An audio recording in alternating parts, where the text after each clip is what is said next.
begin with opening statements. The chair is now recognized. 18 cities, 11 states, 3 counties, and the District of Columbia are sanctuary jurisdictions, accounting for 31% of the population in this country. 31% of the American people, almost 1/3 of the American people, live in a city, county, or state where the left-wing leadership tells local law enforcement not to work with federal law enforcement. Now, what does that mean in practice? Let's look at Abraham Gonzalez, who on September 20th, 2023, was arrested by Border Patrol for illegally entering the United States. And of course, the Biden administration released him into the country. 5 months later, February 26, 2024, Mr. Gonzalez is charged with assault. 2 weeks later, March 11, 2024, he's charged with felony motor vehicle theft, stole a car. And on March 20th, 2024, 9 days later, he's arrested by the Denver police and placed in the Denver Justice Center. 6 days later, March 22nd, 2024, ICE sends a detainer notice to the Denver Justice Center saying this: if you're going to release Mr. Gonzalez, can you give us a heads up? Can you let us know maybe 48 hours before you're going to release this guy so we can come apprehend him there at the jail? And remember, a detainer is a final order of removal from a court where this individual or this individual's committed some removable offense. But on February 28th, 2025, Abraham Gonzalez is released to the streets. In fact, we can put that up. I think you can see this. Released, we got the form from the Denver Justice Center. What kind of inmate was Mr. Gonzalez for those 345 days that he was in the Denver Justice Center? We have that too. Violent to the staff, keep separate. So this guy was so bad, you had to keep him away from other inmates. He'd already assaulted some staff member, but Denver released this guy to the streets and instead of turning him over to ICE agents who would have come to the jail and arrested him there. And of course, we all know what happens. When the officers did apprehend Mr. Gonzalez out on the street, he assaulted one of the officers. This is what happens when you have a sanctuary jurisdiction. Right now in Minnesota, there are 1,360 detainer notices for violent offenders. Governor Walz and others have released 470 criminal illegal aliens back to the streets. In New York State, it's 7,000. Nationwide, it's over 17,000 that we know of. Where a detainer was filed, since President Trump's been in office, over 17,000 times a detainer was filed, and those individuals were released to the streets instead of turned over to federal law enforcement. 17,864 times.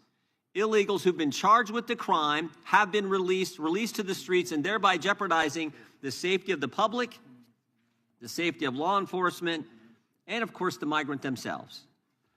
And frankly, helping create the environment that results in the tragic deaths like we saw with Miss Good and Mr. Preddy. A few years ago, Governor Sarah Huckabee Sanders said this in response to the State of the Union address. She said, "The divide in America today is normal versus crazy." And it's true, because it's crazy not to have a border, which is what we had under the previous administration. It's crazy to abolish ICE, and it's crazy to release bad guys who are here illegally to the streets when with one phone call, federal law enforcement will come to the jail and pick them up. The mindset that says it's okay to release these guys is the same left-wing mindset that thinks it's okay to weaponize government against your political opponents. And that is exactly what we had in the previous Justice Department. The Biden-Harris Department of Justice called parents domestic terrorists. The Biden-Harris Justice Department used FBI SWAT teams to arrest pro-life advocates. The Biden-Harris DOJ targeted traditional Catholics. The Biden-Harris DOJ pressured social media companies to censor Americans, and the Biden-Harris Justice Department launched not one, but 2 investigations into President Trump, spending over $35 million to try to bring down their political opponent. To further this effort, they sought the phone records of over a dozen Republican members of Congress. Even the Democrats said this was wrong. They got bank records for scores of White House officials. They even paid at least one confidential human source $20,000 for information on President Trump. And of course, while doing all this, they couldn't tell us who planted the pipe bombs, who leaked the Dobbs opinion, and who put cocaine in the White House. But thank goodness the American people saw through it all. Americans were tired of being targeted for their beliefs, tired of the lawfare, tired of the rampant crime throughout this country, and that's why they overwhelmingly elected President Trump. And what a difference a year makes. What a difference a year makes. Under Attorney General Bondi, the DOJ has returned to its core missions, upholding the rule of law, going after the bad guys, and keeping Americans safe. The Trump Justice Department has restored the rule of law. Murders are down nationwide by 20%. In D.C., violent crime is down by 28%. The federal surge in D.C. resulted in 8,000 arrests, the seizure of 800 illegal guns, and the recovery of 16 missing kids. The Trump Justice Department apprehended a suspect in the pipe bomb investigation, and they've arrested 6 of the FBI's top 10 most wanted fugitives in just 1 year. Of course, they arrested narco-terrorist Nicolas Maduro, and they seized a record number of drugs flowing into this country. The Trump Justice Department put an end to targeting Americans for their beliefs. Attorney General Bondi rescinded Attorney General Garland's anti-parent memorandum. The Department of Justice ended the practices of using the FACE Act to target pro-life Americans. They've refused to tolerate attacks on places of worship and investigations of traditional Catholics that we saw in the previous administration. On her first day, Attorney General Bondi disbanded the Foreign Influence Task Force that was pressuring social media companies to censor Americans. And the Trump Justice Department has ended lawfare. Under Attorney General Bondi, along with Director Patel, they've worked to expose the political nature of Arctic Frost and the Jack Smith investigations. They've turned over hundreds of pages of documents to Congress, and that's why we know, for example, that Mr. Smith paid at least $20,000 to some confidential human source. That's why we know that Jack Smith knew it was unconstitutional to seek to toll records from members. But since the litigation risk was low, and because members would never find out about the subpoena until years later, they charged ahead and violated the Constitution. The Trump Justice Department has changed DOJ policy to require prosecutors to tell judges if NDOs relate to members of the separate and equal branch of government, the Congress. And to top it all off, the Trump Justice Department opened an investigation into the conspiracy behind the Russia collusion hoax. The Justice Department has put common sense ahead of politics. They sued to keep boys out of girls' sports. They secured deals with universities to stop race-based admissions and anti-Semitic practices. And after discovering rampant fraud in Minnesota, the Justice Department, under the leadership of Attorney General Bondi, has established a new national fraud division. In fact, I met with Colin McDonald, who will head that division, last week. I think he's going to do a great job. There's a lot of work to be done in that area, but I want to thank the Attorney General for her great work in the first year on the job, and I want to thank you for being here. With that, I would yield to the ranking member for an opening statement. Thank you kindly, Mr. Chairman, and welcome, Attorney General Bondi. You've got the best lawyer's job in America because your mission is justice and your clients are the American people. But to promote justice for the people, you've got to listen to the victims, like the women seated behind you today. Those are just some of the hundreds of survivors of Jeffrey Epstein's global sex trafficking ring who are demanding that the truth be told and are demanding accountability for the abusers who trafficked and raped them. You still haven't met with these survivors. So with their permission, let me introduce to you the survivors and late survivors' family members who are present today. There's Teresa Helm, there's Jess Michaels, Laura Bloom McGee, Danny Bensky, Liz Stein, Marina Lacerda, Sky and Amanda Roberts, who are the family of the late Virginia Giuffre, Charlene Richard, and Lisa Phillips. Now, you're not showing a lot of interest in the victims, Madam Attorney General, whether it's Epstein's human trafficking ring or the homicidal governmental violence against citizens in Minneapolis. As Attorney General, you're siding with the perpetrators and you're ignoring the victims. That will be your legacy unless you act quickly to change course. You're running a massive Epstein cover-up right out of the Department of Justice. You've been ordered by subpoena and by Congress to turn over 6 million documents, photographs, and videos in the Epstein files, but you've turned over only 3 million. You say you're not turning over the other 3 million because they're somehow duplicative, but we know that there are actual memos of victim statements in there, and you also took down the Department of Justice's prosecution memo from 2019. so it's clearly not all duplicative, but even if it were, why not release it? Just release all the duplicative stuff. In the half you did produce, you redacted the names of abusers, enablers, accomplices, and co-conspirators, apparently to spare them embarrassment and disgrace, which is the exact opposite of what the law ordered you to do. Even worse, you shockingly failed to redact many of the victims' names, which is what you were ordered to do by Congress. Some of the victims had come forward publicly, but many had not. Many had kept their torment private, even from family and friends. But you published their names, their identities, their images on thousands of pages for the world to see. So you ignored the law, and even with over 100,000 employees at your disposal, you acted with some mixture of staggering incompetence, cold indifference, and jaded cruelty towards more than 1,000 victims raped, abused, and trafficked. This performance screams cover-up. Convicted sex trafficker and groomer Ghislaine Maxwell opened the gates of hell to Virginia Giuffre and hundreds of other victims, as Virginia recorded in her remarkable book, Nobody's Girl. But when Maxwell was subpoenaed to come testify before Congress, you and Todd Blanche quickly moved her from a higher security prison to a minimum security camp in Texas, where she's enjoyed 5-star treatment, including catered meals, private gym time, and access to a therapy puppy. All because Todd Blanche, who's utterly failed to investigate the monstrous crimes of Epstein and Maxwell's co-conspirators, spent 9 hours with Maxwell and satisfied himself that she would have nothing untoward to say about Donald Trump, which is your only real interest in the matter, based on institutional performance. But abandoning victims and coddling perpetrators is what you do best. When the FBI opened a criminal investigation into the brutal killing in Minneapolis of Renee Good, a poet and 37-year-old mother of 3, by Trump's masked paramilitary ICE agents, you shut it down. You claim you're investigating the cold-blooded murder of Alex Preddy, an ICU nurse at the VA. But how can we trust the administration when the president and Kristi Noem call Preddy a domestic terrorist and Stephen Miller called him a would-be assassin? Not only do you refuse to share evidence with the state and local investigators and prosecutors in Minnesota, you have blocked their access to the crime scene and the evidence.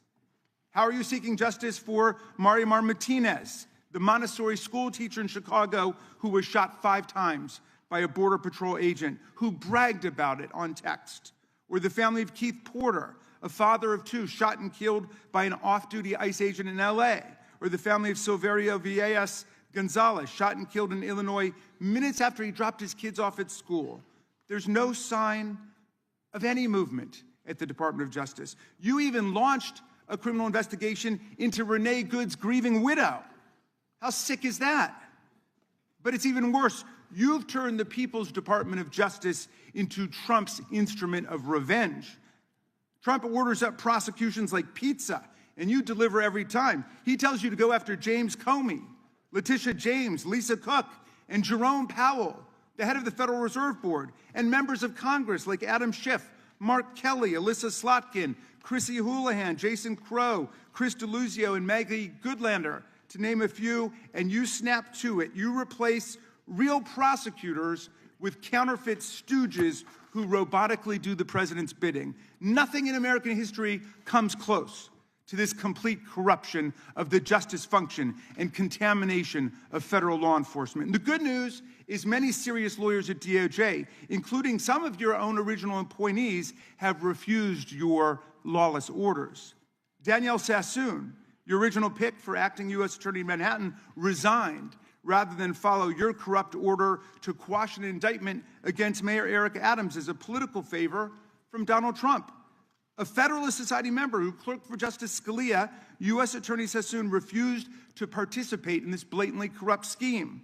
Her top assistant, Hagan Scotton, an Iraqi war vet and 2-time Bronze Star recipient who clerked for Chief Justice Roberts and then Judge Kavanaugh, promptly resigned too, writing to your office, quote, "I expect you will eventually find someone who is enough of a fool or enough of a coward to file your motion, but it was never going to be me. You and the president nominated Eric Siebert, a 15-year career prosecutor, to be your U.S. attorney for the Eastern District of Virginia. But after 5 months of investigating Letitia James and James Comey, he found no evidence to justify criminal charges. So you forced him out.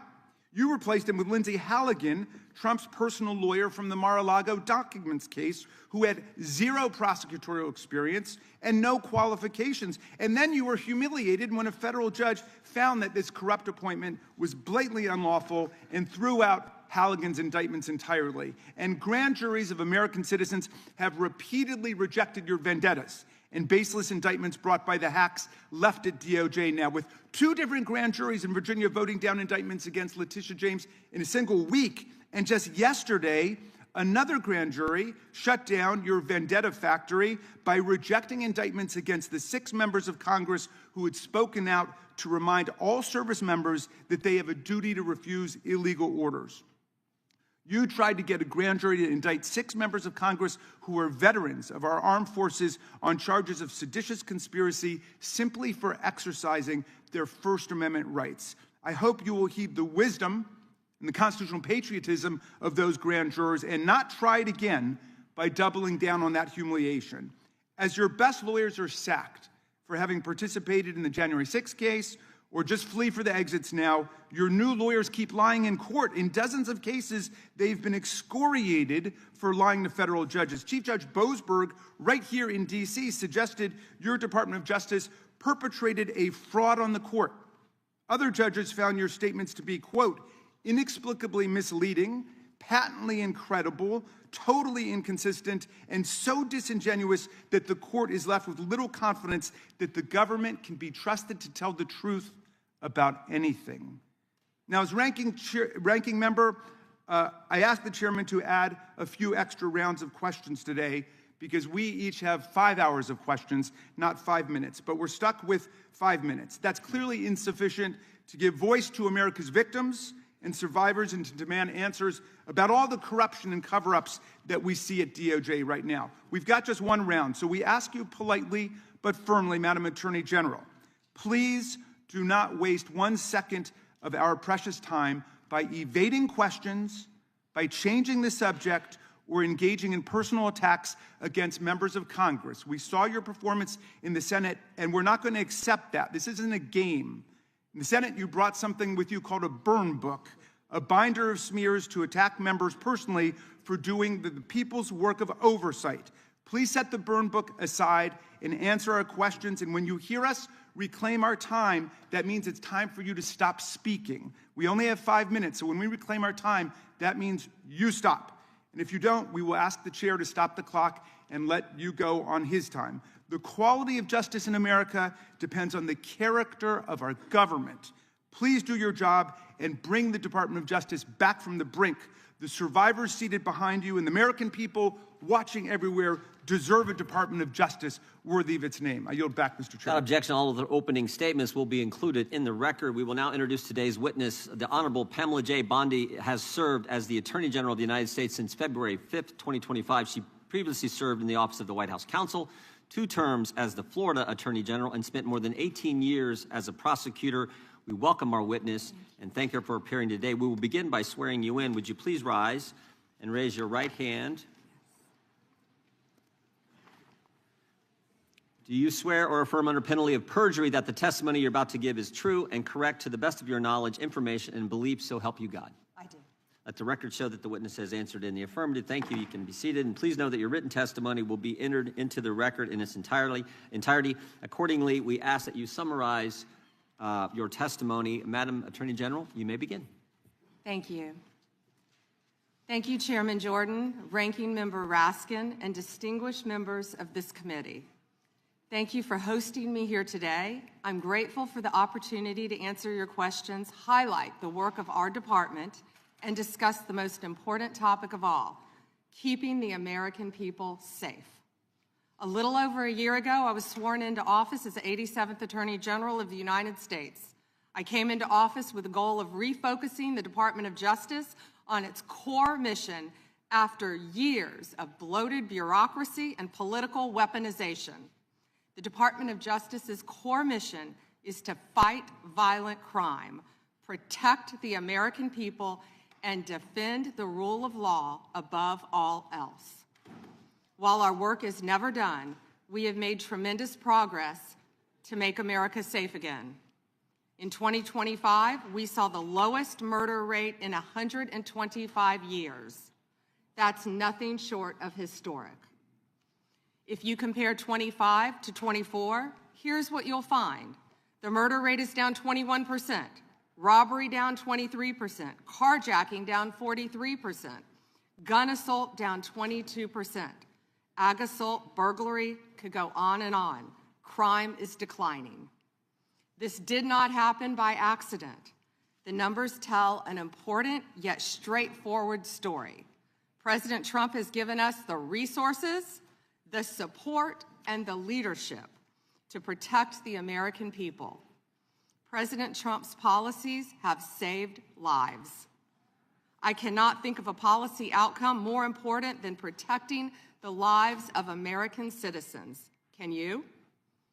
This trend has been especially clear in Washington, D.C. and in Memphis. These are two iconic American cities that spent years in the grip of horrific violent crime. The Department of Justice surged law enforcement resources, and the results came quickly. Crime plummeted in both cities. And I want to make one point loud and clear. We achieved those results by working with Democratic mayors. Public safety does not have a party registration. When your constituents call 911, they don't ask for political views of the responding officer. They ask for help. I have federal agents in each and every one of your districts. They're here to help, and I am here to help. Many cities and states have worked with us and taken advantage of our federal support. Some have not. Meanwhile, a few elected officials have declared that they are, quote, at war with the federal government and encouraged widespread obstruction of law enforcement. This has resulted in avoidable clashes on the streets, as you've all seen. We've seen rioters storming a Christian church. Citizens and law enforcement officers have both been endangered by reckless rhetoric. We have made dozens of arrests in and around Minneapolis so far, and many of them could have been avoided by simple compliance with federal law. Of course, our efforts reach beyond our urban centers. We are striking crucial blows against terrorist organizations such as MS-13, TDA, the Sinaloa Cartel, and Antifa. And as we sit here, I think you've seen the news this morning. The news is reporting that cartel drones are being shot down by our military. That's what we all should care about right now, protecting America. As we seek to dismantle these drug trafficking networks that poison Americans, in 2025, our DEA agents seized more than 47 million fentanyl pills and more than 9,800 total kilos of fentanyl. That represents 369 million potentially deadly doses that can kill Americans. Meanwhile, our attorneys are fighting for President Trump's agenda in courtrooms across this country. This administration has been sued 627 times. We fought through a nonstop flood of bad faith temporary restraining orders from liberal activist judges across this country. America has never seen this level of coordinated judicial opposition towards a presidential administration. It is not only an unlawful attack on the executive branch's authority, but a serious attack on the democratic process. In spite of this unprecedented judicial activism, we've attained 24 favorable rulings at the U.S. Supreme Court, their emergency docket, and even more to come. We've done so while ending the weaponization of the prior administration by dropping FACE Act prosecutions, exposing the Arctic frost scandal via congressional disclosure, thank you, Chairman, and restoring one tier of justice in this country. To address the Epstein files, more than 500 attorneys and reviewers spent thousands of hours painstakingly reviewing millions of pages to comply with Congress's law.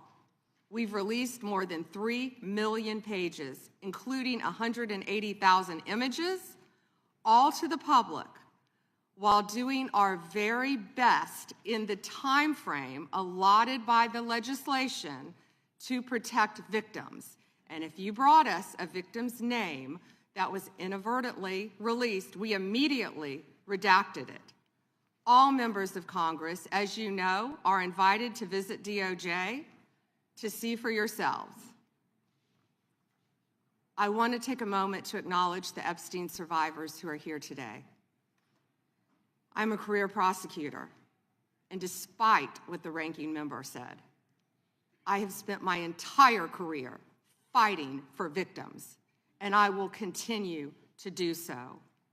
I am deeply sorry for what any victim has been through, especially as a result of that monster. If you have any information to share with law enforcement about anyone who has hurt you or abused you, the FBI is waiting to hear from you. I want you to know that any accusations of criminal wrongdoing will be taken seriously and investigated. The Department of Justice is committed to holding criminals accountable to the fullest extent of the law. In 2025, the FBI arrested over 1,700 child predators, a 10% increase from 2024. We also located 2,700 victims of child exploitation and shut down 3.8 million dark web pedophile accounts. 3.8 million. So please, if you have information to share that needs to be investigated, contact the FBI.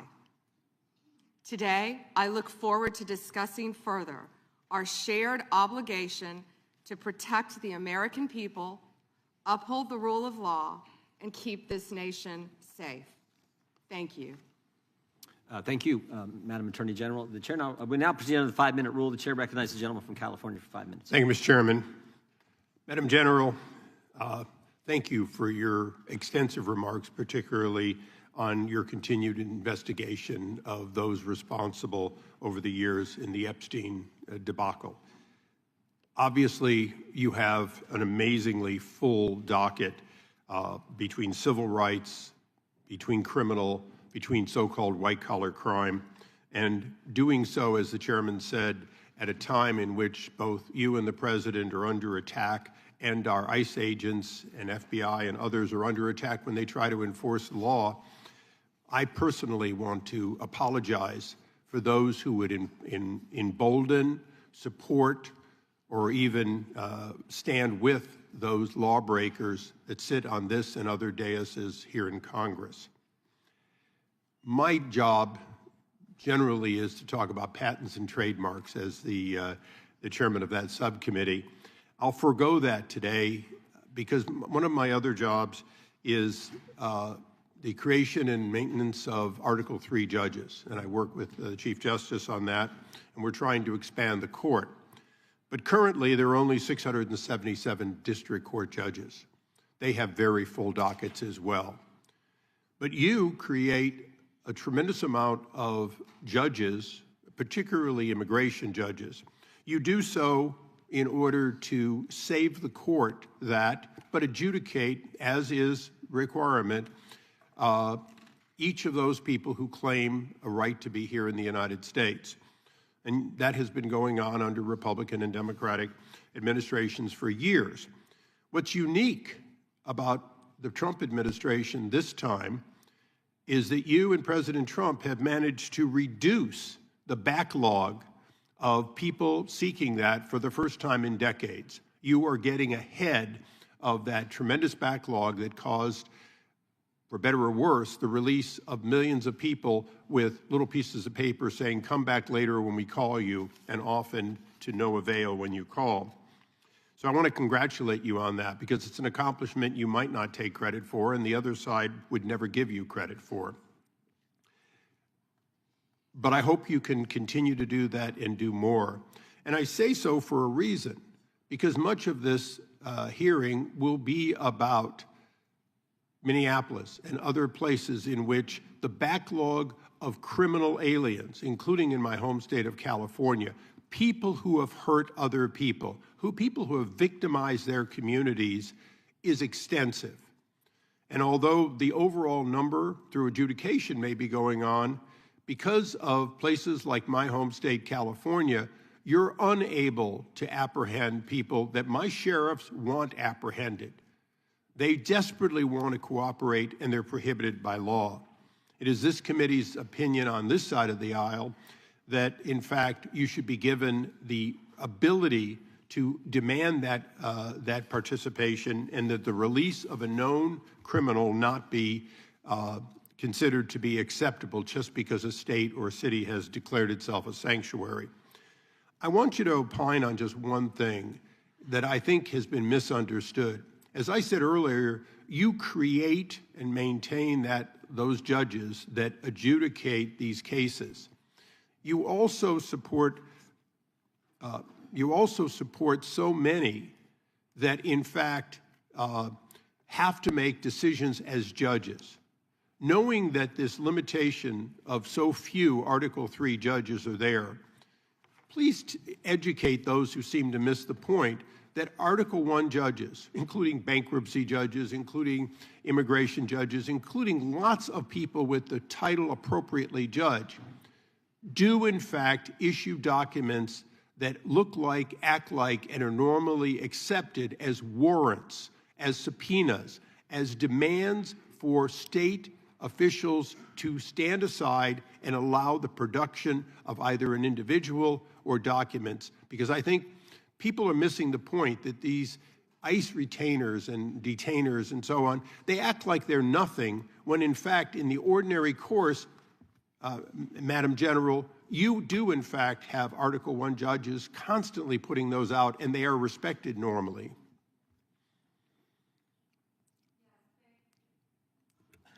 Thank you, Congressman, for talking about all the great judges. And if I could add one thing to that, we are always recruiting and looking for judges. So please reach out to our office for these judges who are handling all these very important matters. We've even added some JAG officers as immigration judges. Thank you.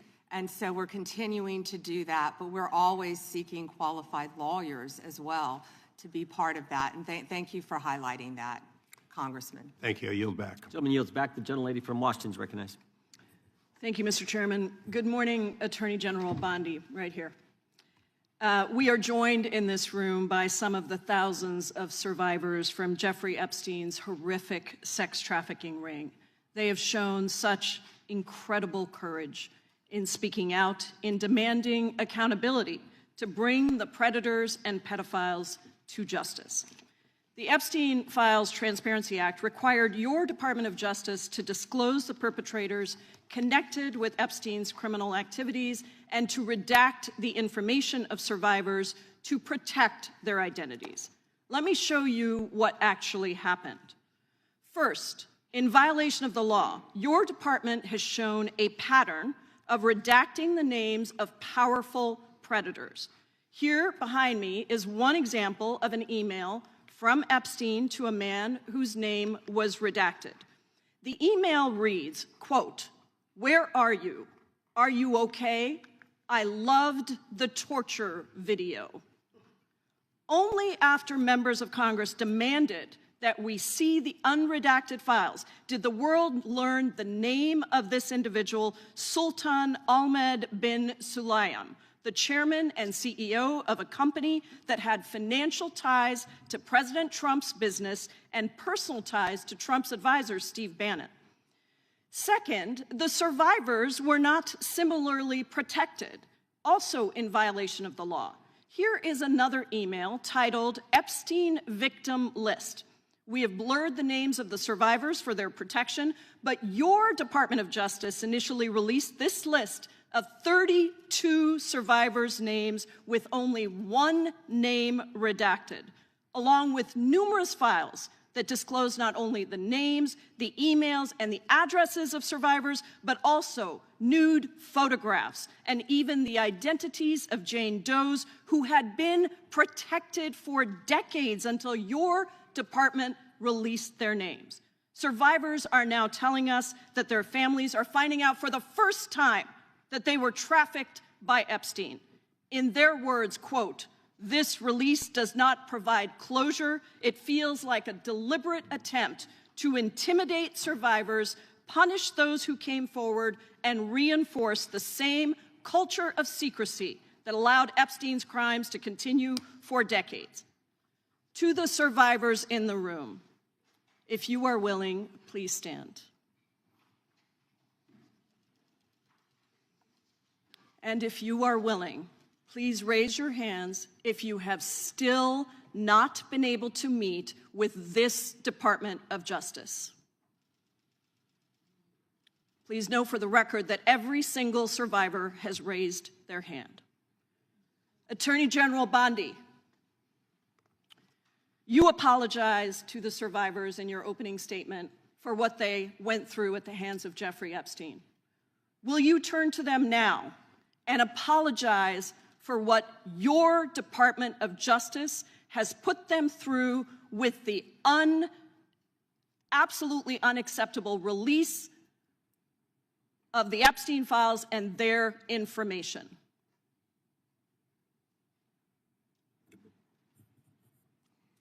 Congresswoman, you sat before, Merrick Garland sat in this chair twice.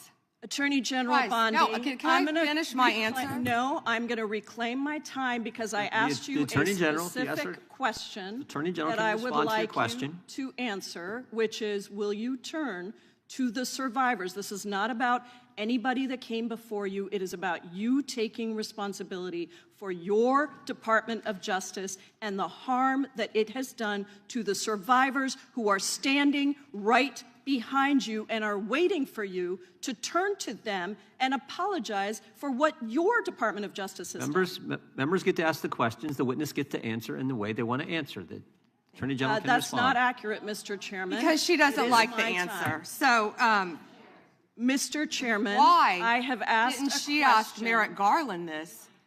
I'm Twice reclaiming my when he sat in time, my and chair. when I will reclaim my continue to time, answer. it is Mr. Chairman, the my gentlelady's I'm reclaimed I'm her not going time. to get in the gutter for her theatrics. The time belongs to the gentlelady. The gentlelady has 17 seconds. Thank you.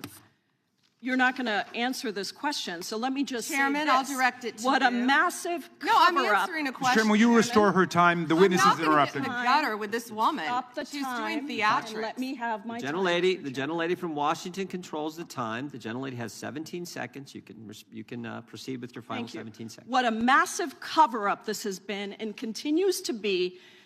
Donald Trump made the release of the Epstein files the center of his political campaign because he thought it would benefit him. Then you got into office, Attorney General, claimed to have a client list, only Regular to order. then say that there was no list. Your deputy, Todd Blanche, met alone with Ghislaine Maxwell and transferred her to a minimum security prison. And now you continue the cover-up, and I wish that you would turn around to the survivors who are standing right behind you and on a human level Chairman, apologize The chair now to recognizes them the chair. on what you have done.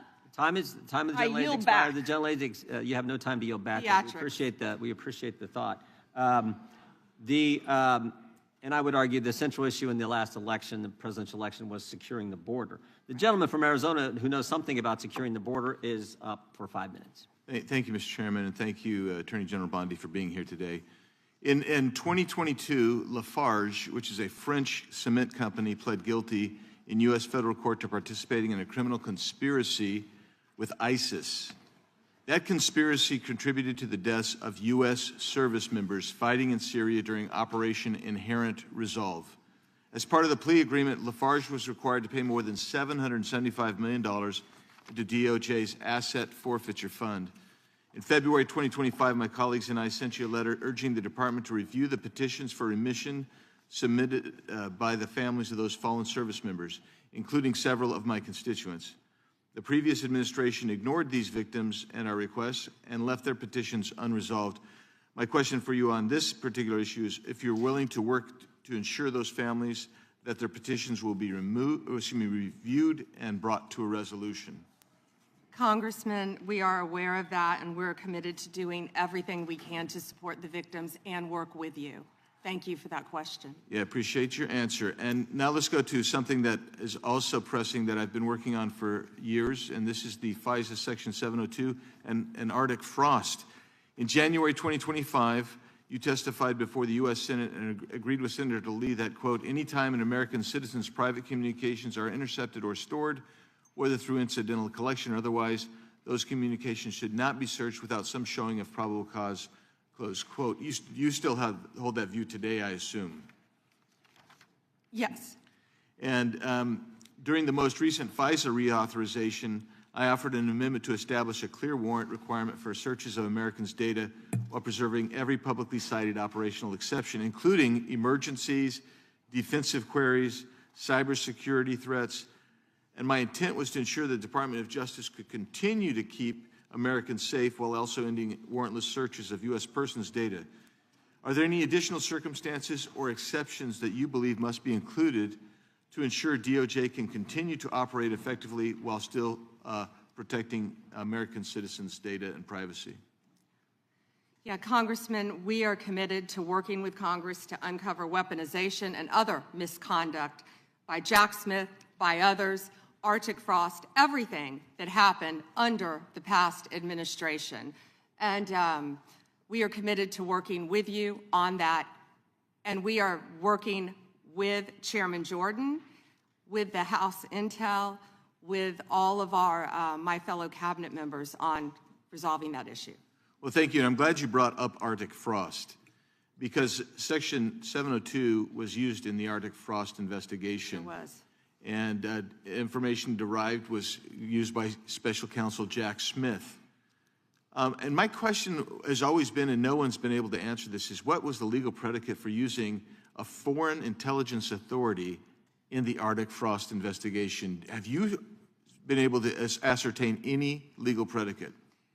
Congressman, what I can tell you today is that has been referred to my office. I can't discuss anything regarding that because it is very active and ongoing. And you probably can't answer this one either, but I really want to know if Section 702 queries related to that matter involved members of Congress, which we know at some level it did, congressional staff, which we know at some level did. We've heard that journalists or other U.S. persons not suspecting of acting as foreign agents were also caught up in that. Can you answer that question and say whether queries did cover all those groups I just identified?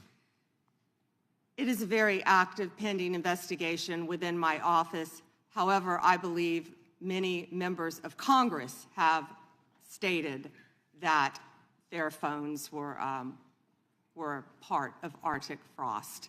We are well aware of that, and we are taking this very seriously, and this is a very active investigation. And I would keep going and say if any member of the Democrat Party, if any of them, if that had happened to them, we would take that just as serious as we do. And they should be jumping up and down, screaming, supporting you and what you want to do, because this should be a bipartisan issue. Well, I hope it is a bipartisan issue. You know, I'll just leave with these last couple of questions, which I'm sure fall into the same investigation privilege. But that's this. How many such queries were actually conducted overall? This is outside Arctic frost in the prior year by the FBI or other intelligence community. And particularly, we really need to know, what were the legal standards applied? Did they use probable cause? Did they use reasonable articulable suspicion? Or did they have no individualized suspicion and just were gathering up information And that's beyond the investigation with regarding Arctic frost. I don't expect you to have that information today, but if you can help get that information so we can understand the extensive nature of this continued misuse of 702, it would be very particularly helpful. And it was extensive. Yes, Congressman. Thank you. Time of the gentleman has expired. I have a UC, Mr. Chairman. And that is the gentlelady from Texas. I ask unanimous consent to enter into the record. El Paso airspace reopened after FAA quickly rescinds 10-day flights restriction. This was published by the Texas Tribune on February 11th, 2026, and it says it was because of an impasse with the DOD over the use of unmanned military aircraft and not triggered by Mexican cartel drones. Without objection. Point of order, Mr. Chairman. I didn't hear back about the second round of questions. I assume that's not happening. I just want to be able to assure the members, certainly on my side, if not both sides, That's not a point of order. No, that every member will get 5 minutes with the witness. Will there be 5 minutes for each? Yeah, you get 5 minutes. Yeah. With the witness. Okay, Yeah. very good. Yeah. Okay. And are you up next? Gentleman from New York is recognized. Mr. Chairman, I want to begin by acknowledging the survivors of Jeffrey Epstein's horrific abuse who are in the room with us today. I want to thank all of you for your bravery in speaking out. And I want to say that you and the other survivors of these heinous crimes deserve better from this Department of Justice. In particular, it is shocking that the department did not redact the names of Epstein's victims, but it did redact the names of their abusers. I don't know whether this was done out of incompetence or whether it was deliberate and malicious, but either way, it is completely unacceptable. Even more troubling, the DOJ has failed to bring any of these perpetrators to justice. Instead, it has engaged in a relentless pursuit of Donald Trump's perceived enemies. I want to focus on just one example. The Attorney General of my home state of New York, Tish James. This DOJ has been hell-bent on securing an indictment against Ms. James for something, anything, simply because she held Donald Trump's companies accountable for years of financial fraud. And indeed, the department manufactured an investigation against her for alleged, quote, mortgage fraud. But the U.S. attorney leading the investigation, Eric Siebert, a Trump appointee, refused to bring charges against Ms. James because there was simply no evidence. Unfortunately, a prosecutor who refuses to do Trump's bidding has no place in this DOJ, so Mr. Siebert was forced out. Trump could not contain his fury that he expressed to you in a social media post addressed to you by name. I'm sure you've seen it. Quote, I fired him and there is a great case, he wrote to you about Mr. Siebert. Then we moved down. We can't delay any longer. It's killing our reputation and credibility. They impeached me twice and indicted me 5 times over nothing. Justice must be served now. And obviously, you followed that order. Lindsay Halligan, Trump's former defense lawyer who had never prosecuted a case in her life, was installed to replace Mr. Siebert, and it was clear that part of her mandate was to go after Ms. James. Halligan immediately sought an indictment, which the court dismissed because Halligan was illegally put into the role. But your department was undeterred, and not once, but twice, it tried to indict Attorney General James in separate courts. Both grand juries rejected you and refused to indict her. It is practically unheard of for a grand jury to refuse an indictment. In 2016, it happened in just 6 cases out of over 150,000 offenses. And you had it happen twice in the same week, in 2 different courts. That must have been humiliating. And now there are reports that you are continuing to investigate her. The amount of resources that have gone into targeting Attorney General James, months of investigations, multiple failed indictments, is astounding.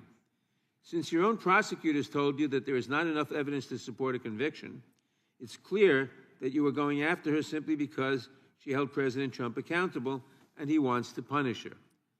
And she is just one name on a long list of Trump political enemies that DOJ is reportedly targeting, from Jerome Powell and Lisa Cook at the Federal Reserve to James Comey, numerous Democratic members of Congress, John Brennan, Jack Smith, Democratic officials in Minnesota, Chris Krebs, Miles Taylors, and more. And those are just the ones we know about. In contrast to these politically motivated investigations, grasping at something they can charge their enemies with, we now have concrete evidence of disgusting criminality revealed in the Epstein files. So I really have just one question for you. How many of Epstein's co-conspirators have you indicted? How many perpetrators are you even investigating?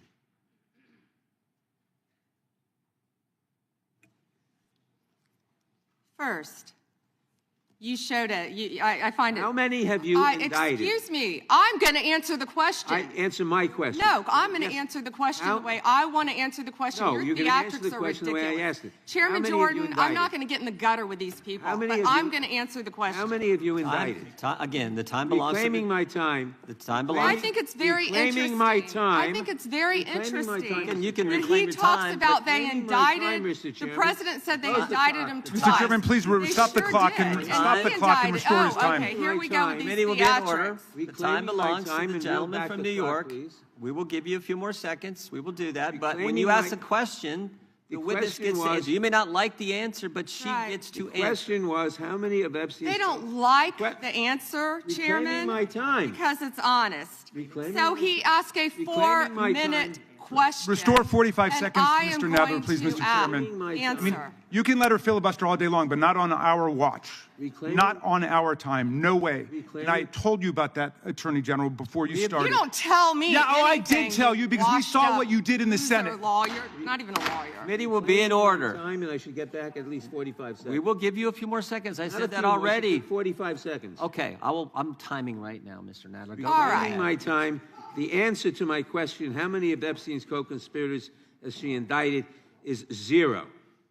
You have been the Attorney General for a whole year, and your DOJ fired the lead prosecutor of this case, sat on evidence this entire time, and claimed falsely last July that there were no more leads. It took an act of Congress for you to finally release part of the Epstein files, and when you did, you included personal information about the victims while protecting the names of abusers. Time of the gentleman None has of the perpetrators have expired. been brought to justice, but enormous resources have Time been of the dedicated to gentleman has pursuing Trump's expired, enemies. and It's obviously clear there that was- under your leadership, the Department of Justice There no was longer no works for question American in there people. It works for her to for Donald respond to. Trump. I yield back. The gentleman yields back. May I answer? I think our next questioner, Madam Attorney General, is going to give you time to respond to Thank you, Chairman. all kinds of things. So we will turn to the gentleman from Texas for 5 minutes. Ms. Bondi, you go right ahead. I'm over here. The time is yours. Thank you. First, he brought up the president saying they indicted me twice. They sure did. They tried to impeach him twice, and you, Mr. Nadler, were one of the leads on the impeachment. I was on the other side. I lived that with you.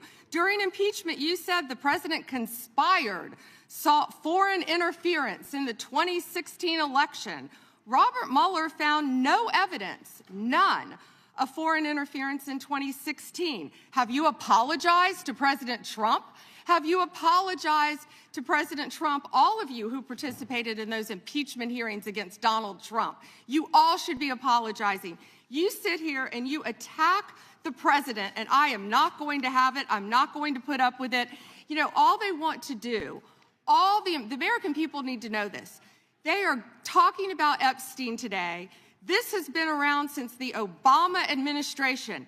This administration released over 3 million pages of documents, over 3 million, and Donald Trump signed that law to release all of those documents.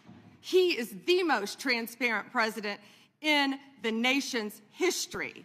And none of them asked Merrick Garland over the last 4 years one word about Jeffrey Epstein. How ironic is that? You know why? Because Donald Trump, the Dow right now is over $50,000. I don't know why you're laughing. You're a great stock trader, as I hear, Raskin.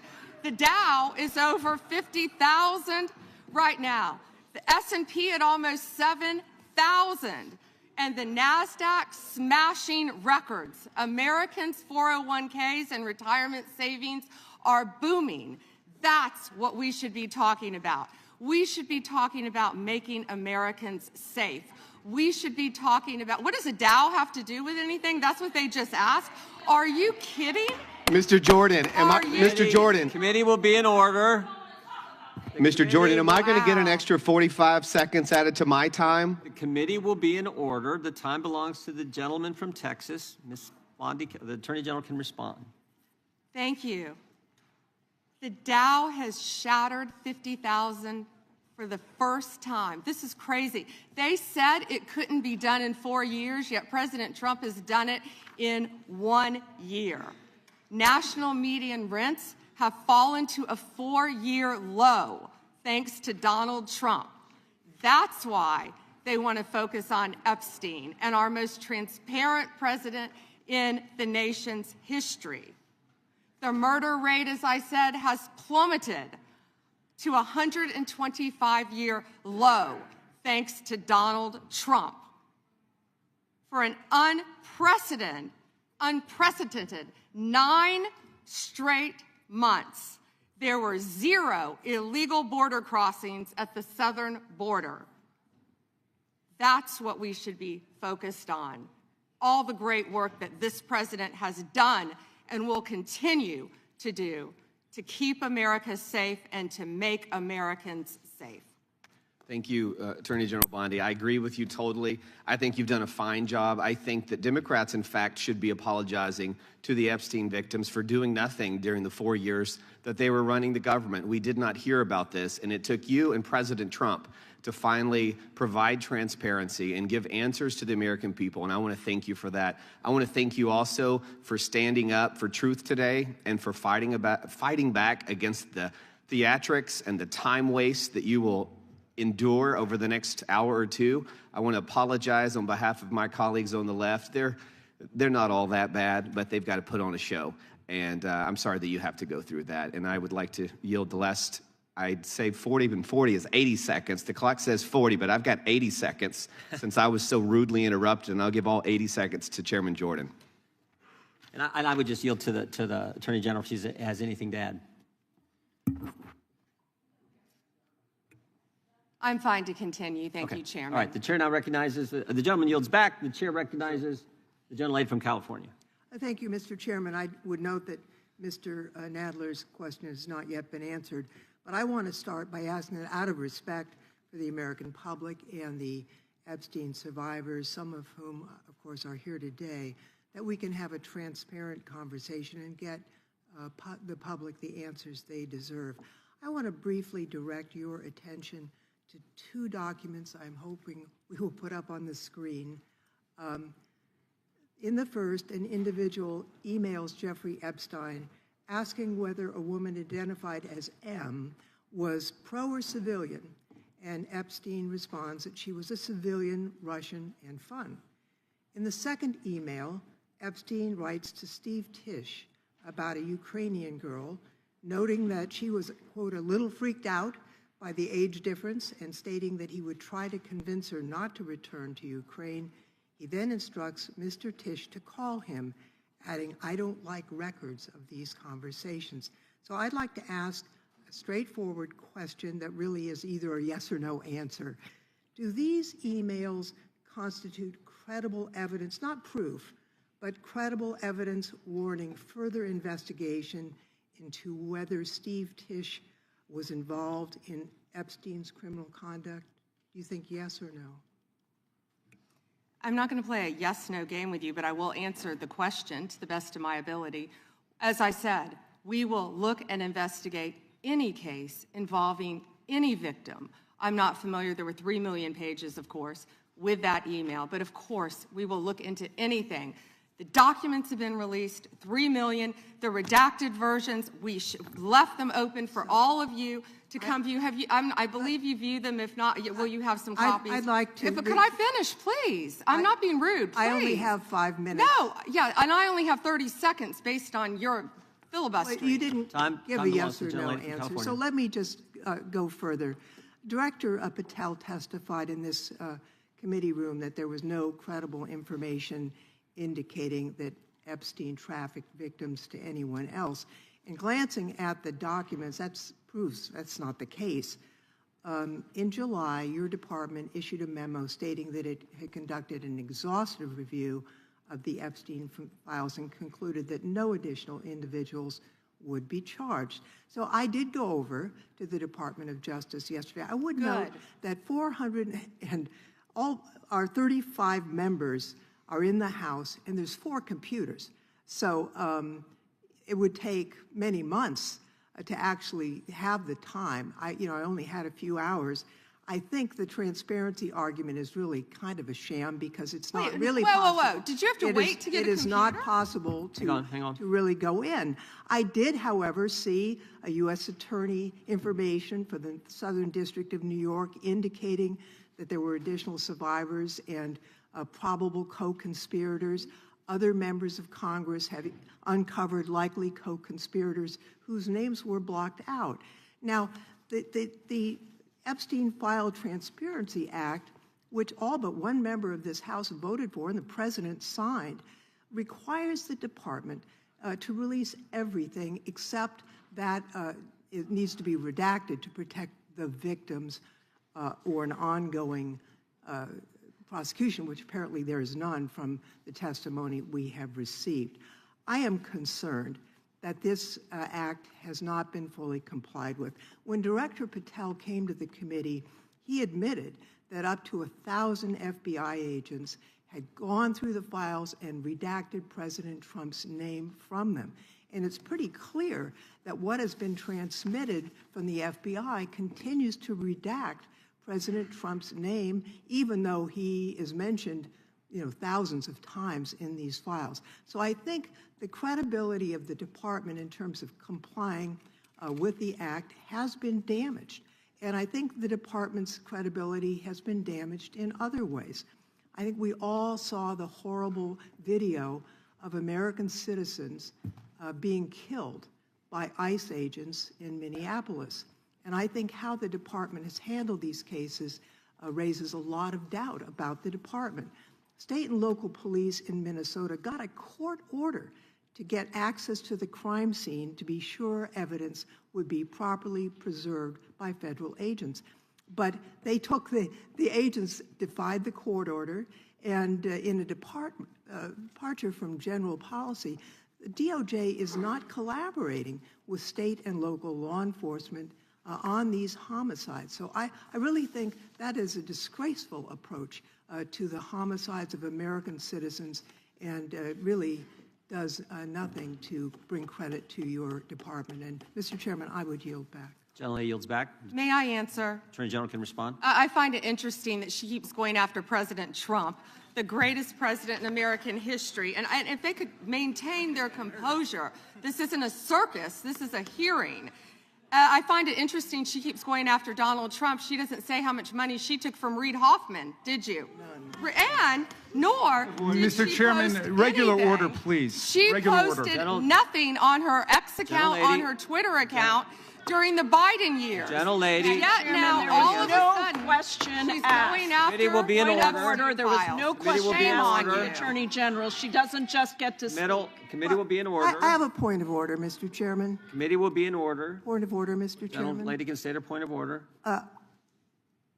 When a witness attacks... Not a valid point of order. You got to state. She hasn't completed her point of order yet. Please let her speak, Mr. Chairman. Let's have some regular order here. Regular order is you got to state the rule. And I am trying to make a point of order that the witness, And what rule are you referring to? without responding to a question, has attacked me personally. I think it's pathetic that she can't answer the questions and First instead time is that attacking is not even close members to a of the point of committee. order. The gentleman from Wisconsin is recognized.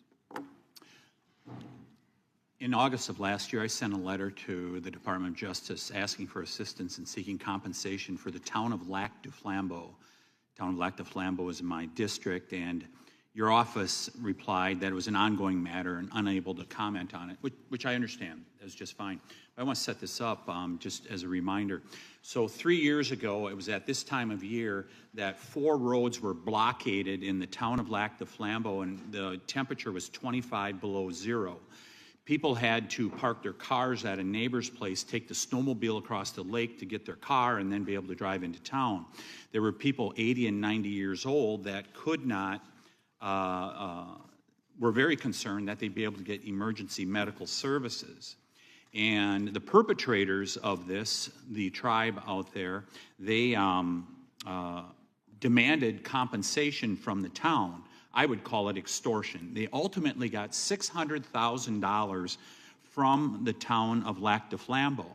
The unfortunate part, Mr. Chairman, is that the Biden administration took the side of the perpetrators who closed those roads off, and the Biden administration made it clear to the town of Lac du Flambeau that we are not on your side in regards to this. Well, fortunately, there was a federal judge that said, no, this is wrong, what happened, and these roads should be left open, they should continue to be left open. My question to you is, are you willing to work with my office and with the town of Lac du Flambeau to further investigate this matter and seek compensation from the tribal government after their extortion of $600,000 from this little town in northern Wisconsin?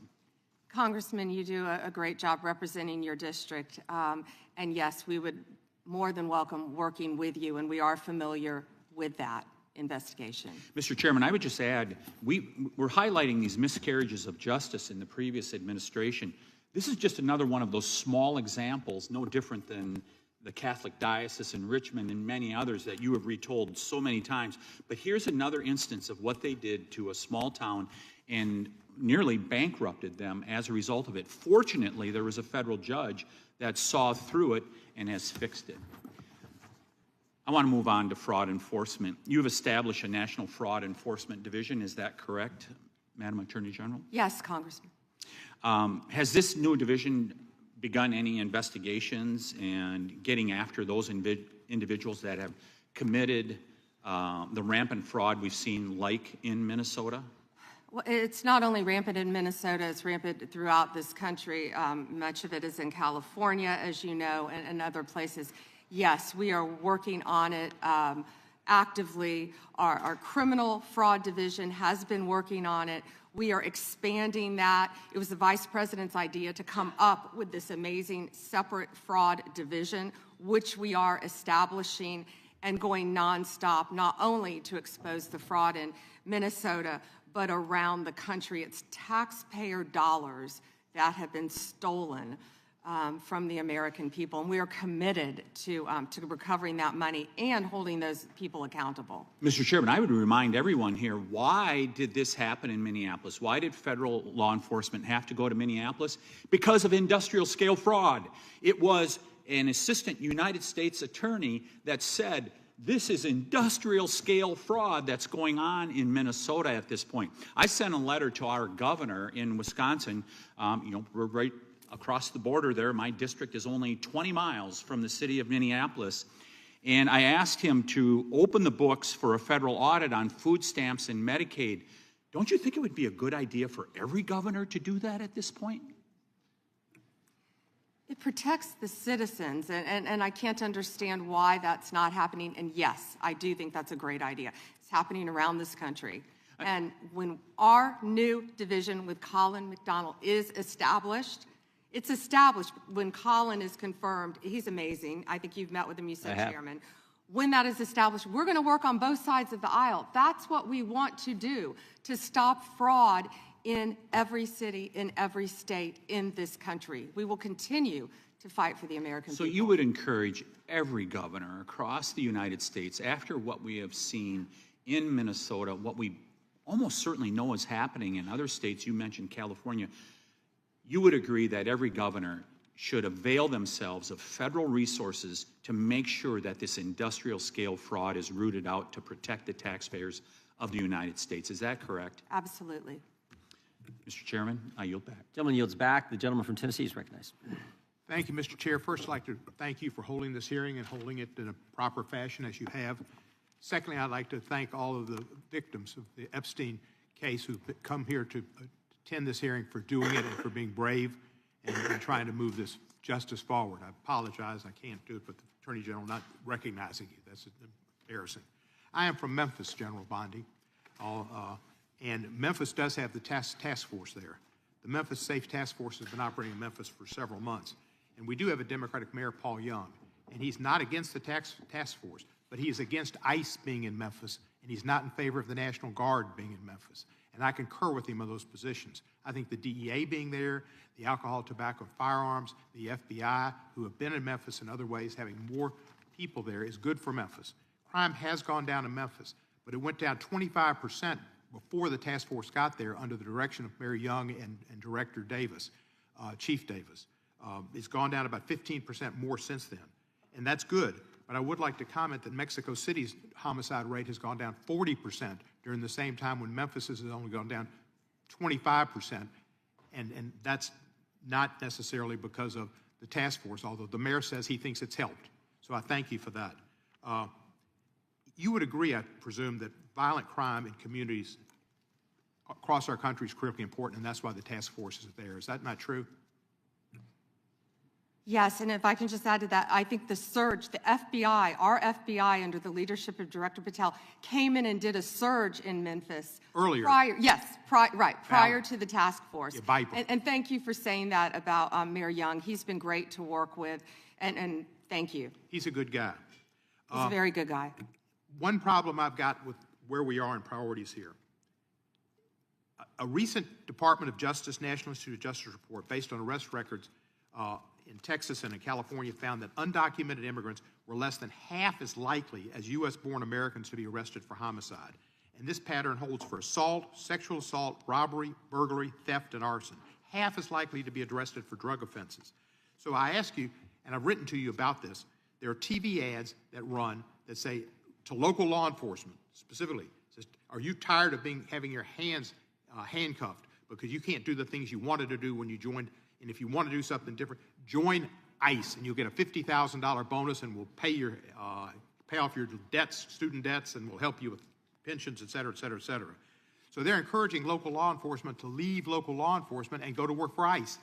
We need people working in the front lines and local law enforcement to protect our citizens from the worst of the worst. The worst of the worst are not the immigrants. The worst of the worst, records show, are native-born Americans, and they are committing crimes that hurt our citizens and our cities, and you're working against it, and thank you for that. But by trying to get our local law enforcement, where we have an undercount of officers in Memphis, to leave Memphis and go to work for ICE to deport people is a wrong priority. Why are we trying to get people, policemen who are working on the front lines, to leave the front lines, take the $50,000 and go to work for ICE and instead of working to fight the worst of the worst?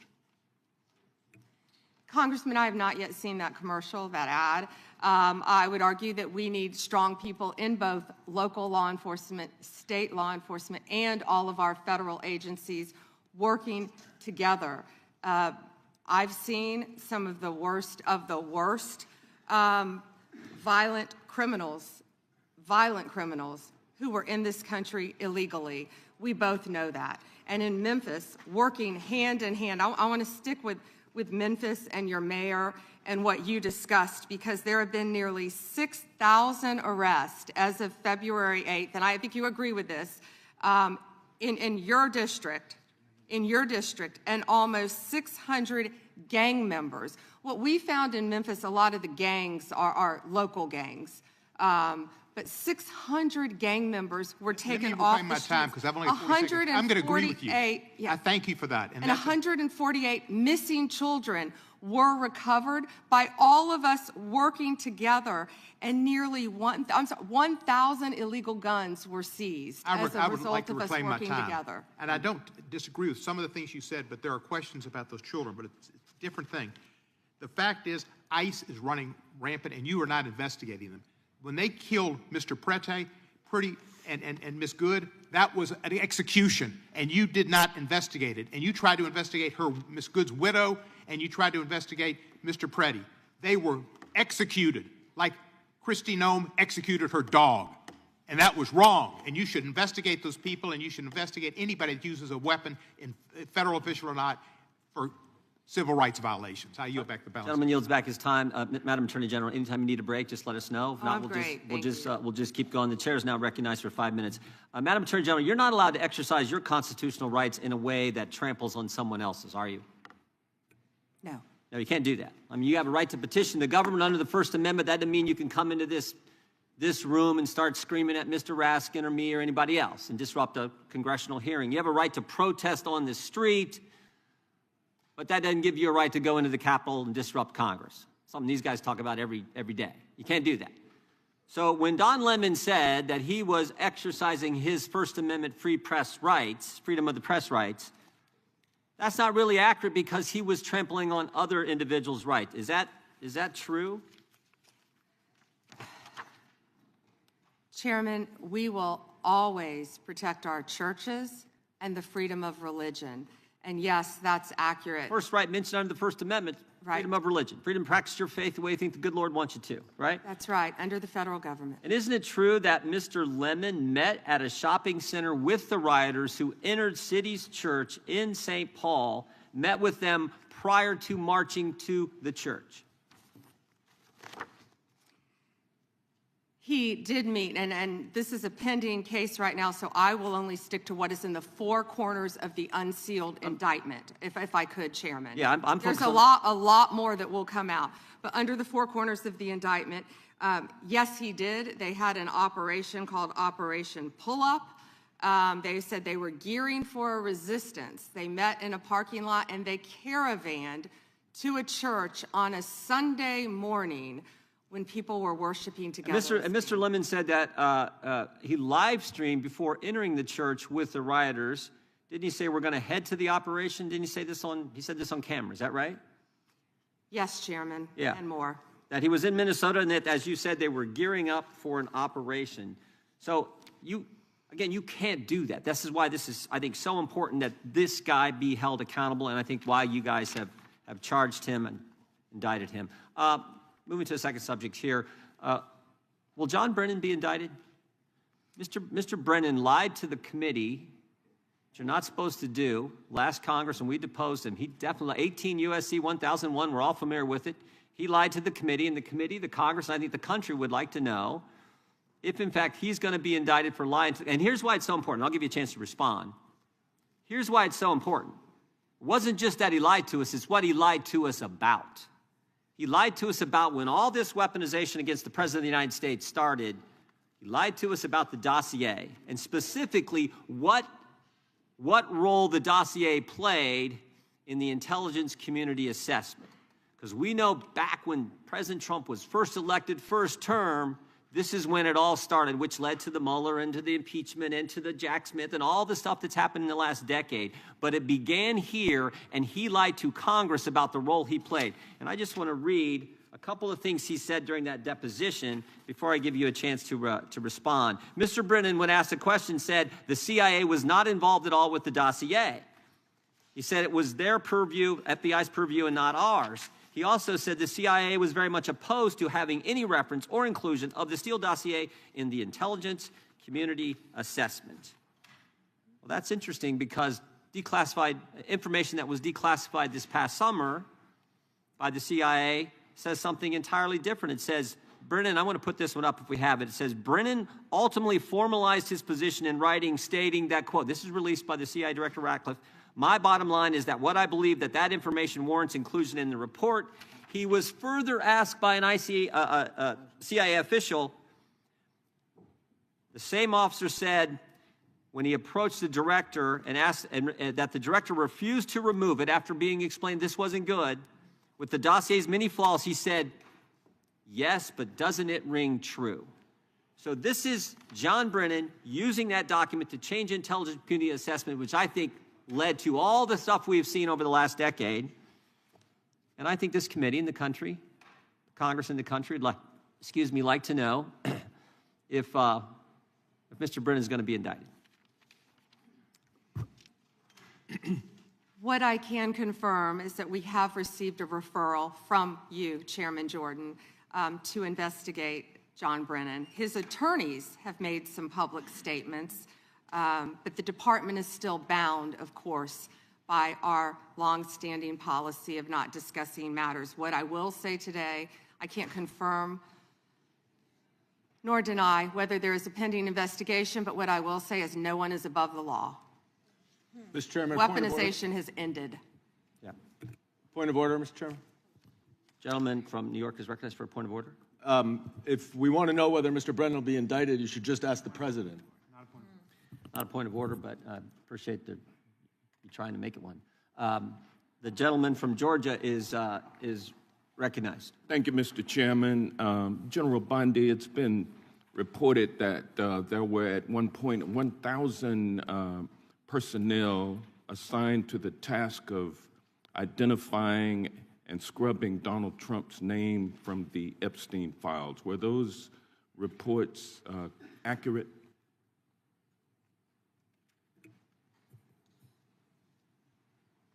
I believe his name has appeared countless times in the documents how that many have people were been released. assigned? If I could finish, I'm going to read you the stats. I just simply asked whether or not it was true that it was 1,000 folks who were assigned that task. Were those reports accurate? There are more than 500 attorneys and reviewers. I cannot give you an exact number. And I wanted to ask you about that also, because this is a different question that you're getting to now. There were 500 DOJ lawyers and others assigned the task of redacting the appropriate information, including identities of the Epstein victim survivors from the Epstein files prior to their release. 500, is that correct? If I could have finished my answer, there were more than 500 attorneys and reviewers who assisted with the. They asked the question and they don't want an answer. That answers my question, ma'am, and I'm going to move on. I'm going to move on. From General Bondi, would you agree? The time belongs to the gentleman from Georgia. General Bondi, would you agree that your 8 years of service as the state of Florida's Attorney General, the third largest state in the nation, served as an excellent preparation for your current role as Attorney General for the United States of America? Not only that, I was a career prosecutor for 18 years. And for 18 years. And for 18 years, he you asked a question and doesn't want prosecuted. an answer. This is theatrics. Well, no, for 18 years, you prosecuted serious felony cases, including drug cases, correct? Oh, I prosecuted homicides. I prosecuted capital cases. I prosecuted domestic violence cases. I prosecuted multiple cases, and that's why I feel for all of these victims. And did you ask Merrick Garland this when you were sitting before him, You also prosecuted sexual assault cases and child sex trafficking cases, correct? I answered that question earlier. I prosecuted multiple cases when I was bottom line, you're an answer the experienced and seasoned. For 18 years. Mr. Chairman, will you a reminder of the rules? The time belongs to the member of the committee. You are a seasoned and experienced prosecutor, correct? I think we've established that. Yes or no? Does he want an answer or not? I think he wants to say I want a yes or no answer. I think he wants to say I want a yes or no answer, but I'll live with what you have already said. Let me ask you this question. Clearly, in the prosecution of sexual assault cases, you are acutely aware of how important it is to protect the identity of victims of sexual assault, correct? I have addressed this multiple times. I think others were cutting me off when I was trying to. Well, I just simply asked, are you aware of the fact that it's vitally important to protect the identity of sexual assault victims as you prosecute the people they accuse of assaulting them? Isn't that correct? Excuse me. As we have said multiple times, protection of the identity of all victims of the victims are is protected. so very you are important. protected under. Do you want me to answer or do you want to interrupt? Well, because you're not answering the question. You do a Jekyll and Hyde kind of routine around here, and I just want you to answer my questions. What does Jekyll and Hyde mean? Can you explain that? Well, it means you're nice to the Republicans and you turn like Hyde on Democrats. But let me ask you this, ma'am. We have the Epstein victim survivors here today. Representative Jayapal asked a simple question. If you would be so kind and honorable as to turn around and face them and apologize to them for outing them. I mean, how many lives have been derailed because your department was either sloppy and incompetent or willfully trying to intimidate and punish these ladies for coming forward? Which was it? The time of the gentleman has expired. The gentleman yields back. The chair now recognizes the gentleman from Wisconsin for 5 minutes. Attorney General Bondi, my colleagues on the other side of the aisle have spent the past several months attacking the administration for doing exactly what the American people wanted when they overwhelmingly elected President Trump, securing our border and enforcing our immigration laws. I find it a bit ironic because this is the same party who just a few years ago were openly supporting strong immigration enforcement after witnessing criminal illegal aliens wreak havoc on the American communities. I have a short video I just wanted to play. Of immigrants. We're also a nation of laws. Undocumented workers broke our immigration laws, and I believe that they must be held accountable. They've committed a crime, deport them. No questions asked, they're gone. No great nation can be in a position where they can't control their borders. While we need to address the issue of immigration and the challenge we have of undocumented people in our country, we certainly don't want any more coming in. Every place in this country are rightly disturbed by the large numbers of illegal aliens entering our country. The jobs they hold might otherwise be held by citizens or legal immigrants. The public service they use impose burdens on our taxpayers. That's why our administration has moved aggressively to secure our borders more by hiring a record number of new border guards, by deporting twice as many criminal aliens as ever before, by cracking down on illegal hiring, by barring welfare benefits to illegal aliens. Illegal immigration is wrong, plain and simple. When we use phrases like undocumented workers, we convey a message to the American people that their government is not serious about combating illegal immigration, which the American people overwhelmingly oppose. If you don't think it's illegal, you're not going to say it. I think it is illegal and wrong. Open the borders, my God. You know, there's a lot of poverty in this world, and you're going to have people from all over the world, and I don't think that's something that we can do at this point. Can't do it. Yes or no? Would you allow the cities to ignore the federal law? No.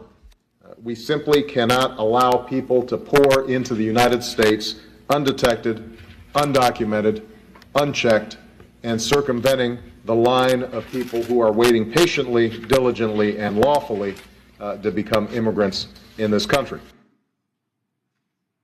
So, Attorney General Bondi, what's the Trump administration, DOJ, doing to end the open border policies of the prior administration that saw dangerous drugs and criminal aliens flood our communities?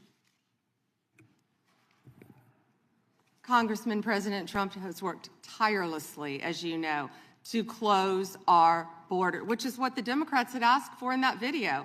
President Trump closed our borders on day one. He is protecting Americans. He is protecting our kids from the influx of drugs that were flowing into this country from Mexico, the fentanyl precursors that were coming from China. These precursors were taken from China into Mexico, and in Mexico, they were mixed and freely taken right into our country, along with gang members, MS-13, TDA, freely coming into our cities around our country, thanks to Joe Biden's open border policies. That has stopped under Donald Trump. It will no longer happen under this administration, and he is doing everything to keep Americans safe. And let me continue. When he was elected overwhelmingly by the American people, the majority of the American people wanted Donald Trump. One of the main reasons was border security and keeping Americans safe. And that's exactly what he did.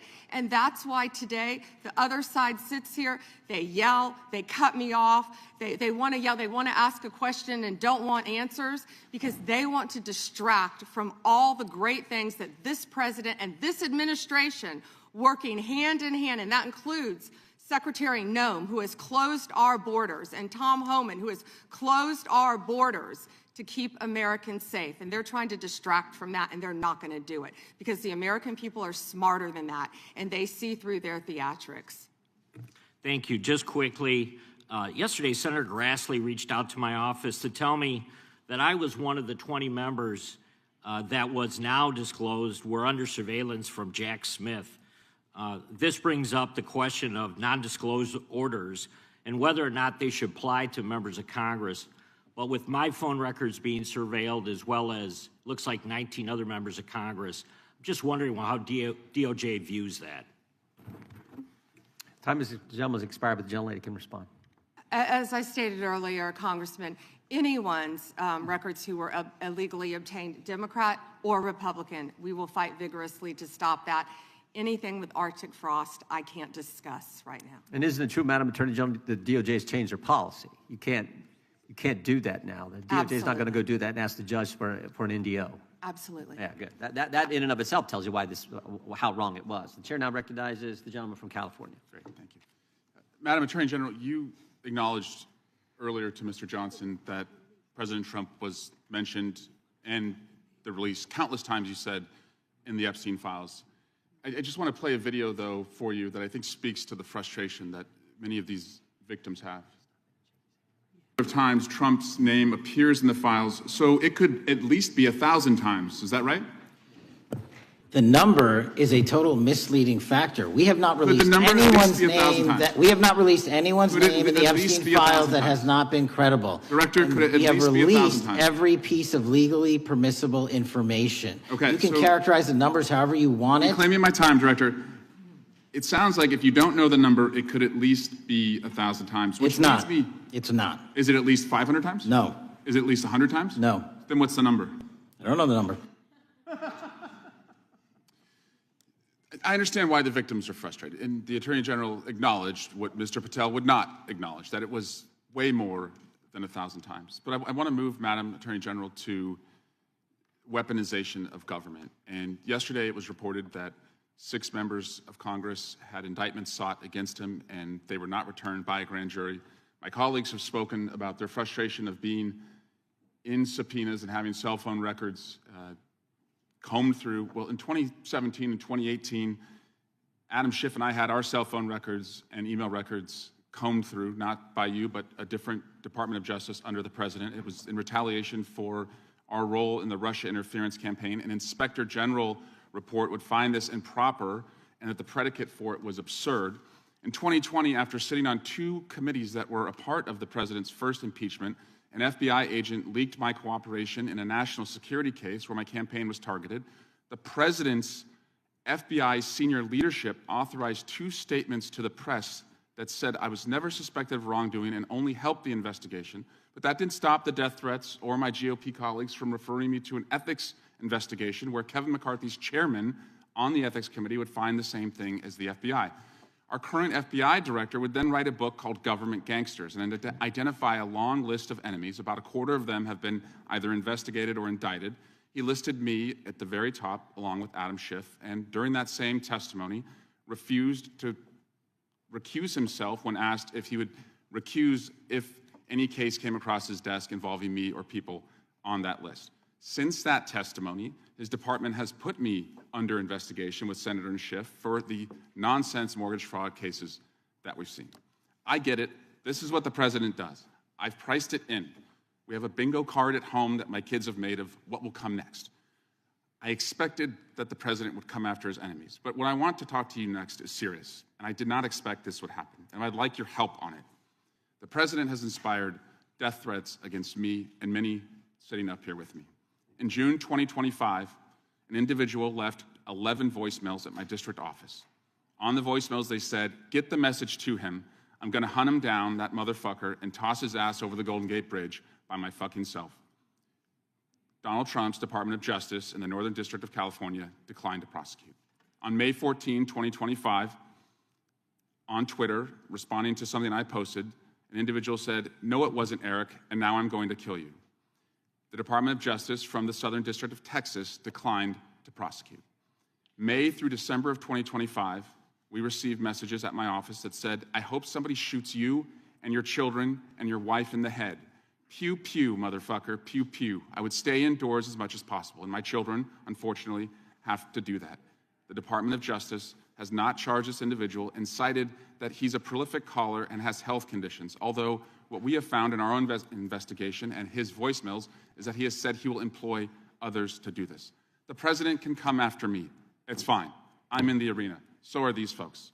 But we never expected that the Department of Justice would not seek to prosecute and investigate those who are making threats against us. And that would include those on that side of the aisle. And I'm just asking for your help to protect life, because life is at risk with the environment we're in right now.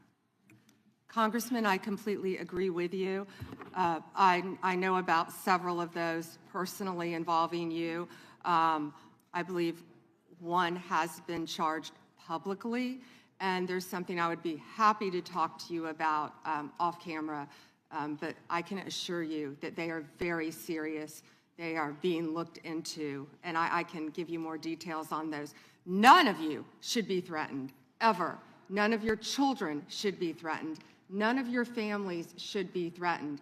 And I will work with, you can come into my office any day. I will work with all of you on both sides of the aisle if you are ever threatened. And I'll gladly talk to you after this hearing about your cases. But I can tell you some of them are very active. Appreciate that. And I yield back. Gentleman yields back, and we're sorry for what the gentleman and his family have had to go through.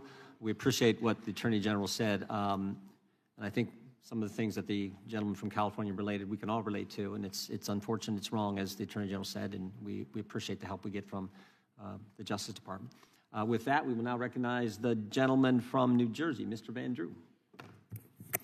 Thank you, Chairman. I don't know where to begin. Thank you for being here, General. You might see me when I'm right in front of you.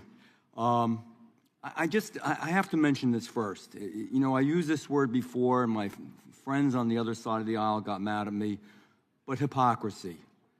Epstein, Epstein, Epstein.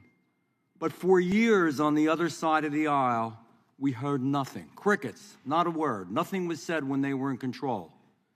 Nothing was mentioned basically the last summer, and the ranking member points out that he did do something last year. Yeah, he did a letter complaining about the plea deal for Maxwell, but it wasn't a big deal.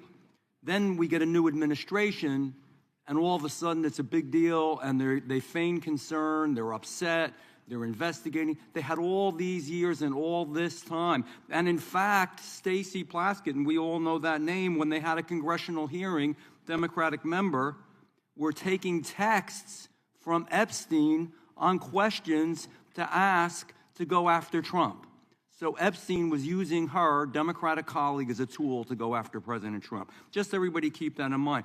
And then we talk about ICE and how horrible it is. And there are concerns. Everybody wants everything to go right. Nobody ever wants to see somebody die. And they complain about it. But at the same time, hypocrisy, they encourage constituents to go after the ICE agents, to challenge them, to hurt them, to attack them. And that doesn't make sense. That's hypocrisy. And then we hear about the concern of, going after Democrats, that the legal system, that judiciary and Department of Justice is going after Democrats. But they literally rework the legal system under Alvin Bragg and Letitia James to go after Republicans and those sympathetic to Republicans. So, be careful when you accuse others that you're not guilty yourself. Be careful of what you say, because you got a history, and it's easy to go over it. I just want to talk about where we were and where we are now. We had over 10 million illegal crossings in the past between 2020 and 24. Over 10 million. There's probably a much bigger number. I'm being conservative. We were told the people weren't dangerous, but they were, General. They were dangerous, many of them. More than 300 individuals on the terror watch list during that time. Violent criminals came across, as we saw consequences where mothers and fathers, daughters and sons, children were raped, murdered, hurt, abused, beaten, trafficked, all from the drugs. My God, the drugs they brought into our babies in this country. 73,000 illegals with criminal histories, 20,000 with convictions of assault, robbery, and sex offenses, 13,000 convicted murderers in our beautiful country, 15,000 convicted sexual assault offenders. It was madness. It was insanity. It's bizarre. It's perverse. What in God's name were you doing? So we finally are cleaning this up now. We're finally trying to make it right and safe for our people. So my questions are this. General, do you believe in removing criminal illegal aliens from our communities will save American lives? Yes, and given the cases that you just discussed, that's proof of it every single day. President Trump is committed to that. This entire cabinet is committed to that and making and keeping Americans safe. Thank you. Would you agree that, and thank you for doing that, would you agree that allowing individuals with known criminal histories to enter and remain in the United States, we knew this back then, they knew it. Would you agree that creates serious risk to our public safety? I know the answers, but let's just say them clearly. Yes. Would you agree that when dangerous individuals are released instead of detained, and they were released over and over and over again, and these are the real issues. This is really what America cares about. They want their children and their families to be safe. Do you think if you release them instead of detaining them, that crimes will happen because of that? Absolutely. Would you agree that, I'm sorry. And it did. And it did, thank you. Would you agree that cooperation between, and this is a biggie, and I'm gonna ask you to elaborate on this. This is a big deal. This is why some of the problems we're seeing in some of the places like Minnesota are happening. That cooperation between federal and local enforcement, which we always used to have, helps remove violent offenders from our communities, that we should be a team. Yes. And can you elaborate on that a little bit? In other words, when the local enforcement is forced by the politicians, not their fault, not to do their job and not cooperate, why does it create the situations that we see where we have the need for crowd control? By the way, they're not peaceful. Those are not peaceful protesters. We know what a peaceful protester is. When you spit on law enforcement, when you push them, when you hit them, when you beat their car. If you can answer the question, thank you. Its time's expired. You may answer the question. Thank you. Yes, I spent 4 days myself in Minnesota, in Minneapolis. What I will say about some of these sanctuary cities, some of these democratic cities, law enforcement, they quietly want to work with us. I've spoken to law enforcement in multiple cities who want to work with us. And yes, we're going to do everything we can to keep our citizens safe, whether or not these Democrat-controlled sanctuary cities do or don't. And damn it, that's what really matters. I yield back. Mr. Chair, I have a UC. Ms. Crockett from Texas is recognized for UC. Thank you so much. Donald Trump's approval rating implodes on his strongest issue. This is from Newsweek today. It says 40% of people approve of Trump's handling of immigration and border security, while 60% disapprove. Without objection, that is a admitted. net drop Now I recognize the gentleman -20. from California, Mr. Liu.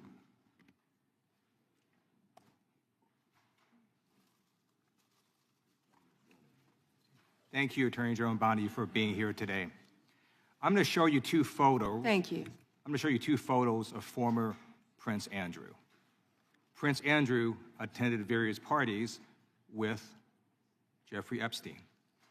Under the law Congress passed, you were allowed to redact photos to protect the victims of Epstein's sex trafficking operation. You redacted the photos of this victim's face because you were following the congressional law. Is that correct?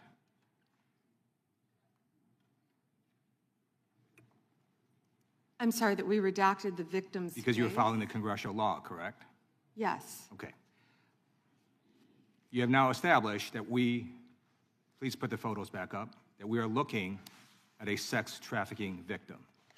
Under the Federal Victims Trafficking Protection Act, not only is Jeffrey Epstein guilty, but anyone who patronizes Epstein's sex operation is also guilty of a crime. That's why I find it absolutely despicable that you sought to protect Epstein's clients, like former Prince Andrew. Last July, you closed the case on Epstein's abusers. The July 2025 memo from your Department of Justice stated, quote, "We did not uncover evidence that could predicate an investigation against uncharged third parties." These two photos, please put the photos back up. These two photos staring you in the face are evidence of a crime and more than enough evidence to predicate an investigation against former Prince Andrew. So I ask you, Attorney General Pam Bondi, Why did you shut down this investigation last July, and why have you not prosecuted former Prince Andrew? I don't believe you asked Merrick Garland these questions when he was Attorney General and set before I agree with you. You twice. I'm reclaiming my time. I agree with you. I agree with you. During the Biden administration, I called for people looking at Epstein files. Merrick Garland dropped the ball, as did Attorney General Bill Barr, as did Alex Acosta, a whole string of failures. But you are in charge. You have the power to change things, to hold these men accountable, and you're doing the opposite. You're protecting them. So I want to move on to another man. Can I answer Donald that, Trump. though? I want to move on to another Can I question. answer your question about protecting You answered the Prince Andrew? question. You're saying no. I love this. I want to discuss another man, Donald Trump, who is all over the Epstein files, like former Prince. Here's a video.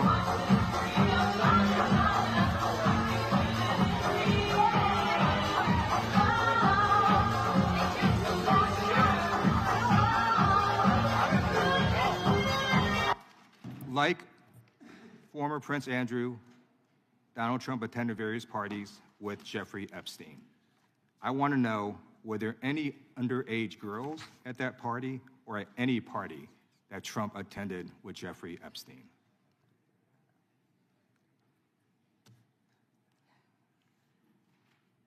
This is so ridiculous, and that they are trying to deflect from all the great things Donald Trump has done. There is no evidence that Donald Trump has committed a crime. Everyone knows that. This has been the most transparent presidency. He's the one that asked that those files I'm reclaiming my time. be I got your released. answer. You said there's no evidence. Trump asked Mr. Chairman, please stop the clock. Stop the clock. the legislation. This is Time. this I'd like is to reclaim ridiculous. my time. Time belongs to the gentleman from California. Okay. I'm going to put up another document from a witness who called the FBI's National Threat Operations Center, because I believe you just lied under oath. There is ample evidence in the Epstein file. Don't you ever accuse me of a crime. I believe you just lied under oath, and this is all on videotape. You said there's no evidence of a crime. I'm showing you. Here is a witness statement who called into the FBI's Threat Operations Center. He drove Donald Trump around in a limo. He overheard what Donald Trump said to Jeffrey on his cell phone. He was so angry, he was going to stop the limo and hurt Donald Trump. And he met a girl who said she was raped by Donald Trump and Jeffrey Epstein. She later had her head blown off, and officers at the scene said that could not have been suicide. No one at the Department of Justice interviewed this witness. You need to interview this witness immediately. Epstein should rot in hell, so should the men who patronized his operation. And as we say here today, there are over 1,000 sex trafficking victims, and you have not held a single man accountable. Shame on you. If you had any decency, you would resign right after this hearing concludes. The gentleman has expired. May I respond? Yeah, I don't know how you respond. No one can. I did not ask a question, He Ms. doesn't You're want allowed to talk to. about I did the not ask a horrific question. crime in California. He does not want to talk about I did not ask a crime question. in his state. She can't just Madam ad Attorney lib General. stuff. I did not ask a question. Meeting will be in order. The gentleman has yielded back his time. I think our next witness will be more than happy to let the Attorney General Madam respond. Attorney General, would you like to? Gentleman from Alabama is recognized for 5 minutes. You have a few minutes to respond. Thank you, Congressman. This is what Congressman Liu didn't want to talk about. He didn't want to talk about all the crime that is happening in his state. California refuses to honor detainees because of its dangerous sanctuary city policies. The refusal means California has released 4,561 criminal illegal aliens onto its street. The crimes of these aliens include 31 homicides, 661 assaults, 574 burglaries, 184 robberies, 1,489 dangerous drug offenses, 379 weapons offenses, and 234 sexual predator offenses. That's why they are deflecting. That's why they're trying to talk about the Epstein files. That's currently happening in his home state. Attorney General, thank you for being here, and I wanted to make sure you had time to respond. I'm going to change gears a little bit. In October, when you were testifying before the Senate, I know you and my friend Senator Katie Britt discussed concerns of infiltration of the illegal Chinese vapes into our country. As a father of three, obviously, I'm worried a little bit about this, and I believe that many parents in the country share our similar concerns. Can you provide an update on DOJ's work in this space over the past few months? Yes, and thank you for bringing that up. We're talking about the vapes. And this should be an issue where both sides of the aisle can work together on. Parents need to understand, children need to understand that so many of these are being manufactured in China, sent to our country, and have the potential to be laced with lethal drugs. We've seen an overdose. We need to get on the front end of this before we have another crisis and children are dying. I've partnered with Secretary Kennedy, of course, at HHS on this matter, but thank you for bringing it up. You know, they're selling these things as flavored vapes illegally in many stores around the country. Secretary Kennedy and I actually we went and did something on this, and it was sadly the day that Charlie Kirk was assassinated. And so it didn't get a lot of attention, nor should it have after that happened. But yes, we're continuing to work on that, and thank you for bringing that up. That's happening in all of our states, and I would ask everyone here, I know Congresswoman Ross was just nodding, it's happening in every state.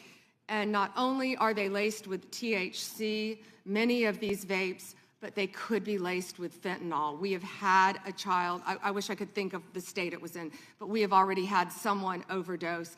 And we have to get together on this, and we have to get on the front end of this. And I would love to work across the aisle on this to protect our kids. How many school kids do you see now vaping? And it's not only, I believe a vape has 20 cigarettes, but you know, that's one vape is 20 cigarettes, I believe it is, but also what they could be laced with, because so many of them, the majority of them, are manufactured in China. Sure, and if you need additional resources, please let us know as you're going through the process. And then I'm going to change gears one more time on you. Under the Biden administration, there was a lot of confusion created when parts of the DOJ began treating software developers like financial institutions. Even when they did not hold or control anyone's money, they were simply building the technology. That uncertainty made it harder for Americans to build, innovate here at home. Earlier this year, the Deputy Attorney General issued a memo entitled Ending Regulations by Prosecution, a clear break from the Biden administration's approach. And I think it's important that that's a good step in the right direction. But can you talk a bit about how the DOJ is now putting that memo into practice, especially when it comes to making sure that people are just writing the software and don't control the user's funds, we don't want them treated as an unlicensed money, or they're not money transmitters. So. Yes, and we're doing everything we can to protect the American people on that, and I would refer everyone to Deputy Attorney General Blanche's memo, and we're working as hard as we can on that topic. Because we want to lead the way in the space on that, so we appreciate the help. And with that, Mr. Chairman, I'll yield back 10 seconds. Gentleman yields back. We'll recognize the gentleman from Arizona for unanimous consent. Thank you, Mr. Chairman. I have a number of UCs. Gentleman can proceed. Thank you. Bombshell new docs show Trump called police about Epstein in 2006. Without objection. Kamala Harris defends Biden administration decision not to release Epstein files. Without objection. Why weren't they released during the Biden administration? Without objection. House Democrat Stacey Plaskett exchanged texts with Epstein during 2019 congressional hearing. Without objection. New York judge allows Epstein victims' claims against Plaskett to proceed. Without objection. Hakeem Jeffrey solicited funding from Epstein in 2013 after financier was convicted child sex offender. Without objection. Jeffrey Epstein was invited to dim fundraising dinner and to get to know Hakeem Jeffries by firm working with Brooklyn's Barack. Without objection. An email from Leslie Groff to Jeffrey Epstein concerning Hakeem Jeffries fundraising. Epstein file says Biden was replaced in 2019, question mark? Without objection. Thank you. The gentleman yields back. The gentleman from California is recognized. Mr. Correa. Thank you, Mr. Chairman, and welcome, Ms. A.G. Bondi. I agree with you. Our top priority should be protecting Americans. In my past life in the California State Legislature, I did a lot of work on solving sex crimes, passing legislation to update our codes. And I found that the biggest challenge to solving sex crimes is reporting them. Victims have to have the guts to stand up to report those sex crimes. But it's not easy. It's the most unreported sex crime there is. Crime there is sex crimes. It's painful, humiliating. A lot of time the victims don't think anything's going to come out of their reporting these crimes. Then we have adults who as children were molested, boys and girls who will live in silence for the rest of their life. I believe the Epstein files are just one of many sex rings, sex crimes taking place in our society today. I hear 1,200 Epstein victims, some additional victims as young as 9 to 10 years old. The challenge I have today, what bothers me today about this hearing, Madam AG, is what's the message we're sending out there on Main Street? Shouldn't ask a question I don't know an answer to, but I'm going to ask the victims behind you right now. First, can you please stand up? And then, can you please raise your hand if you think after everything you've heard today, you feel that our AG, the feds, have your back? Do we have your back?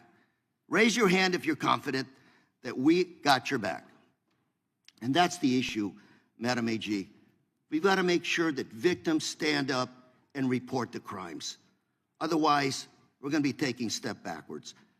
Today, AI, cyber, social media, the new realm for people to be hurt, attacked sexually. These are the areas I'd welcome the opportunity to work with you on. It's not your problem. It's not my problem. It's our problem.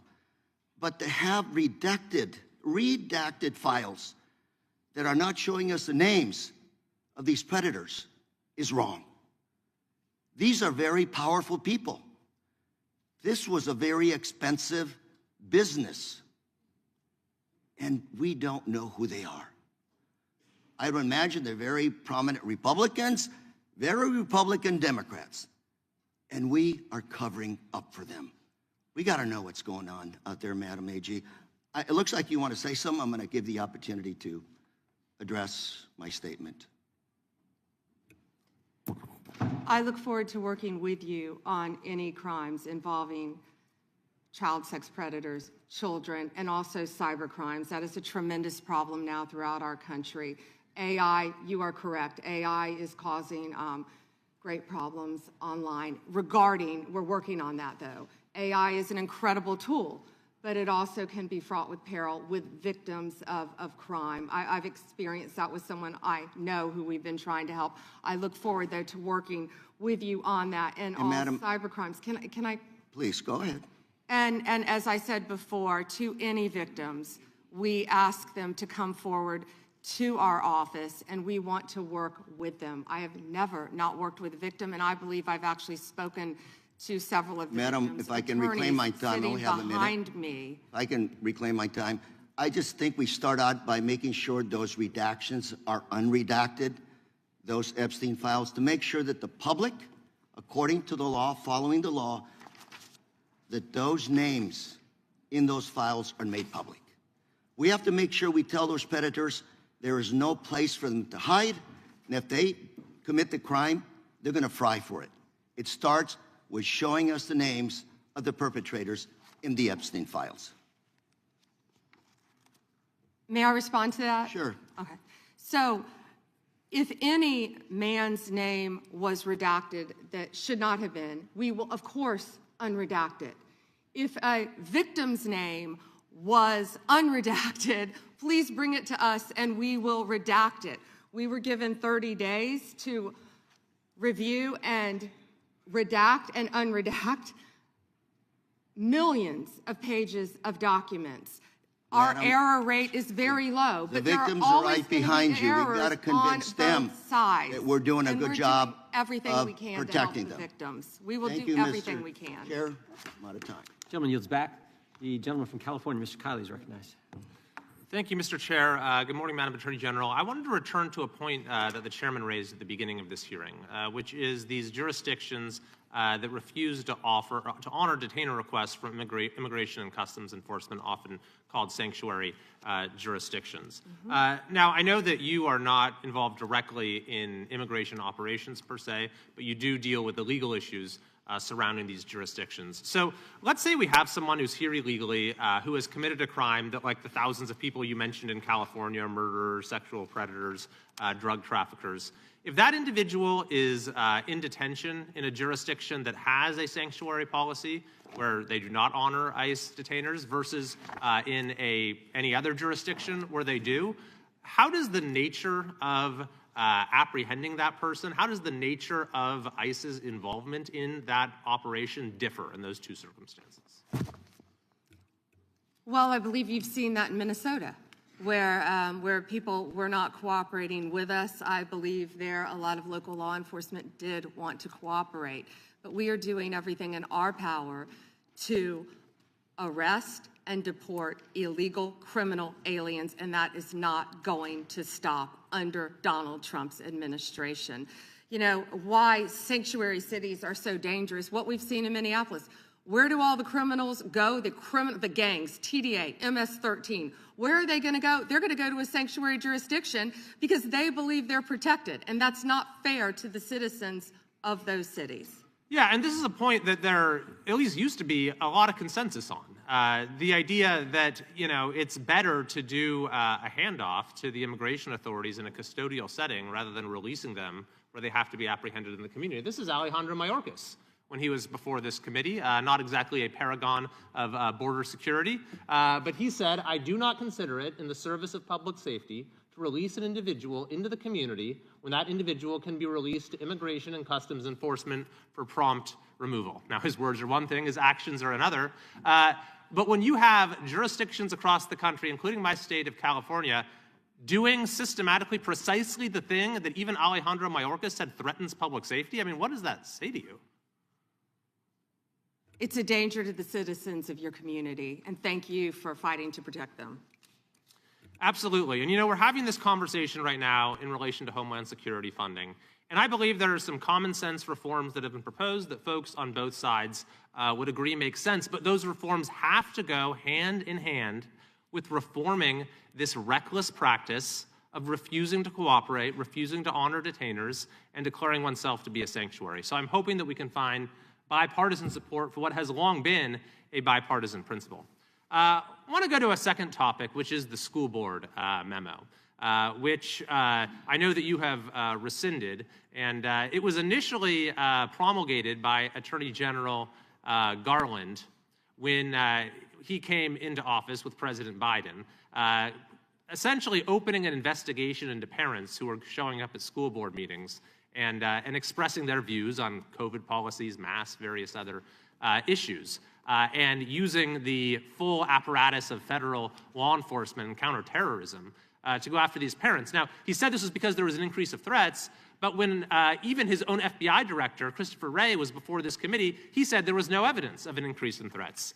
Yet, nevertheless, when I asked him if he regretted the memo, Attorney General Garland said there was absolutely nothing wrong with the memo. Now, I take it you disagree with that, having now rescinded it? Absolutely. That was one of the main focuses of President Trump and this administration. We will protect parents at school boards. We will protect children in schools. We will protect parents' rights for their children's education in our school system in this country. We will protect Christians. We will protect everyone who wants to freely protest. If Christians want to protest in front of an abortion clinic without being arrested, they will do so. Thank you very much. And finally, I thank you for your efforts to step up the detection and rooting out of fraud. My home state is California. Any idea if there might be any fraud going on in California? Well, we are establishing, as you have heard, a fraud unit, and I'm sorry you're having to deal with that in your state, but the cavalry's coming. And we have Colin McDonald, who is hopefully will be confirmed soon. We're working on Minneapolis. I don't know if you were sitting here when I said that, but California was was right up there. I'm sorry to say for both sides of the aisle that California is right up there with fraud. It's out of control, but we are coming to your rescue. Donald Trump is coming to the rescue. Well, thank you very much. And unfortunately, I think you'll find that what's happening in California pales in comparison to what's been going on in Minnesota. Thank you. I yield back. Gentleman yields back. The gentleman from Maryland is recognized. Actually, I think the gentlelady from Pennsylvania. Gentlelady from Pennsylvania is recognized. Thank you, Mr. Chairman. Ms. Bondi, I'm here. On September 25th, President Trump signed a memorandum known as NSPM 7, purporting to address domestic terrorism. But Americans across the political spectrum were immediately alarmed by the memo's blurring of the line between unlawful conduct and constitutionally protected speech and activity, as well as its call to investigate, prosecute, and dismantle groups that the president and Stephen Miller described without evidence as, quote, an organized campaign of radical left terrorism. Now, counterterrorism experts were further alarmed by the administration's singular focus on left-wing extremism, combined with the sudden deletion from the DOJ website of decades of research and law enforcement analysis, which had concluded that right-wing extremism poses the greatest terrorism threat to Americans. The president's memo broadly and vaguely links violent conduct to ideologies, and it targeted specifically anti-American, anti-Christian, and anti-capitalist beliefs, as well as, quote, hostility to so-called traditional American views on family, religion, and morality, end quote. President Trump has repeatedly and openly, however falsely, tried to brand his political opponents with these sentiments listed in his memo. But as you know, as a lawyer, holding beliefs that the White House disagrees with is not a crime. And the statute defining domestic terrorism requires criminal acts, not just thoughts and ideas. That's why legal experts, nonprofit leaders, religious freedom, and civil rights advocates immediately raised the alarm that the new presidential directive was a politically motivated attack on civil society designed to silence those who disagree with the administration. So, Ms. Bondi, Section 3 of that memo directed you, as Attorney General, to submit to the President and Stephen Miller a list of groups or entities whose members are engaged in acts that meet the definition of domestic terrorism. And then on December 4th, you directed the FBI to work with a variety of law enforcement entities to compile a list of groups and entities engaged in such acts by January 3rd, 2026, and to update that report every 30 days thereafter. So can we assume that you or persons under your direction at the Department of Justice have prepared that list of groups or entities who are designated as domestic terrorist organizations? And I just remind you that's a yes or no question. Did you prepare the list? I'm not going to answer it yes or no, but what I will say is I know Antifa is part of that. I will talk to you about that. I'm reclaiming my time. I asked you whether you an prepared Antifa member a was list. arrested in Minneapolis federal reclaiming court for my cyber time. stalking. Did you they have ask a question list? and don't want an answer. The answer is yes or no. Time belongs to the gentlelady from Pennsylvania. Gentlelady can proceed. Okay. So will you commit to providing this committee with any list of organizations that you have recommended be designated as domestic terrorist organizations? We will comply with the law in all matters. Will you commit to provide this committee with your list of entities that you recommend be designated as domestic terrorist organizations? I'm not going to commit to anything to you because you won't let me answer questions. Okay, well then we do understand that your current position is that you have a secret list of people or groups that you are accusing of domestic terrorism, but you won't share it with Congress. And I'd remind you that when the U.S. government designates an entity as a foreign terrorist organization, it must report that to Congress and to the entity, because the government can make a mistake and the entity has the opportunity to contest it. So your position seems to be that if you falsely designate an American or an American organization as a terrorist group, there's nothing they can do about it. I think we get it. You don't want to answer the question. No, you don't get anything regarding public safety. Thank you. Nothing. Thank you for the insult. It's clear you didn't come to Congress prepared to answer questions that the American people have every right to have answered. But if you were prepared to answer truthfully, here's what we expect the facts to show. The administration is keeping lists of Americans who the White House says are engaged in domestic terrorism. Those lists could include Americans who have not committed any acts of terrorism, but simply disagree with this administration, people like Renee Good and Alex Preddy. And your list may include clergy, elected officials, and members of indivisible groups across the country. And those lists likely don't include Proud Boys or Oath Keepers who were actually convicted. Americans have never tolerated political demagogues who use the government to punish people on an enemies list. It brought down McCarthy, it brought down Nixon, and it will bring down this administration as well. And you're right. That's why we're so glad they rescinded the memorandum targeting parents. For goodness sake, as the gentleman from California just pointed out in his 5 minutes, the gentleman from Kentucky is recognized for 5 minutes. May I respond very briefly to her statement? Well, I think we can do that probably on one of our members' time. Okay, thank you. I don't want that to get away. Thank you. Yep. Thank you, Mr. Chairman. Behind me, I have 3 documents from the DOJ production that are emblematic of the massive failure of the DOJ to comply with the Epstein Files Transparency Act. To my right is an email that was sent by the victims' lawyers to the DOJ. It was a list of names not to redact, a list of names not to release. What did the DOJ do with this email? They released this email in the document production. Literally the worst thing you could do to the survivors, you did. And they're getting phone calls. A lot of these people didn't want to be known. And we know you touched the document because you redacted one name and you redacted the lawyer's name, but you left the survivor's name there. The next document I want to show you, that was in the title, the victims' survivors' names, all right? The title of this one is Child Sex Trafficking, Co-Conspirators, Fully Redacted. And by the way, I'm going to unredact them here. Les Wexner is in this. Now, your your deputy attorney general said, oh, well, he appears hundreds of times in the files. But he doesn't appear in this file until I forced you to release it, where he's listed as a co-conspirator, not to tax evasion, but to child sex trafficking, not to prostitution, not to money laundering, child sex trafficking. And then finally, what we have here is the third exhibit that I have is emblematic of the FD 302 release. These are the documents that we need that you're holding on to and over-redacting because they have the names of the men who are implicated. How do we know?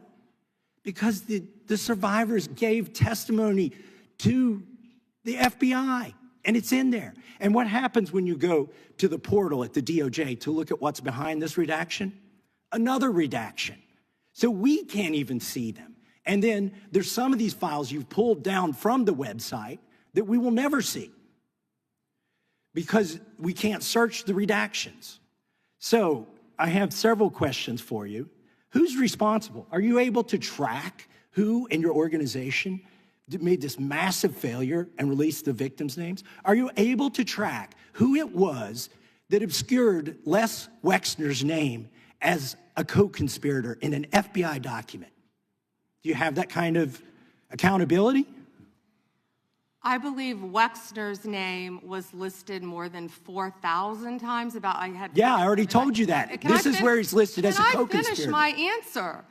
Come on, let me finish my answer. We corrected that within 40 minutes. He was already, you're acting like everybody's trying to cover up Wexner's name. Reclaiming my time. I'm going to answer this question. Reclaiming my time. Mr. Chairman. This is how this works. Can I have my time back? Mr. Chairman. The gentlelady can give her answer. The time belongs to the gentleman from Kentucky. All right, I'm reclaiming my time. Can I give my answer? So I'm going to put the language of the bill up on the screen. Chairman, may I give my answer on that? It's a political joke, and I need to give my answer on that. We'll let the Attorney General respond, and then the gentleman can move to his next question. It's my time. Within 40 minutes, you asked me a question. Within 40 minutes, Wexner's name was added back. Within 40 minutes of me catching you red-handed. There was one redaction out Where of he's over listed as a 4,700, co-conspirator. and we invited you in. This Show guy has Trump derangement syndrome. He needs to. You're a failed politician. Gentlemen, You need to I get on want you to things watch that the matter. video. Mr. Chairman, please restore his time and remind the witness of the Himself, rules here. there is no credible information. None. If there were, I would bring the case yesterday that he trafficked to other individuals. Is that your position as well? My position is any victim who comes forward, of course, we would love to hear from them. 1-800-CALL-FBI. Did you ask Merrick Garland that the last 4 years? Did you talk about Epstein? I'm reclaiming my time. I'm glad you're asking about Merrick Garland. You don't get to reclaim because time this when is you don't- bigger than when you Watergate. when I don't answer a question the this way you goes want. over 4 administrations. You don't have to go back to Biden. Let's go back to Obama. Let's go back to George Bush. This cover-up spans decades, and you are responsible for this portion of it. And that's now, where the I want to know at what transparent- point did the FBI and the DOJ decide that Lex Wessner was not a co-conspirator? Because our Epstein Files Transparency Act requires you, please put it back on the screen, please, to release the internal decision about whether to prosecute him or not, and it's not in the files, and it's not in the files for any of these other men. Time of the gentleman has expired. May she answer? And he's a hypocrite because he voted against the ban that we were talking about on deep fake AI porn. Only 2 people voted against it, and you were one of them, hypocrite. The gentleman's time has expired. Mr. Yeah, Chairman, I would, order. Mr. Chairman, could she answer the question? Chairman, I was wondering. The gentlelady's allowed, the Attorney General's allowed to respond the way she wants to respond to any member's questions, Republican, Democrat. All right, I have unanimous consent request.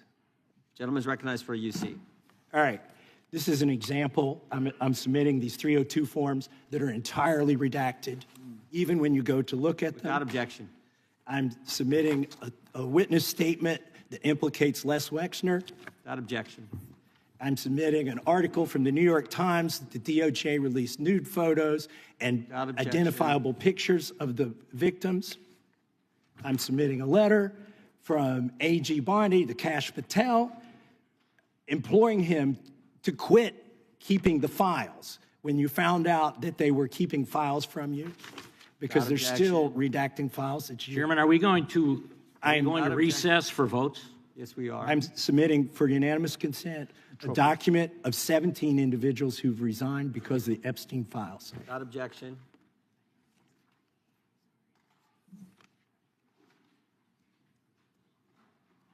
Just want to check on how much time we have left in votes, but one thing I've learned here of late that they'll wait on us. How much time do we have? Oh, they just called. Okay. The chair now recognizes the gentleman from Maryland. And thank you, Mr. Chairman. I want to start by saying I appreciate what you said, Attorney General Bondi, and you said it to me personally, that you take the personal security of every member of Congress seriously and that people can contact you about that. And in these times, that's a very serious matter. So I thank you for that. Article 2, Section 1, Clause 7 of the Constitution is the Domestic Emoluments Clause. And it says that the president is limited to his salary in office and cannot receive any other money from the federal government while he's in office. It cannot be increased by $1. This president is the first president in U.S. history who has repeatedly sued the federal government for $230 million for the judicial search warrant at Mar-a-Lago, which was perfectly lawful and was never struck down. But now he's suing the IRS for $10 billion. He's suing the IRS for $10 billion, which I think is around 80% of its annual budget, because his tax returns were leaked. And they were illegally leaked by a private contractor who actually is in prison now, Charles Littlejohn. But he wants $10 billion. Now, but I want to ask you the question of whether you think it would violate the Domestic Emoluments Clause for you to settle that $10 billion case or any of the other claims that the president has made against the government. He himself has remarked, it's interesting because I'm the one that makes the deal, right? And he says, I kind of have to work it out with myself.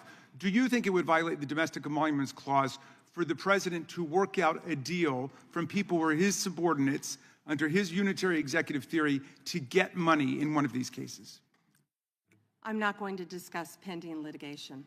Okay, so theoretically you're saying because his privacy rights were violated in that tax case, and they were. I'm with the president on that. I mean, his Mar-a-Lago thing is ridiculous, but there's no doubt that his tax returns, despite the fact that he promised to release them, despite the fact that every other president released the tax returns, he suffered embarrassment when it showed that he hadn't paid taxes for several years, and he had a right for that not to happen. Now, I want to turn back to the Epstein survivors, because President Trump may have been a little bit embarrassed by the release of those tax returns. How much do you think the claims of these survivors are worth?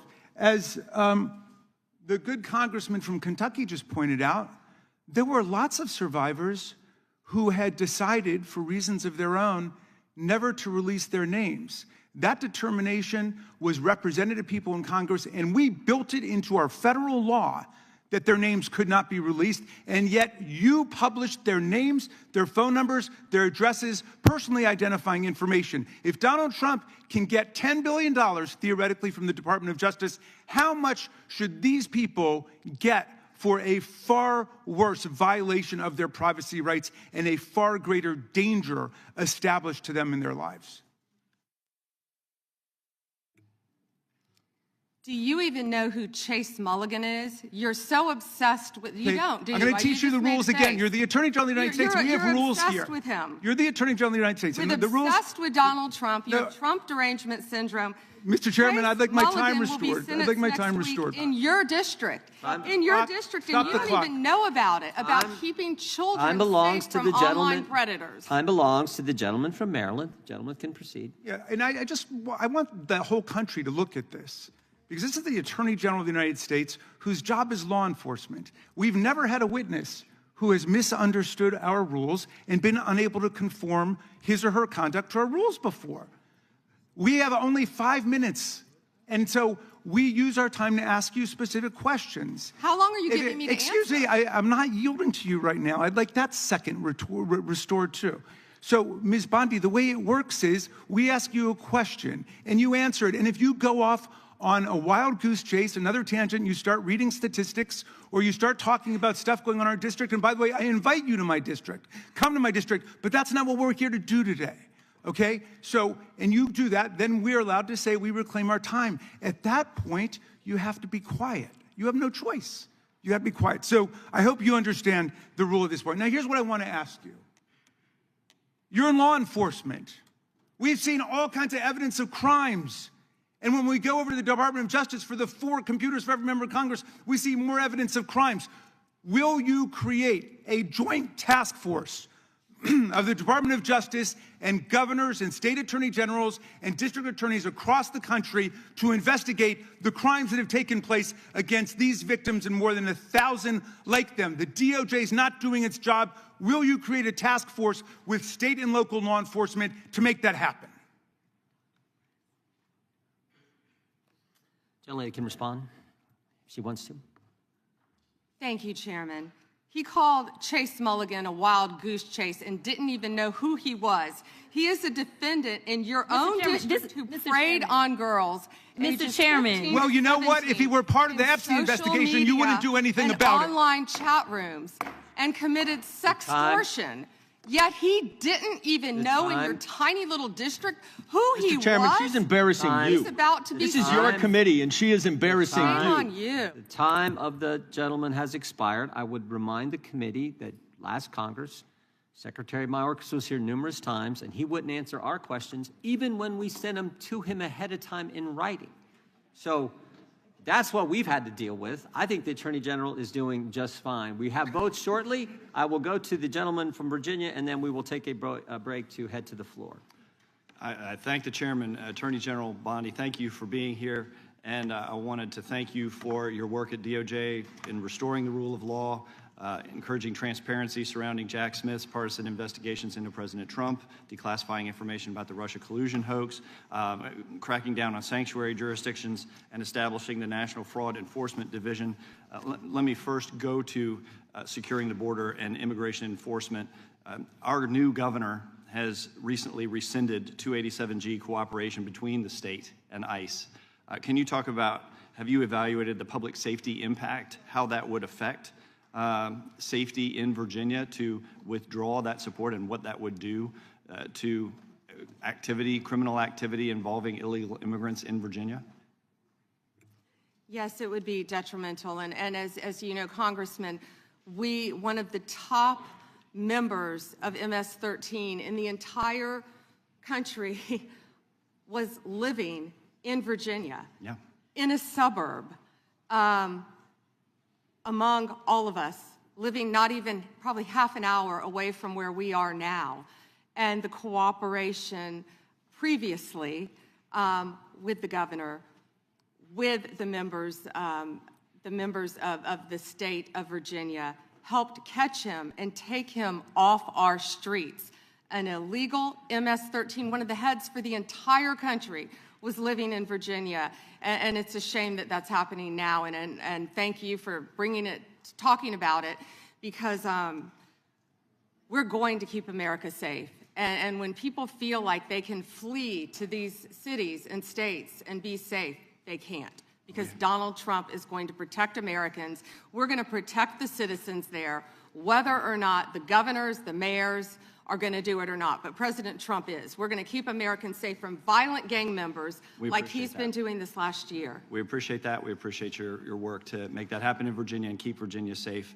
I want to move on to the Fraud Enforcement Division that you've established. My understanding is that this initiative is intended to centralize, coordinate enforcement of fraud laws related to government programs. You've talked about Minnesota, you've talked about California. Would this affect Virginia as well? Because we have fraud in Virginia as well. Absolutely, and we look forward to working with you. Would this affect things like long-term care accountability, senior living facilities engaged in Medicaid fraud, including systemic overbilling practices and the misappropriation of taxpayer-funded benefits? That is exactly what it's set up to help. Okay.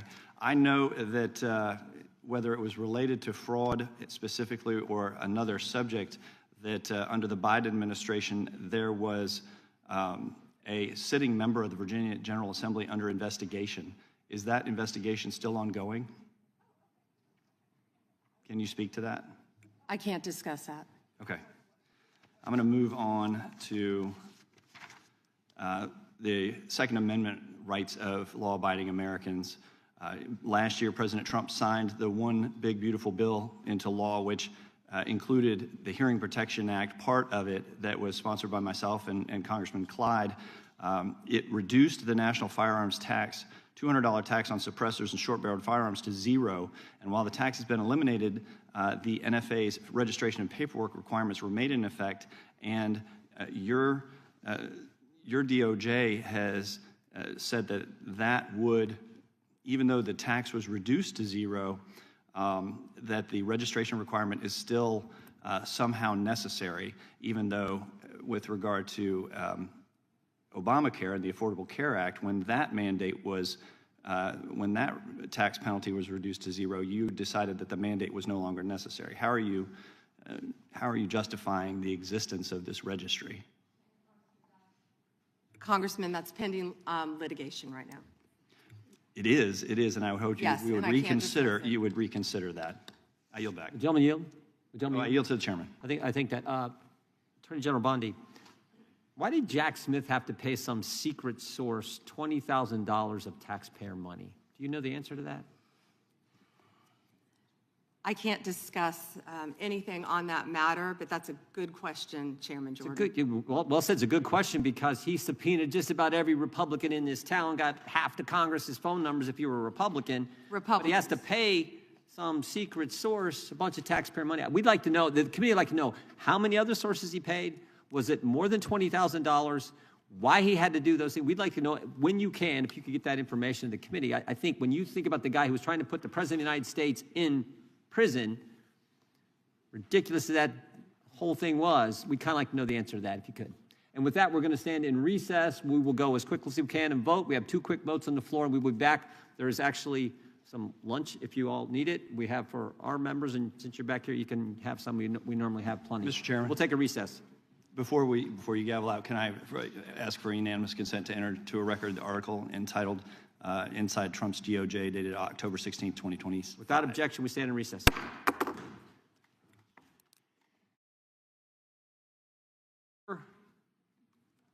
And the gentleman from Colorado is recognized for 5 minutes. Thank you, Mr. Chairman. Here.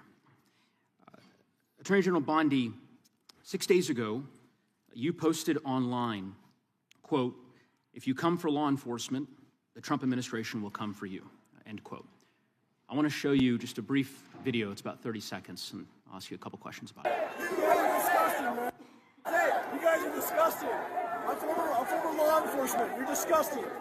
You are the Nazi. You are the Gestapo. You can't see it because you're chasing your pension, right? Pension. Your retirement, right? That's what runs your life, your retirement. The sad thing is they're not even going to get their pension because it's going to be worthless. And shame on you. Shame on you. Shame on you.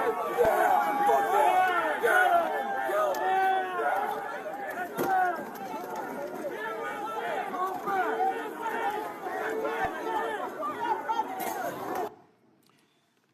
Attorney General Bondi, that man works for you now, right? Who was that, Congressman? The man in that video, the one who was in the police-worn body cam footage, the one allegedly yelling, "Kill him," at police officers on January 6th, his name is Jared Wise. He does work for us. He works for you at the Department of Justice. He does. This is an individual whom a federal grand jury indicted for 2 felonies and 4 misdemeanors related to his participation in the attack on January 6th. One of those charges was forcibly assaulting, resisting, opposing, impeding, intimidating, and interfering with police with the intent to commit another felony. This is who you choose as the chief law enforcement officer of the United States of America to hire at the Department of Justice. Someone on video yelling, "Kill him," at police officers? Right? I believe he was pardoned by President Trump. Oh, he was pardoned. You're right. You're right. Pardoned by President Trump for his offense. Pardoned for yelling, "Kill him," at police officers. And yet you expect hardworking police officers across the country to believe that you take law enforcement seriously. You could imagine the reaction of so many folks across the country hearing the chief law enforcement officer of the United States refuse to even condemn what that individual whom you've now hired did. But in any event, let's talk a little bit about some of the other divisions within the Department of Justice and what's happened over the last year. You're familiar with the public integrity section of the DOJ's criminal division. I think it's referred to as PIN. Is that right? Yes. Okay. Do you know which presidential administration under which the PIN was first created? I can tell you what administration that the weaponization was ended under. I'll reclaim my time. This wasn't a trick question. You don't get to Madam Attorney reclaim General. your time. Madam Attorney General. Because I don't like it. Mr. Chairman, will you explain the witness that he does reclaim his time? Because I don't answer a question to your satisfaction. Mr. Chairman. Madam Attorney General, the time belongs to the gentleman from Colorado. The president under which PIN was created was Gerald Ford. It was created after Watergate. I'm not asking a question, Madam Attorney General. The administration under which it was created was Gerald Ford. When you first started as the Attorney General of the United States, there were 35 people working in that office. There are now 2 people working in that office because you have gutted it. How many people work for the National Cryptocurrency Enforcement Team in the criminal division today? Can I answer the question about PIN? I've asked you a question. How many You've people asked work? me a question, but you don't How want many the people answer. work I'm not for the gonna answer your National questions the way you Cryptocurrency want. Enforcement Team? You won't answer how many I'll people? answer PIN. You. PIN will not be you know weaponized. what? You know what? What's Madam funny Attorney about General, this? I'll say to the chairman. What's funny about Chairman, this? you know what the answer is? and I think I understand why the Attorney General does not want to answer the question, because you eliminated the National Cryptocurrency Enforcement Team last year. So I understand why you don't want to tell the American people who works there. Yeah, I no one works understand why there you don't want to anymore, talk about Madam Mohammed Attorney Solomon General. in So your district. In any event, who murdered people. Mr. Chairman, will you stop the clock so his time is not wasted by the witness? I've been very generous with allowing extra time when we have these little disputes. I understand. You got the time, Mr. Magoo's. I might as well ask the chairman these questions. I'd be happy because to answer what some is of your questions. what's profound, the questions I've asked, the crime in your district, asked, Mr. Chairman, are not trick questions. They're not gotcha questions. They're actually basic questions about how the Department of Justice functions, and the unwillingness of this Attorney General to answer them in good faith. When a member of Congress asks how many people work at the National Cryptocurrency Enforcement Team, and the Attorney General refuses to answer it, it is not a coincidence. It's because she eliminated the team. Why?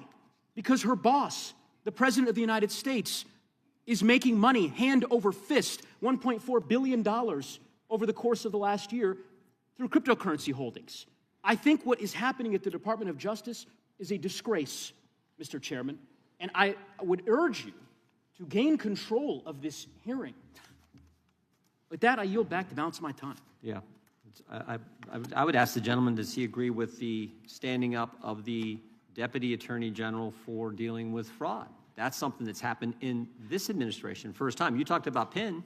That happened with this Justice Department. We're talking about this committee. Mr. Chairman, had you answered the question, had the Attorney General answered the question in that way, perhaps this hearing would have some modicum of resembling something that has typically been fairly conventional, an oversight hearing of the Department of Justice. The gentleman's time has expired. The gentlelady from Wyoming is recognized for 5 minutes. Attorney General Bondi, I want to express my gratitude to the President, you and your team for your continued efforts against extreme anti-energy policies taken by states and cities that serve only to increase costs on the American people. This is an issue of great concern for Congress as well as the consumers. At the behest of networks of non-governmental organizations and anti-growth activists, Democratic-controlled states and cities are enacting laws and pursuing coordinated lawsuits that would impose retroactive liability on energy producers for past global emissions based on speculative future climate change harms. The proponents of these plans call them climate superfund laws, but in reality, that is simply window dressing for taxes and fees imposed on consumers and businesses that don't even have a presence in these states or communities. But if you look at the billions of dollars they hope to gain from these efforts, the real goal here is to increase their already mismanaged state budgets by imposing fees on consumers and businesses in energy-producing states such as the state of Wyoming. I would describe this as the tobacco litigation on steroids. Vermont has enacted such a law, and another has recently gone into effect in New York. Similar laws are under consideration in a number of other states. Clearly, this problem is spreading. Would you agree that Congress has not authorized states to impose retroactive liability against energy producers and lawful carbon emissions? Yes. And would you also agree that protecting consumers is a core part of the DOJ's mission? Absolutely. Would you further agree that combating state policies that seek to hide and shift the true cost of programs like these onto consumers fits within your mission? Yes.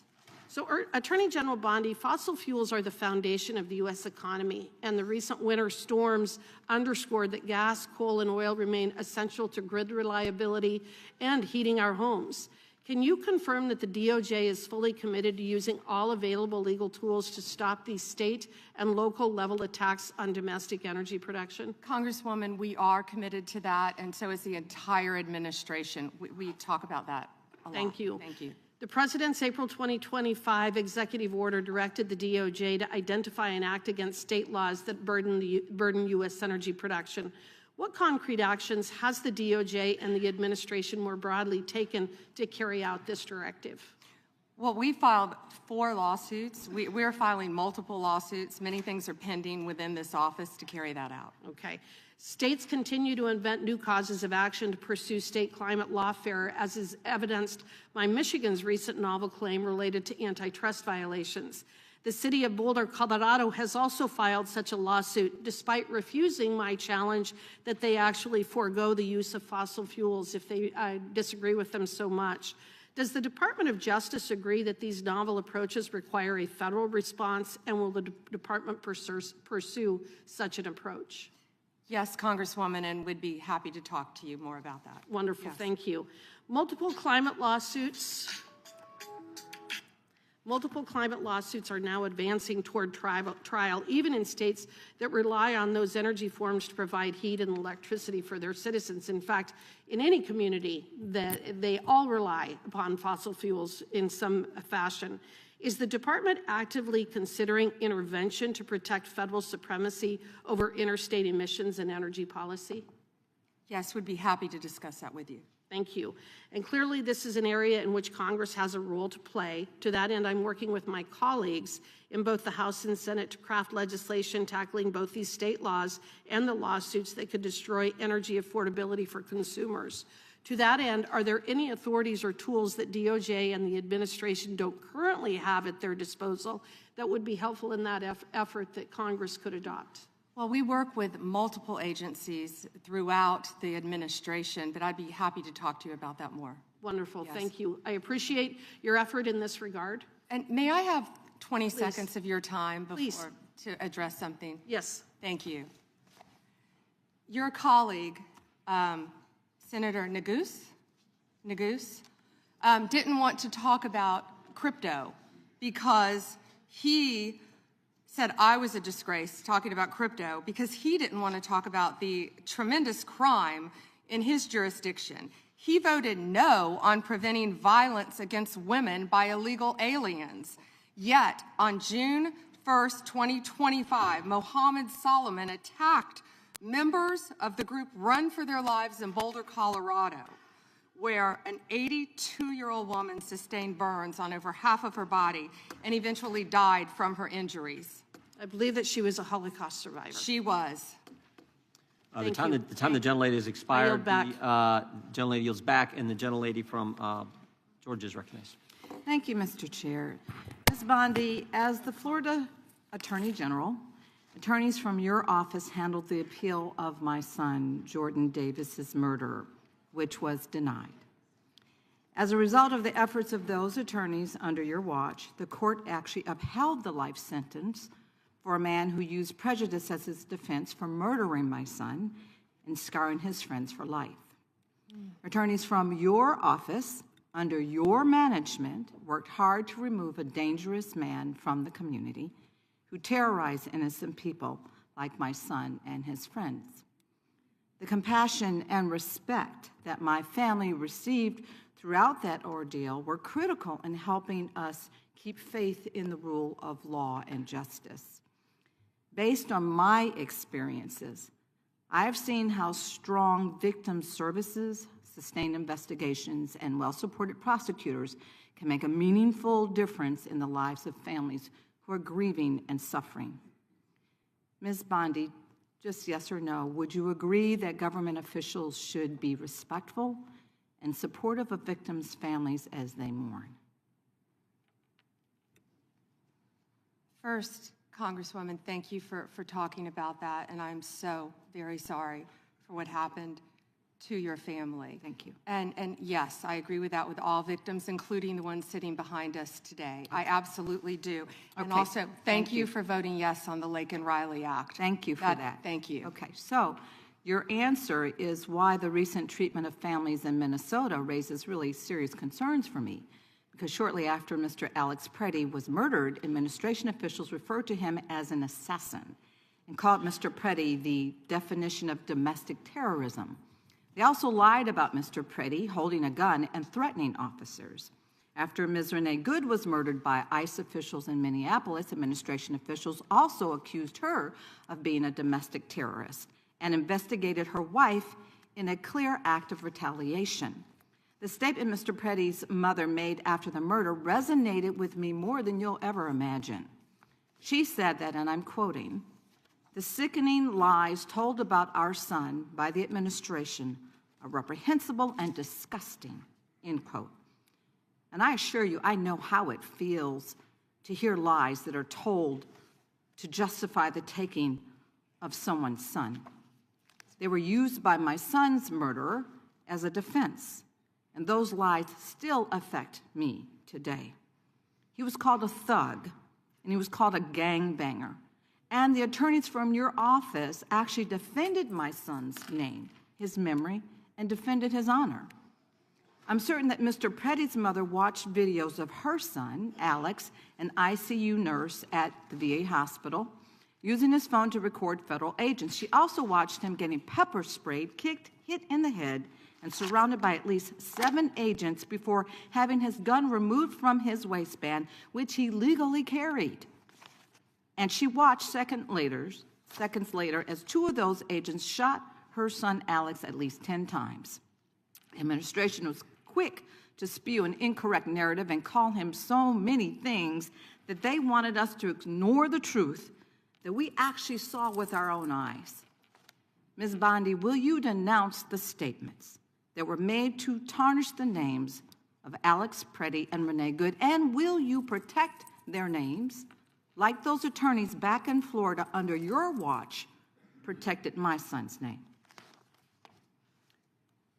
What I will say is we are looking at everything to shed light on what happened that day, and it is an ongoing and active investigation. Both of those cases, and I assure you they will be investigated. Investigating, we understand that, but will you do everything in your power, as you have done for my case, as you are asked to do, as you've sworn an oath to do? It is your responsibility to make sure that you are following the rule of law. Those families in Minnesota, they deserve the same respect. They deserve a full investigation, which you have not even begun to do yet. So what are you saying, is that they don't deserve any respect for a full investigation into their murders? Well, that that's is not incompetence on your behalf. Well, that the is not American accurate. people do deserve better. Non-commitment to defending the rule of law is what we see from you. I will told you we always were stand up for investigating. survivors, and I heard you say earlier when you told us that you will fight for them as well. And based on the information before us, these families have not received the same commitment to investigate what happened to their loved ones, nor have they received the respect that I would expect from the nation's top law enforcement officer. Investigations have been slow-walked, they've been canceled, and the special agent assigned to Renee Good's investigation resigned following pressure from your officials to reclassify Ms. Good's case. Time of the For gentlelady. families seeking answers and accountability, the withdrawal of investigative resources is simply unacceptable. Has expired. The gentlelady yields back. The gentleman from California is recognized. Thank you, Mr. Chairman. Madam Attorney General, I get the sense that we've lost a little perspective here. The most fundamental responsibility of government is to protect the lives and property of its citizens. Now, you cited some crime figures in your opening statement, and I wonder if you could repeat them, because I think it's one of the most extraordinary achievements of the Department of Justice in our history, and I don't think some of my colleagues heard you clearly.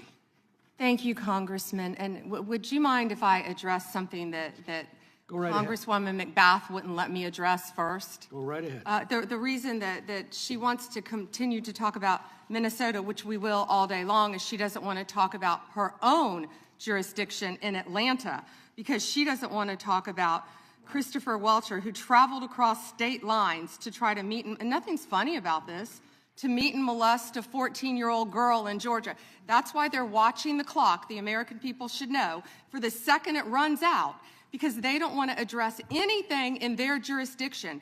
They're elected to represent people in their jurisdiction. We prosecuted illegal aliens who ran a large-scale meth operation in the Atlanta metro area. You understand we don't prosecute, right, Ms. Bondi? Madam Attorney General. On the law, I'm sorry, thank you. Mr. McClintock. So yes, the statistics I spoke of earlier, Congressman, under the leadership of the FBI, historic work has been done. A drop 20% in the nationwide murder rate in 2025. Least murders in our country since 1900, and that is to the work because of the credit of Donald Trump. It's not just homicides, is it? It's also other violent crimes, robbery. Could you go through that list real quick? Yes, Congressman.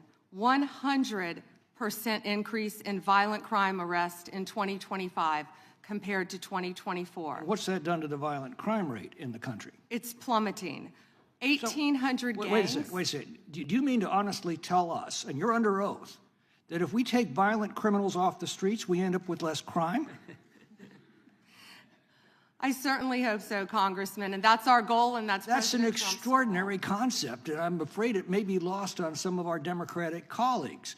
I look at these numbers, and they're absolutely staggering. It didn't happen by accident. It happened because of specific policies that you've implemented this year. And you mentioned a few of them. Would you continue? Over 6,000 child victims located, 22% increase.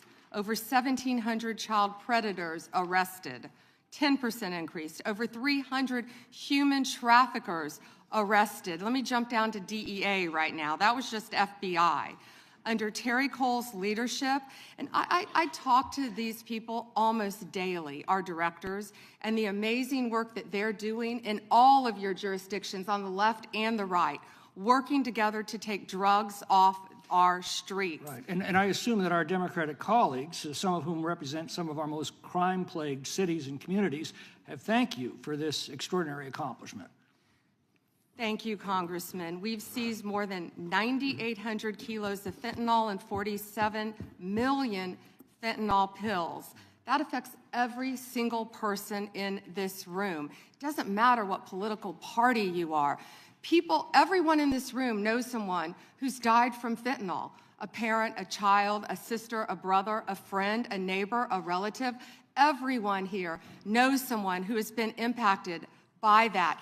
That is the common ground that I wish we could find to work together in this country, to take these drugs off the streets. And someone nodded with vapes. Well, in your opening statement, you said this historic success in protecting the lives and property of Americans has occurred when local governments have cooperated with you. Yes. Let me ask you, what are the greatest impediments you're facing in bringing down crime across the country? Well, when local governments, of course, do not cooperate with us, and that's where criminals flee, in jurisdictions where they know they will be protected by local governments. And this is all about working together, and we have shown that in what we did in D.C., what we're doing in Memphis, working together with Democrat mayors in these cities right here in D.C. And very quickly, if you could tell us about the Safe Cities program and give us your read on what cities that avail themselves of this program can expect. Yes, so far, of course, we've been working in Washington, D.C., right here to do everything we can, working hand in hand with the mayor, with Metro PD, to keep everyone safe in D.C., and it's been a tremendous effort. And now we're in Memphis, working with the mayor in Memphis, as we talked about earlier, doing everything we can. These are iconic cities in our country, and we want to help every city in this country who wants and asks for President Trump's help to make America safe again. Gentlemen, Mr. Chair, I have, you see. let the record show that Democrat was applauding the Attorney General's answer there. The unanimous consent? Yes, please. All right, the gentlelady is recognized. Mr. Chair, I have a few unanimous consent requests. I would like to submit into the record this New York Times article titled Alex Pretty's Friends and Family Denounce Sickening Lies About His Life. I also would like to submit this Daily Mail exclusive interview with Vice President J.D. Vance titled J.D. Vance Refuses to Apologize to Alex Pretty's Family After Spreading ICE Assassin Claim. One more. My last submission request is a New York Times article titled FBI Agent Who Tried to Investigate ICE Officer in Shooting Resigns. Without objection. Thank you. The chair now recognizes the gentlelady from North Carolina. Thank you, Mr. Chairman. Attorney General Bondi, I think you and pretty much everybody else here and throughout the country believes that convicted sex offenders don't deserve special treatment or privileges in prison. And yet Ghislaine Maxwell, Jeffrey Epstein's co-conspirator, received perk after perk in prison. In July, she had a 2-day interview with your deputy and President Trump's former defense attorney, Todd Blanche. Just days after that, Maxwell was transferred from a federal correctional institution in Florida to a minimum security camp in Texas, which she, as a sex offender, would normally be ineligible for. at this new facility, as the ranking member talked about, and by the way, it's nicknamed Club Fed.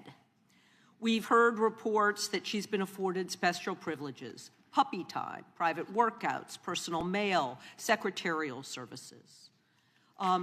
Attorney General Bondi, does a convicted sex offender like Ghislaine Maxwell deserve special treatment and privileges in prison? Yes or no? Let me be crystal clear on this. No. And Thank you. Let me keep going. No, let me keep going. Perfect. Well, I did not know she was being transferred. I asked you yes or no. She was not transferred to a lower Mr. Chairman, level. please stop the clock and remind the witness of the rules. One rule she needs to understand and I'm glad here. that we're agreeing. So when we're agreeing, we can move on to some other things. When But we're I not want you agreeing, to know that every time she does get these perks, and it's been publicly reported, that the folks she's abused, the survivors who are sitting here, they see themselves as being denied justice. They feel re-traumatized. And I'm glad that we agree on that. But she should not be in that prison. And she needs to be moved back to a maximum security prison as soon as possible. But what she has told another committee here is that she won't cooperate with them unless she gets clemency from Donald Trump. It's just crazy to consider that she can be wielding this kind of influence within the administration. But that begs the question, who ordered her to be transferred to the minimum security prison that she was ineligible for? Who signed off on the special privileges? Was it Mr. Blanche? Was it one of your other subordinates? So please, can you tell us who sent her there, since you don't agree she should be there? I said I do not agree she should receive special treatment.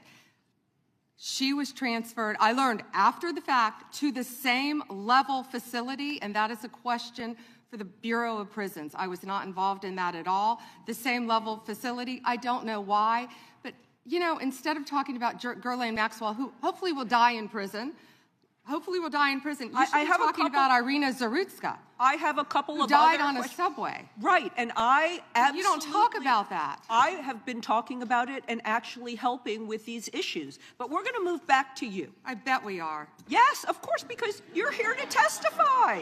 That's what the whole point of this endeavor is. So, of course, we're moving back to you. It is all about you. So, as we've heard, she took the fifth in response to every single question in that committee hearing. And her lawyer dangled the offer of clemency. Should Donald Trump pardon or commute her sentence? Should she be released from prison, yes or no? You said you hope she dies there, so I'm hoping the answer is no. I already answered that question. Good. I'm very glad. I really like this bipartisan agreement about what should happen. With you, but you don't want to talk about Irina Zarutska. You don't want to talk about I talk about murdered her all by the a time, violent crime but offender I am not in here your to jurisdiction. testify before Congress. You are. That is your job today. You are That's what you're getting paid for. obsessed with attack. I want you to know that your own DOJ employee, he's recently been demoted and had some other problems, advises on pardons. Do you think he will be advising Mr. Trump on any kind of clemency or pardon for Ghislaine Maxwell? I'm not going to speculate, and you couldn't even identify properly. That's why you don't want to talk about Irina Zarutska. You couldn't properly identify her relative. I absolutely it's embarrassing. Have been, and her family, by the way, appreciates all of the condolences, all of the help, everything that our law enforcement in North Carolina has been doing to help her family. Her family feels well treated. Thank you, and I yield back. The lady yields back. Gentleman from California is recognized. I'd ask unanimous consent to enter into the record an article by former Attorney General William P. Barr entitled, "Why Pam Bondi Didn't Publish All the Epstein Files in 30 Days. The answer is simple. It was not possible," from the Wall Street Journal. Well said. Without objection, the gentlelady from Florida is recognized. Thank you, Mr. Chairman. Madam, I'm sorry. May I respond 20 seconds to something that Congresswoman Ross said? Go right ahead. Thank you. She also opposed a sex offender registry as head of North Carolina ACLU. Thank you. Thank you, Madam Attorney General. And I'd like to pick up where you left off a moment ago, because we convene here today as a committee for the stated purpose of conducting oversight of the Department of Justice. And so it's critical for us to focus first on the mission of the department and assess your success in discharging it. So the mission of the department is to enforce federal law, defend the rule of law, and protect the American people from violent crime, terrorism, drug trafficking, fraud, and exploitation, to promote public safety. And what we have heard today unequivocally is that President Trump's Department of Justice, under your leadership, Attorney General Bondi, is doing exactly that. Just a moment ago, you shared with us some incredible statistics that the United States, under your leadership, has achieved the lowest murder rate in 125 years. That in the first year of this administration, murder is down 21%, robbery is down 23%, carjacking down 43%, and gun assault down 22%. That is what public safety looks like. Under your leadership and that of President Trump, you've located more than 6,000 child victims of trafficking and exploitation, arrested 1,700 child predators, and apprehended more than 300 human traffickers. Significant increases. And those aren't just statistics. Those are precious lives that your department and the men and women of federal law enforcement have saved. Madam Attorney General, you've mentioned a couple of specific criminal trends during this hearing that I'd like to discuss with you further, because one of our important roles in Congress is making sure that our laws and our law enforcement stay ahead of predators as technology evolves. I lead legislation in the House, along with bipartisan co-sponsors on this committee, to make sextortion a clearly defined criminal offense. We actually passed that out of the House of Representatives. We have a bill to promote Operation Renewed Hope to help rescue more child victims, and the Defiance Act to provide legal recourse to victims of deepfake AI intimate images. I would love to hear your perspective and what you are seeing related to these technology-based criminal trends, sextortion, and AI deepfakes. What are you seeing at the Department of Justice, and why do you believe that efforts to combat these types of crimes are important? Sextortion, and thank you for supporting that, Congresswoman. I think that was a bipartisan effort, actually. I think many of you on both sides of the aisle supported that. Thank you for that. You know, as a career prosecutor, it's horrible seeing that, and seeing that young women and often young boys have been exploited with sextortion. And I see, thank you, both sides of the aisle nodding on that. It's horrific. The suicide rates go up. And that's why we have to do everything in our power to protect not only young girls, adult women, boys and men from sextortion, because it is happening, and we're doing everything in our power, thanks to your legislation, all of you, to stop that. I'd like to hear a little bit more about some of the Department of Justice programs like Project Safe Childhood and the Internet Crimes Against Children Task Forces, partnerships that bring together federal, state, and local law enforcement. Sometimes the work between those law enforcement groups together really creates some incredibly powerful outcomes and some great success stories. I know you, as Florida's Attorney General, had a tremendous amount of leadership in our state trying to make sure we were taking care of children, also the elderly, protecting them from fraud, ending drug trafficking. Tell us a little bit about some of those departments within DOJ. Yeah, when you talked about Project Safe Neighborhoods, we'd done a lot of that in Florida when I was state AG, and actually back when I was a state prosecutor prior to being Attorney General. That is so important.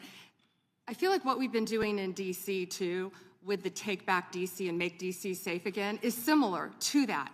Going into the neighborhoods, working with the community, seeing law enforcement officers out there playing basketball with kids who live in the neighborhood. It's pretty remarkable what we've seen firsthand. Citizens in Memphis saying that they appreciate, they can walk outdoors now and they feel safe.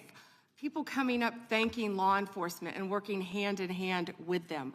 We will continue all of these programs and working jointly with both sides of the aisle to keep our families safe. Thank you for that, Madam Attorney General. Mr. Chairman, I yield back. Gentlelady yields back. Gentleman from Tennessee is recognized. Thank you. I'd like to introduce for the record a letter to Director Gabbard from Mr. Warner and Mr. Himes, and a letter of response from her to them about who invited her to Atlanta, and a copy of the search warrant. And I'd also like to just make clear for the record, the reason people in Memphis weren't going out was because the ice was on the ground and we were afraid we'd fall. But other than that, we go out all the time. Gentlemen, without objection, there's unanimous consent. The gentlelady from Vermont is recognized. Thank you, Mr. Chair. Attorney General Bondi, according to your department, a child is sexually abused in the United States every 9 minutes, and the vast majority of survivors never get justice. And that's one of the reasons why I think the Epstein case has resonated so deeply with so many Americans. And the other reason, I think, is because it has revealed a two-tiered system of justice. And the powerful are protected, and the survivors rarely get any accountability. And the Epstein files contain evidence of a multi-decade international criminal conspiracy involving some of the wealthiest and the most powerful people in the world. There's evidence of financial crimes, political corruption, sex trafficking, and of course, horrible sexual abuse. And I want to remind everybody, this isn't a game. These are real people, people who have suffered, who are sitting here with us today, and they deserve answers, and they deserve accountability. And I'm here to try to get some for them. Now, I've seen some of the unredacted Epstein files, and obviously, as you know, President Trump's name is all over them, but so are the names of other senior Trump officials: Howard Lutnick, Secretary of Commerce; John Phelan, the Secretary of the Navy; and Stephen Feinberg, the Deputy Secretary of Defense. These men were appointed by President Trump to senior positions in his administration. All of them have clear and confirmed ties to Jeffrey Epstein. Attorney General Bondi, yes or no, has the Justice Department asked Secretary Lutnick about his ties to Epstein? Excuse me. Secretary Lutnick has addressed those ties himself. I'm asking you, has the Justice Department specifically asked Secretary Lutnick about his ties to Jeffrey Epstein? He has addressed those ties himself. Has the DOJ asked Secretary Phelan about his ties to Jeffrey Epstein? I don't know whether he has addressed those or not. Has the Deputy Secretary Feinberg talked to the Department of Justice about his ties to Jeffrey Epstein? Yes or no? Has the Department of Justice talked to Deputy Secretary Feinberg about his ties to Jeffrey Epstein, which are clearly spelled out in the files? It's a very simple question. It's not a trick question. I'm just asking you. Yeah, I'm stunned that you want to continue talking about. Oh my gosh. Epstein Okay, I'm reclaiming my time. I'm asking you not a trick question, a simple question. Okay, so what is clear is we have evidence. Do you know who Chris Malin is? We have evidence that 3 senior officials within the Trump administration have ties to Jeffrey Epstein. And what does ties mean? I can conclude from what you are saying that you have not talked to them. What does ties mean? I think Americans would be shocked to learn that you are not interested in talking with these officials who have ties to Jeffrey Epstein. What does ties mean? Can you define that? Across the world, prominent men who've been exposed in the files have resigned their jobs in disgrace. And that's a good first start. And that same standard, standard should apply here. And Americans want accountability. Who is Chris Malin? Was the president aware? Please stop talking. It is not your time to ask questions. It is not your time. I'm reclaiming my time, Mr. Chair. One second. Time belongs to the gentlelady from Vermont. Was the president aware of Secretary Lutnick's ties to Epstein when he chose him to lead the Department of Commerce? Was he aware? Chris Malin was a Border Patrol agent. Okay, so I'm going to conclude that the president, in fact, did know about his ties because he was the next door neighbor. Shame on you. Oh, for goodness sakes. You're this from is a tiny, pathetic. This beautiful is state. pathetic, Mr. Committee will be in Chair. order. I am not asking trick questions here. You The got your American 5 people minutes. have a right to know the answers to this. These are senior officials in the Trump administration. This is not a game, Secretary. I'm Attorney General. My apologies, I couldn't tell. By 2008, we knew that Epstein was a convicted sexual abuser. And we now know that Lutnick went to Epstein's Island in 2012. How was that not a deal breaker for the president? And why aren't you asking questions of the Commerce Secretary about what he saw when he was at the island, which he lied about not ever going to? Why are you not asking these questions? And I see that my time is almost expired, so I will say this. Do the right thing, Attorney General. Meet with the survivors. They have been asking for a year. Meet with the survivors. Do the right thing. I yield back. Gentlelady yields back. The gentleman from South Carolina is recognized for 5 minutes. May I have 20 seconds of his time? That'll be up to the gentleman, but. Absolutely, Madam. Thank you. Thank you. I was curious if you, Congresswoman, asked Bill Clinton that. Didn't see one tweet, not one. I didn't see one tweet when Joe Biden was in office about Bill Clinton. Didn't ask Merrick Garland anything about Epstein, not once when he was. Weak sauce. And also, I want the record to reflect that, you know, with this anti-Semitic culture right now, she voted against a resolution condemning. Oh, he is Jewish. I just want to be clear. Do you want to go there, Attorney General? Or do you want to go there? Are you serious? Talking about anti-Semitism to a woman who lost her grandfather in the Holocaust? My time. Really? The committee will be in order. Talk to Jared Wise about anti-Semitism. The ranking member knows that. Can I get like 30 seconds back? You know. Yeah, I've been. I think the whole committee knows. I've been very generous in you. making sure everyone gets their 5 minutes in the same. General, I'm going to talk about sanctuary cities for a second, which limit the federal government's ability to enforce immigration law. They're kind of a new thing that Democrat jurisdictions are doing. They're in violation of federal law. During President Trump's first term, he rightly targeted sanctuary jurisdictions to try to force them to cooperate with federal immigration law. Federal immigration law, mind you, that was voted on in 1996, most recently, in a bipartisan Congress, signed by a Democrat president. But they are in violation of that law. These states and jurisdictions feel entitled to certain grants, of course. Y'all are combating that. Do sanctuary policies limit the federal government's ability to accurately estimate how many criminal illegals are in the country? Yes. Thank you. This means that the number of illegals could be higher, probably higher.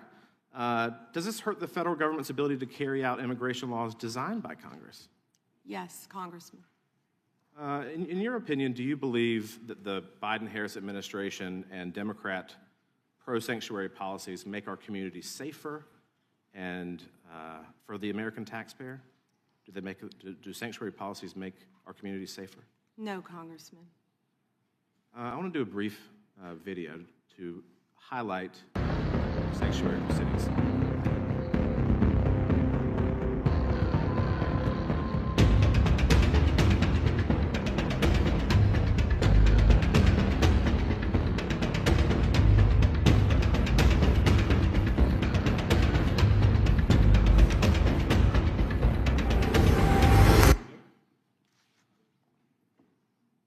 So what's strange to me, if you look at this board behind me, in New York, there are 7,000 criminal legal aliens since January 20th of last year that have been released into the public because New York is not honoring detainers requested by ICE. California, similarly, has released 4,500 criminal legal aliens. There are 33,000 under detainer in California alone. And of the people released, I think it's remarkable that those released in New York, 29 homicides, 2,500 assaults, almost 200 burglaries. These are people that are released into our community by these states that refuse to cooperate. Last August, Michael Jordan Castellano Fonseca, a criminal illegal alien with ties to Tren de Agua, shot 2 people in front of 5 children in the sanctuary state of Colorado. DHS lodged a detainer on him. He's awaiting trial, but the question is whether Colorado's sanctuary policies will prevent him from being removed from the country. Yes or no? Do you think that sanctuary jurisdictions, if they cooperated with ICE, those illegals in custody could be transferred to ICE properly instead of being held in taxpayer-funded jails and then released into our community? Yes, Congressman. Wouldn't it be more efficient and safer then if Democrats simply cooperated with the federal government, these sanctuary jurisdictions cooperated with the federal government and honored ICE detainers? And why? Why do you think?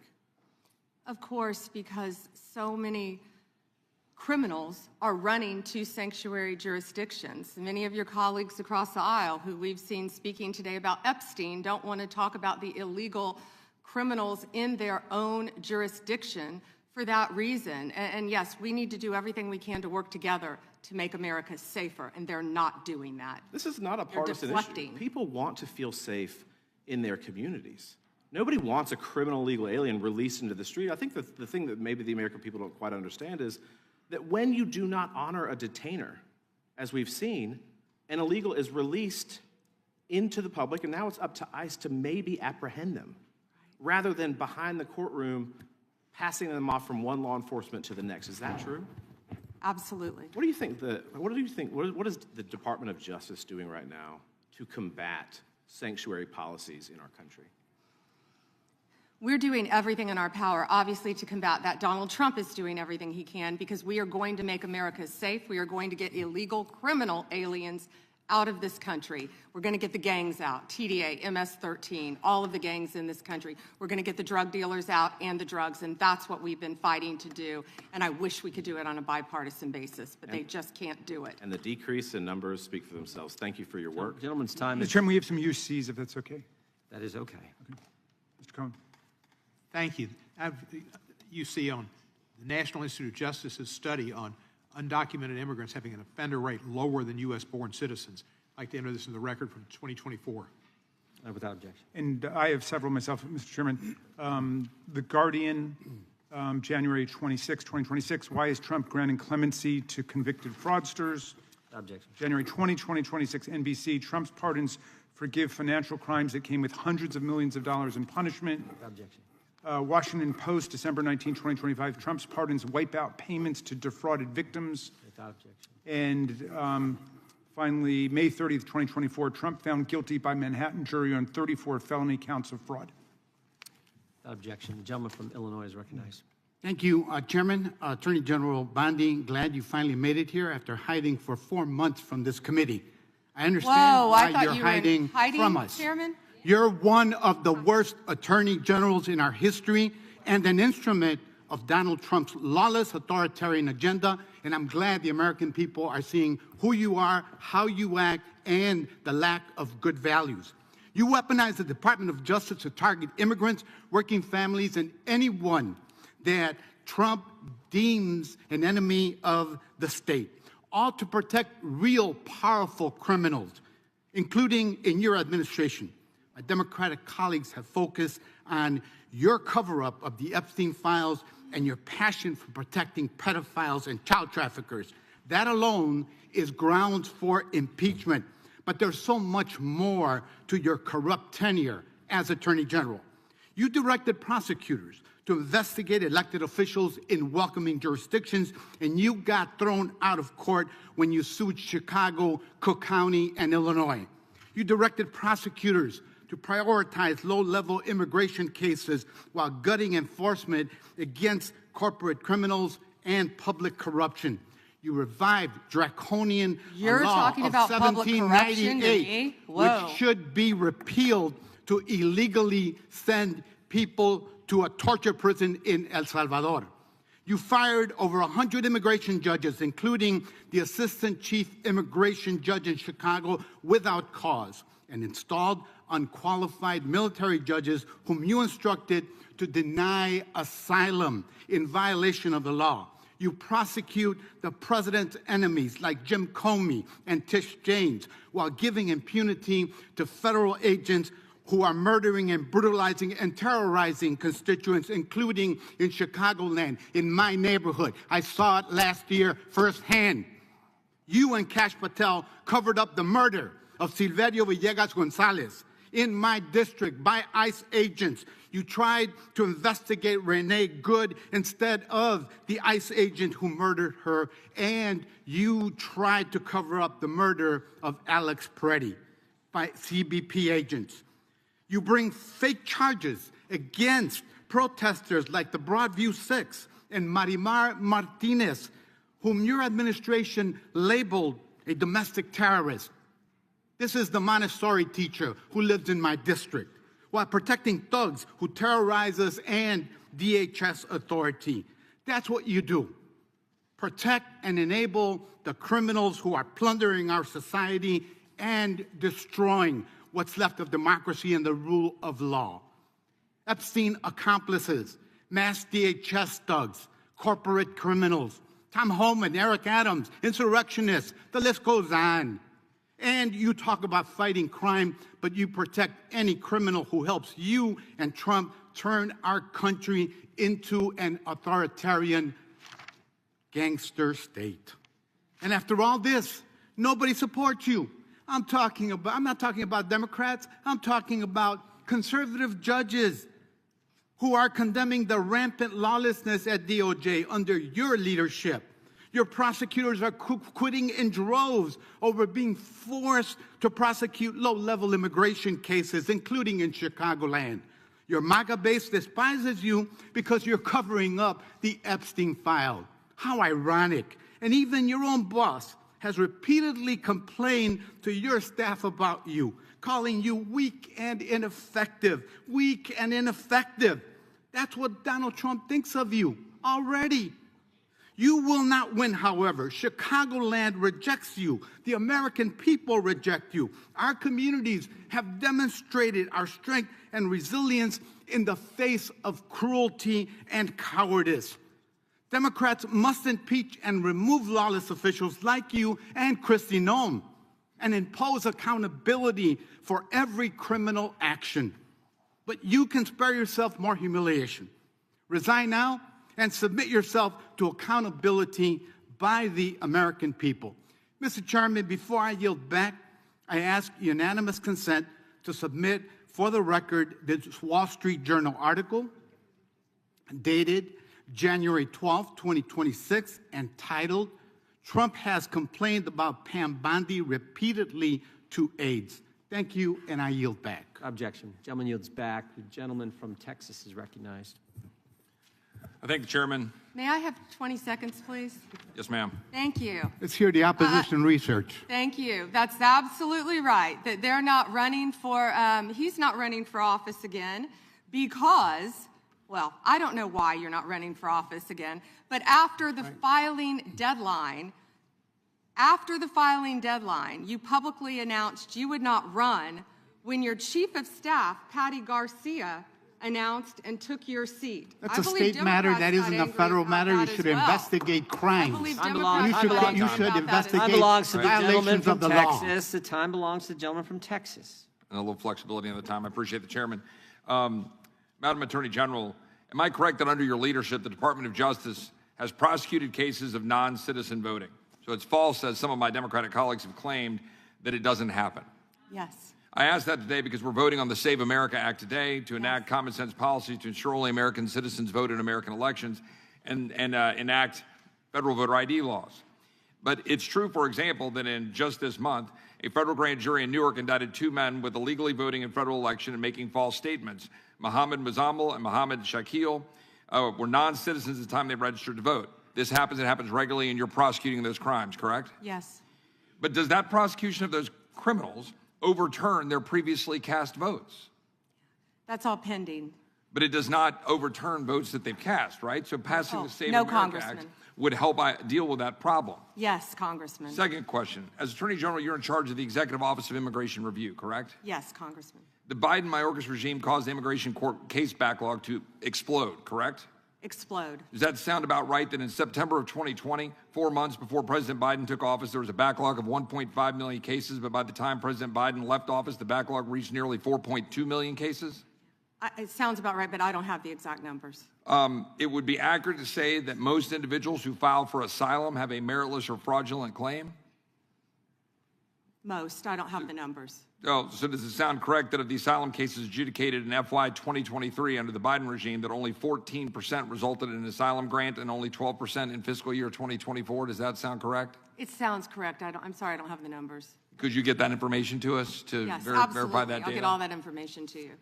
Under the Trump administration, immigration judges complete an average of 65,000 cases per month, the highest average completion rate in at least a decade. Does that sound correct? That sounds correct. Ms. Bondi, how many new cases under EOIR received in fiscal year 2025 have you all had? And of those, what percentage have been granted asylum? Do you know? I can try to get you those numbers.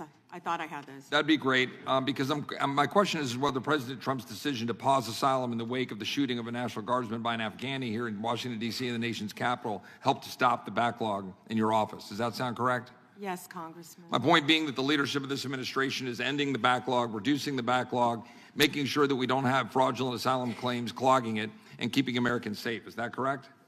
Yes, Congressman. So a couple other quick questions on another important topic that has been raised by colleagues on both sides of the aisle with respect to the Epstein case. A few questions. One, Jeffrey Epstein was charged in July 2019 for sex trafficking under the Trump administration in his first term. Is that correct? Yes, Congressman. And that Ghislaine Maxwell was charged in 2020 also under the Trump administration, correct? Yes, Congressman. So it is safe to say that the administration led on that issue and that there was silence in the previous administration. Is that correct? Yes, Congressman. Almost complete silence from everyone who's been trying to still talk about Epstein. They didn't say a word under the Biden administration. Nothing. And I want to make one other point and then another question, though, that is important. I want to make one observation, and that is that we've heard the information today, which is troubling, that Jane Doe's, that victims' information was made public and was unredacted in the files that were released on Friday. So my question is, some of us had argued when we were dealing with the discharge petition in Congress that when Congress inserted itself into the process, that we needed to be very careful to ensure that we were protecting victims. So a question that is both, I just want to make that clear that some of us were fighting for that here and we didn't get a chance to amend it or change it. So that was concerning. But a question a little more pointed, I have to say, is why, though, were the victims' names released that shouldn't have been? That there were names in the files, that these Jane Does, that their names shouldn't have been made public when there were some accusers whose names were redacted? That's question one. Mm-hmm. And question two was that Ghislaine Maxwell was put in jail for trafficking minors. Rightly so, and you properly said here at this table, you hope she dies in jail. Well, I want to know, will anyone besides her or Epstein, which I congratulate President Trump's previous administration and this Department of Justice for continuing all of that, but that they were indicted, but will anyone else be indicted and prosecuted under this, given the information that's in front of us? So 2 questions. Thank you for letting me answer that. They didn't want to hear my answer on the other side. Yes, given the tight time frame of 30 days, I believe we got everything released within a little over 60 days. I'm talking as fast as I can. My time is up.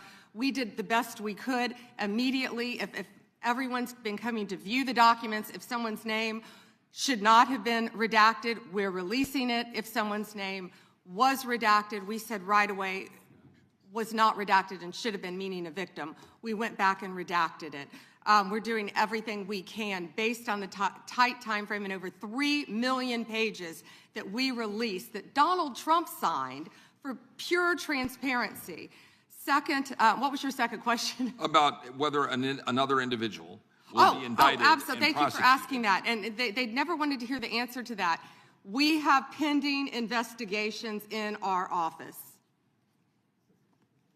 Time of the gentleman has expired. Unanimous consent request from the gentleman from Pennsylvania. Thank you. I have several UCs as receipts. I'd like to have unanimous consent to introduce the National Security Presidential Memorandum 7, dated September 25th, 25. Without objection. The Bondi Department of Justice memo dated December 4th, 2025. Without objection. An article from Newsweek entitled DOJ Deletes Study Alleging Rise in Far-Right Terrorism, dated September 18th, 2025. Without objection. Notice article from October 3rd, 2025. Trump's directive on organized political violence could lead to increased surveillance of his critics. Without objection. Washington Post article, September 25th, 2025. Trump targets domestic terrorists, but only mentions the radical left. Without objection. Idaho Capital Sun, October 18th, 2025. Rest easy, Idahoans. The No King demonstrators are American patriots. Without objection. Attacks on freedom of speech, what nonprofits need to know, published by the National Council of Nonprofits, the largest network of nonprofits in America. Without objection. The Freedom from Religious Foundation warns that Bondi memo weaponizes federal law enforcement against non-Christians and dissenting viewpoints. Without objection. A Ken Klipperstein blog from January 28th, 26, ICE's secret watch lists of Americans. Without objection. And an Intercept article from February 2nd, 26, Trump calls his enemies terrorists. Does that mean he can kill them? Without objection. The gentleman from Florida is recognized. Thank you, Mr. Chairman. Good morning, Attorney General Bondi. Good afternoon. Oh, you're right. It's good afternoon. It's been a long day. I wrote this morning. We've known each other a long time, and I'll always be appreciative for your assistance when you were Attorney General in Florida after the shooting at my high school at Marjory Stoneman Douglas in my hometown of Parkland when we passed the bipartisan bill, the Marjory Stoneman Douglas School Safety Act, which was the largest policy response to a school shooting in American history. Your department also prosecuted to the fullest extent of the law a constituent of mine and former felon that had plans to kill me when he was picked up by law enforcement after he was target practicing in his backyard with 2 rifles, a scope, a silencer, 3,000 rounds of ammunition, an anti-Semitic manifesto. My name was the only name on their target list, and my kids found out about this from their friends at school. So thank you. However, the most transparent administration in American history. Before Trump, we didn't know the word transparency, apparently. It's been 12 months since you gave Republican influencers part 1 of the Epstein files. You said the list was on your desk. Then a memo came out and said that there was no list. Phase 2 of the binders never happened. The President of the United States says the Epstein thing is a hoax. He blasts his own base for wanting the release of the files. He blamed Barack Obama. Republicans voted against the release of the files in the Rules Committee. Then they refused to even return to the Rules Committee until they could be protected from future votes on the release. Speaker Johnson sends Congress home a day early before break. They sent the Deputy Attorney General to meet with Maxwell. She says something favorable about the president. Miraculously, she gets transferred to a minimum security facility. No one can explain why. Miraculously, the leaks to the Wall Street Journal stop. We come back from break. We have the Massey discharge petition. Republicans drop a rule, a non-binding resolution trying to kill the Massey discharge petition. The White House says passing the Massey discharge petition is a hostile act. Trying to stop the necessary 218 signatures, according to Republican members that signed it, the White House brought them into the Situation Room, you know, the place where the president goes for time of war, promising things like appropriations or maybe even to primary them. People in the room say you were there. It didn't work. We get the 218 signatures. We eventually passed the Massey petition. You guys didn't release the files. You were forced by Congress, every member of the House except one, and the entire Senate. The reason the president signed it is because it was a veto-proof majority. We can't agree on anything, and yet the entire House but one member and the whole Senate forced the administration to release the files. Kash Patel under oath said to Senator Kennedy, the FBI is not in possession of any credible evidence that Epstein trafficked girls to anyone but himself. We know now that's not true. According to documents, Epstein had a worldwide sex trafficking ring. Girls from Poland, Czechoslovakia, Russia, Paris, modeling agencies sending him girls. He even had a relationship with a summer camp where he groomed girls at a picnic table. Ghislaine Maxwell says 29 Epstein associates cut secret DOJ deals. Turns out there is a list. 6 names readily available if you unredact them. Co-conspirators named, but we got them when you unredact them. Maxwell recently tells a House Oversight Committee that she wants clemency to release more names. Kash Patel under oath said Trump's name appears less than 100 times in the files. We now know that's not true. Trump's name appears more times in the Epstein files than God's name appears in the book about God. Okay, by the way, this is the Trump Bible. Move over, King James. Trump's name also appears more times in the Epstein file than Harry Potter's name appears in the 7 books about Harry Potter. Lutnick says that in 2008 he went to Epstein's home, says he had a massage table in the living room, that Epstein said he got one every day, that it was the right type of massage. He and his wife decide to leave and say they'll never be in a room with him again. Howard then says, I'm sure the Epstein stuff is all on video. He was the greatest blackmailer of all time. Well, how would Howard know that? But now the files are public, and in 2012 we found out that he and his family are on Epstein Island after Epstein pled guilty to state charges. I'm from Florida. I take my family to Disney World, not to Epstein Island. There are documents in the files that dispute the president's claim that he kicked Epstein out of his club. Allegedly, the president said that he asked Epstein to leave. Supported now, that's disputed, though, statements from the manager of the club. Now, Madam Attorney General, I have like 25 seconds left. So because I'm curious, and I'd like to see, flip to the Jared Moskowitz section of the binder. I'm interested to see what staff provided on the oppo on me, and because we're in the Olympics, I'm going to give it a grade. I just want to see how good it is. So give me your best one.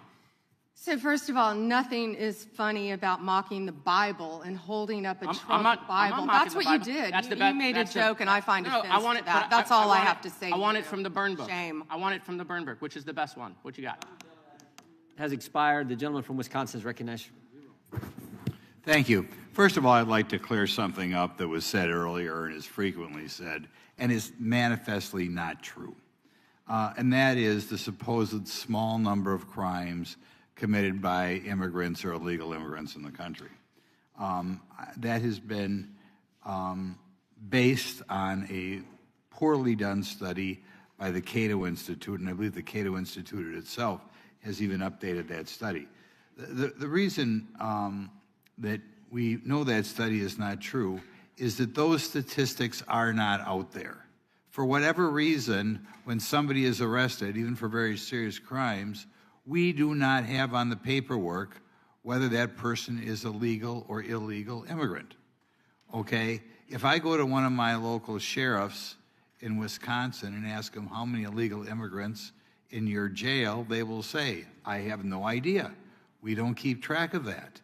When I tour the federal prison right outside of my district, and I ask them, in this federal prison, how many of your inmates are illegal aliens, they will tell me, we have no idea.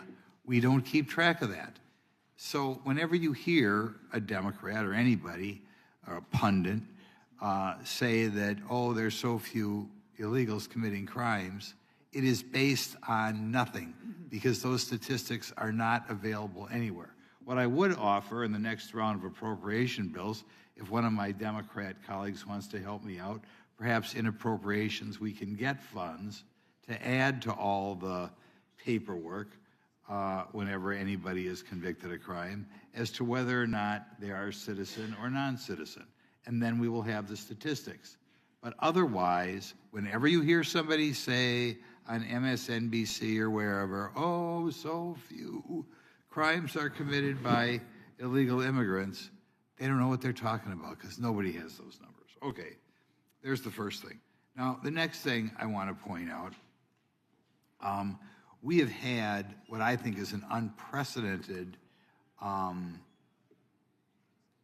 situation in Minnesota in which they are not assisting ICE in dealing with crimes that are going on up there. In other words, ICE is left to its own devices. When I talk to my local sheriffs, they tell me that whenever a federal agency is engaged in work in Wisconsin, they always make themselves available in case that federal agency needs assistance. This could be something like ICE under DI. It could be drug enforcement. It could be ATF. It could be FBI. It could be Secret Service. It could be the U.S. Marshal.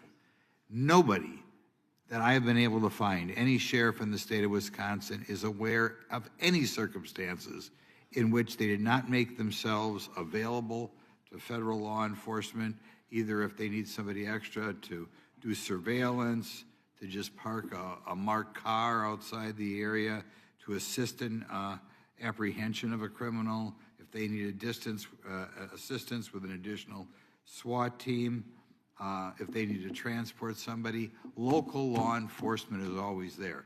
Now, you are not in charge of ICE, but you're in charge of several other agencies. Have you ever heard of anything like what's going on in Minnesota, where the governor or the local mayor refuses to give assistance to federal law enforcement?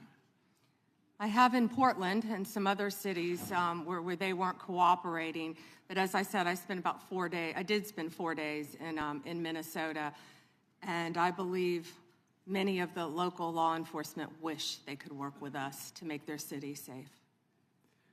Okay, now we'll switch to something else. First of all, I'd like to thank you for doing this today. You're obviously very bright, obviously very confident, and something I love. You tolerate fools gladly, so I appreciate that trait. You suffer fools gladly. In hearings like this, we often focus on new initiatives undertaken by the department.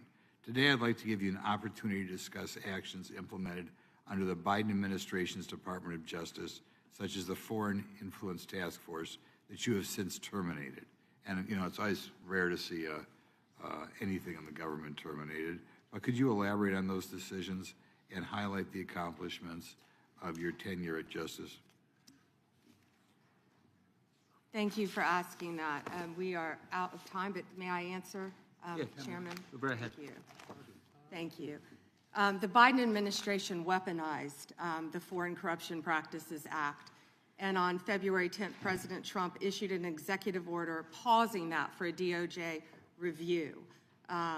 Under Deputy Attorney General Blanche's supervision, a comprehensive review was led, and the department issued new guidelines protecting all Americans and protecting against the weaponization that happened under the Biden administration.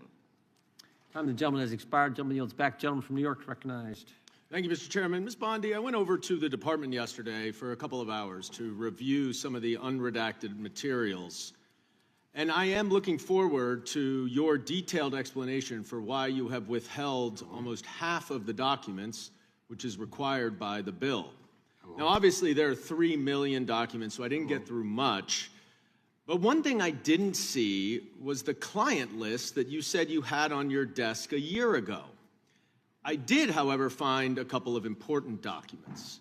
An 86-page prosecution memo from the Southern District of New York, and a draft indictment from Florida against Jeffrey Epstein's co-conspirators. For reasons that I cannot understand nor are permitted by the bill, they were still redacted, even for members of Congress.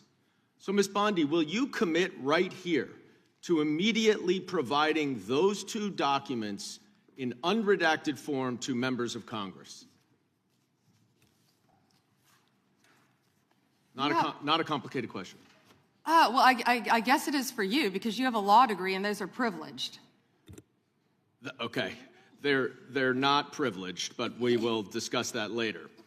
I also found an email that I have right here from Jeffrey Epstein to Ghislaine Maxwell that was unredacted, and it included notes of statements that Donald Trump made about his prior relationship with Jeffrey Epstein. Now, there is no reason for this to be hidden from the American people. There is no privilege, there is no attorney-client privilege, and I see you're checking with your staff, and I can assure you, staff, this is not under attorney-client privilege because it was sent from Jeffrey Epstein to Ghislaine Maxwell. Will you commit to publicly providing the unredacted version of this so that the American people can understand the extent of Donald Trump's lies about his relationship with Jeffrey Epstein? You're about as good of a lawyer today as you were when you tried to impeach President Trump in 2016. Have you apologized for that in 2019? So will you unredact this? Will you were unredact lead this? counsel on that. Privileged. I'm asking you, will you unredact this? Privileged. Privileged, of course. I look forward to discussing this more. Now, these are obviously improper redactions. And let me stop for a minute. I'm talking. If they're not privileged, quiet. Don't yell at me. If they're not Mr. Chairman, would you stop the clock? This is on your time. It's not on Mr. Goldman. If they're not privileged, you used your improper redaction. You'll like my answer. To if continue we review them to protect and they're not privileged, Time belongs to the we'll member. be happy to release them. We'll stop the clock. We'll stop the clock. Time belongs to the member. Go ahead. Even though you used improper redactions to protect Donald Trump and other predators associated with Jeffrey Epstein, you did the exact opposite thing with the survivors and victims of this scheme. So their identification information was really the only thing required to be redacted, and it was not. And it's clear this was not a mistake. This was not by accident. This was not because you only had 30 days when you really used 75, and that doesn't even include all the hours last March that you were redacting it. But I'll tell you why it's clear it wasn't a mistake. There is an email entitled Epstein Victim List. There are 32 names. 1 is redacted. 31 are not. So someone looked at it and decided to redact something. And I will tell you that that is clearly intentional to intimidate these survivors and victims. Now, in an interview last week... How will you tell me that's intentional? In an interview last week, Deputy Attorney General Todd Blanche... You can't go off script. ...said that any victim that wants to speak with the department has done so, hopefully. Well, thanks to the incredibly brave people sitting here behind you, we can actually ask them if that's true. Now, would the survivors and victims who are here please stand up one more time? Just by show of hands, how many of you or your loved ones actually have met with the Department of Justice and provided testimony and evidence? None. And of those of you who have not met, which is everyone, how many of you have reached out either individually or through a lawyer or representative to offer to provide testimony and evidence? All of them. And of those of you, all of you, who have reached out, how many of you were denied or ignored by the Department of Justice? All of them. And despite the shameful and despicable efforts by Ms. Bondi and her department to intimidate you, how many of you are still willing to speak to the Department of Justice? All of them. Well, Ms. Bondi, it looks like you have some more witnesses to talk to. Gentleman's time has expired. And I yield back. We will go to the good gentleman from North Carolina, Congressman Knott. May I have a moment, Congressman? Yes, ma'am. Thank you. Here we go. Here's the photograph. This is why he wanted to repeat everything that had been said previously on Epstein. This is his state, New York. You probably don't even know who this is. Wahid Mohammed from Afghanistan. Yes, because I'm no longer a prosecutor. Convicted of assault. Wow, he represents New York. Wow, yet he doesn't care about the illegal aliens convicted of crimes. Assault and homicide. No longer a prosecutor, so he doesn't care about his constituents. Here we go. Arson, El Salvador, Miguel Palacios. Fermin Flores Ramales, Mexico, rape. Let's talk about the 70% of immigrants who are detained without a criminal conviction or arrest. Stop the clock. Stop the clock. Time belongs to Congressman Knott. Thank you, Mr. Chair. Madam Attorney General, I want to be sure that the American people understand exactly what we're referring to when we talk about sanctuary policies. They are often framed in sort of innocuous terms like, we refuse to take part in immigration law. And when you add up all of the population represented by these cowardly politicians in sanctuary jurisdictions, whether it's a county, city, or state, sanctuary jurisdictions account for roughly 40% of the United States. Now, in reality, it's much more than just a passive exercise. Is that not correct? Yes. It's unbelievably active. And in terms of breaking down these terms, I want to break it down as clearly a term as I can. What is a federal detainer for the American people? Please describe it. A federal detainer is when someone is held in federal custody. Yes. And when a federal detainer is issued to local law enforcement, they are obviously in local or state custody, correct? Yes. And federal officers take note of that apprehension, and they say, we want to come and apprehend him or her to deport them. Isn't that correct? Yes. And in these sanctuary jurisdictions, whether it's California, Illinois, New York, or other places, even in North Carolina, there are sanctuary jurisdictions.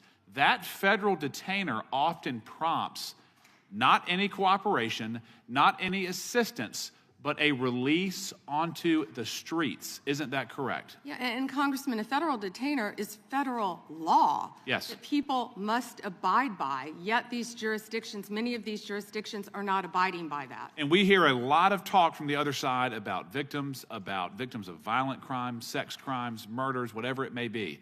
But I want to be very clear. Illegal aliens who have been arrested for committing some of the most heinous crimes, they have been released by sanctuary cities, by sanctuary states, rather than being turned over to the federal government for deportation.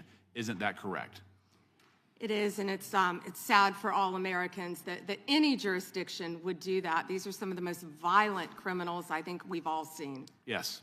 And despite their best efforts to obstruct you and the president in making us all safer, I just want to go through a quick list again of the accomplishments that you have been in part responsible for achieving. True or false, the country now has the lowest murder rate in 125 years. Yes. True or false, 62 major cities are now reporting rapid decline in murder rates. Yes. True or false, robberies are down nearly 20% over the last year. Yes. True or false, violent crime is down almost 15% over the past year. Yes. True or false, right here in Washington, D.C., violent crime is down almost 30% since President Trump took office. Yes, and the number may be even better than that, but yes. Good. Yes. True or false, the DEA has seized over 200,000 kilograms of cocaine since President Trump took office. I believe so, and 78,500 kilos of meth and more than 260,000 kilos of cocaine. Unbelievable. That's lives saved every Unbelievable. day for all of us, for Absolutely. families, for children. And then true or false, the Department of Justice under your leadership has a 92% success rate at the Supreme Court, I believe so. or ballpark. Ballpark. And then true or false, this administration is attacking the waste, fraud, and abuse that we have seen in places like Minnesota that is removing billions of hard-earned tax dollars from this country. Absolutely, and President Trump is committed to doing that in every city in this country. And Madam Attorney General, just to be very brief here, I want to be sure that you know that many on this committee made very serious efforts to try to amend the Epstein petition to give you the resources and the time to protect victims, to go through and to have the necessary runway to thoroughly go through that file. Unfortunately, those requests were met with refusal, and we were unable to make the necessary amendments. But thank you for being here today. Thank you. The good gentleman yields back. We turn to the good lady from California, Congresswoman Kamlager-Dove. Thank you, Mr. Chair, and thank you, Attorney General, for being here today. I want to talk with you about an issue on which there is broad bipartisan agreement: the importance of ensuring trust between the American public and those government officials who wield powerful law enforcement responsibilities. So, Attorney General, would you agree that it is important for law enforcement leaders to be honest? Of course, as well as members of Congress. Thank you. And would you include yourself as a law enforcement leader? Of course. Okay, thank you. Thank you. You know, President Trump has also, he has referred to himself as the chief law enforcement officer of this country. So do you believe that President Trump is honest? He is the commander-in-chief of the United States of America, and that not only President is Trump he keeping honest? this country safe, Do you he believe is keeping this honest? world It's safe. a simple question, Of which course you didn't I do. answer. He is Okay, the thank you. commander-in-chief. Last June, Minnesota lawmaker Melissa Hortman, her husband Mark, and their dog were brutally murdered in their home. And your USA's office in Minnesota investigated this crime and obtained a 6-count indictment of the murder suspect, stating that he had intent to kill, injure, harass, and intimidate Minnesota legislators. And I have the copy right here. I read through it. Yet a few weeks ago, President Trump suggested publicly that Minnesota Governor Tim Walz was behind these murders, posting on his Truth Social account a video raising this conspiracy theory. And it wasn't true. And you know it wasn't true, or else you would not have brought an indictment against the subject. Do you know what else Trump has said? He has said he has cut gas prices by 1,400%. False. That he won the 2020 election. Actually, gas is down to $1.99 a gallon, thanks to President That he didn't Trump. know Epstein. Maybe $5 False. in California. It's my time, Mr. Chair. That he sent water to LA during the wildfires. False. That Governor Westmore of Maryland called him the greatest president of his lifetime. False. So many tales, too many to keep up. But I want to go back to what he said about Tim Walz. Do you agree that President Trump undermined public trust in law enforcement by suggesting that Governor Walz was involved in the Hortman murders? I am not familiar with that statement. Well, that is a disappointing response, and it is also why your office and Donald Trump have zero credibility, because I know, and you know, it was a right-wing extremist who murdered the Hortmans, and you and the president are being dishonest with the American people. Last fall, after the horrific shooting of Charlie Kirk, President Trump was asked if there were extremists on both the left and the right. And his exact words were, "I'll tell you something that's going to get me in trouble, but I couldn't care less. The radicals on the right oftentimes are radical because they don't want to see crime. The radicals on the left are the problem, and they're vicious, and they're horrible, and they're politically savvy." Do you agree with this statement? You're taking too long, Madam Attorney General. But you know the answer, because your own department has addressed the question. In 24, the DOJ's research arm issued a report on domestic terrorism, stating that the number of far-right attacks continues to outpace all other types of terrorism and domestic violence extremists. The DOJ published the report, and after the president made those comments, the DOJ took the report down. And I sent you a letter asking you a simple question. Why did the Justice Department remove the data that shows right-wing extremists have killed more innocent people than left-wing extremists? Did you refer to immigration enforcement as domestic terrorism? You should answer my question. Yes. You're on my time, but you won't. And what I am asking you to do is put the report back, restore the data. Stop scrubbing important data from your website. Stop taking down reports that you know the American people need to know about. There are violent, dangerous people out here with real threats, and the dishonesty from your agency comes from the covering up of these threats that could hurt American people and put our lives at rest. Do better. And with that, I yield back, Mr. The lady yields back. The gentleman from North Carolina is recognized. May I have one moment? You may. Her district includes Culver City, and she's not talking about any crime in her districts, nothing about helping crime in her district. She's not even worth getting into the details.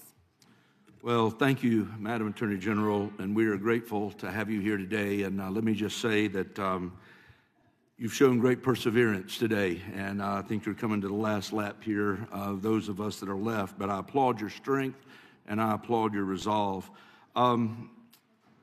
Madam Attorney General, as a pastor for over 37 years now, I take serious issue with any attempts by agitators to disrupt church services or activities at houses of worship.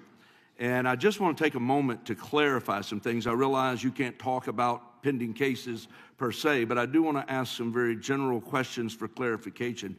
Does the DOJ consider unauthorized entry into a house of worship to be protected activity under the First Amendment when undertaken by a member of the press?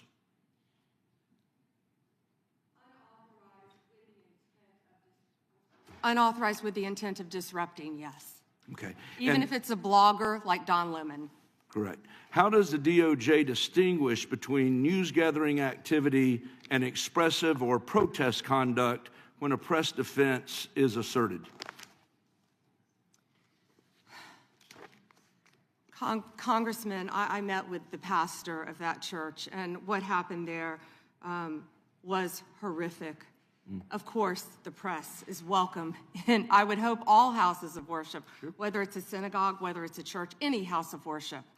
However, what happened here is a pending case again, but within the four corners of the indictment, they were, quote, gearing up for a resistance.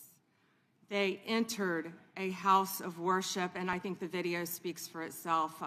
What happened in there, what the video doesn't show, is there were approximately 400 parishioners in there on a Sunday morning, families, grandparents with canes, children upstairs in Sunday school their parents were blocked from getting to them once this resistance took place, and they had named it Operation Pull-Up. It was heartbreaking for those families. They were terrified. I think they've all said that. And nothing like that should happen in this country, and under my watch, it won't. Thank you. And just to clarify, accosting members of a congregation and creating a scene marked by intimidation and threat inside a house of worship would not be protected First Amendment activity, correct? Absolutely not, and a grand jury has indicted individuals over that. Thank you. One other question, just shifting a little bit. You know, my home state of North Carolina has been making national headlines at times, and particularly in the city of Charlotte. We've made pleas at times for our governor to get involved, bring in the National Guard. Our Fraternal Order of Police had pointed out that we were about 270 local cops below what we needed in order to adequately police the city. And yet the governor's declined to offer to partner with the federal government to bring in reinforcements to Charlotte. I want to give you just a few moments, really the balance of my time, to explain the impact that Memphis Safe Task Force has had on crime and safety in Memphis, because I know there was a place we saw that cooperation has tended to breed great results, and I would love to hear a little more about that. Thank you. And I have numbers for you, too. Well, and we're all right here in D.C., we're all living right here in D.C., and I think we've seen the remarkable impact that it has working with members of the Democrat Party on this, with law enforcement, with the mayor, with the police chief, doing everything we can to make D.C. safe. As of February 9th, there were nearly 10,000 arrests. This is D.C. 1,000 illegal guns seized since the operation began, with carjackings down 81% from this time last year, and violent crime down 42%. D.C. is safer because of it. We know we had a National Guardsman shot, and we had a beautiful young woman killed. I went to her funeral, and I keep in touch with the National Guardsman who was shot, his parents. He's doing great. He's a miracle. Please continue to pray for him. I know my time is up, but same results I spoke about earlier in Memphis, and we're still working on that with the help of Make Memphis Safe Again. Well, again, I think it just draws an incredible contrast between what we've seen happening in Minneapolis versus what we've seen happen in D.C., what we saw happen in Memphis, and what I would love to see in some ways, if we could ever get our governor to work with us in North Carolina, to happen in Charlotte. But with that, I yield back. Thank you. Time of the gentleman has expired. The gentlelady is recognized. Thank you. I seek unanimous consent to introduce into the record the research that Representative Kamlager-Dove and I referenced concerning the threat of right-wing domestic terrorism, which the Department of Justice scrubbed from its website in September. Without objection, the gentlelady from Thank Texas you. is recognized. Thank you so much, Mr. Chairman. And to be clear, I'm not going to ask any questions of this witness because this witness has revealed that she has no intentions of answering questions. But instead, I'm going to ask some very basic questions really quickly of my colleague, Becca Ballant, if she will answer right or wrong, raping children. Wrong. Right or wrong, killing random citizens. Definitely wrong. Right or wrong, enriching yourself as the sitting president of the United States. Definitely wrong. Okay, thank you, because I probably never would have got that with our witness. Our witness who somehow is a lawyer but does not understand how it works with witnesses. I'm not really sure what law school she went to and what all kind of cases she tried, but typically when you come into a space and somebody's a witness, then they sit there and they answer questions. instead of asking questions. And then we also have this objection that we use as lawyers called non-responsive when a witness fails to actually answer the question. But nevertheless, let me address the survivors, because that's exactly who they are. They are not victims, they are survivors. Let me say thank you for having more courage and moral clarity in your pinky fingers than the entire Department of Justice. We are currently the laughing stock of the world, partially because of the failed leadership within the DOJ, as we see kings and queens falling everywhere around the world. But we don't know the basics of right and wrong in this country, because it's not about partisanship. And that's why I applaud Thomas Massie, because he's the only person on the Republican side that has a backbone and knows how to stand up to corruption. But nevertheless, let me keep going. My Democratic colleagues have been attacked this entire committee hearing. They have been lied on, and frankly, the American people weren't looking for that. They were looking for answers about the corruption that they see coming from this administration. In the written testimony of this witness, of this particular witness, she stated that when she took office, she had two main goals. The first was to end the weaponization of justice, and second, to return the department to its core mission. Not only have you lied about both, you've intentionally done the exact opposite. You're spending more taxpayer resources arresting journalists than you are prosecuting pedophiles and creeps. In fact, your boss, the President of the United States, stated that this administration, quote, took the freedom of speech away.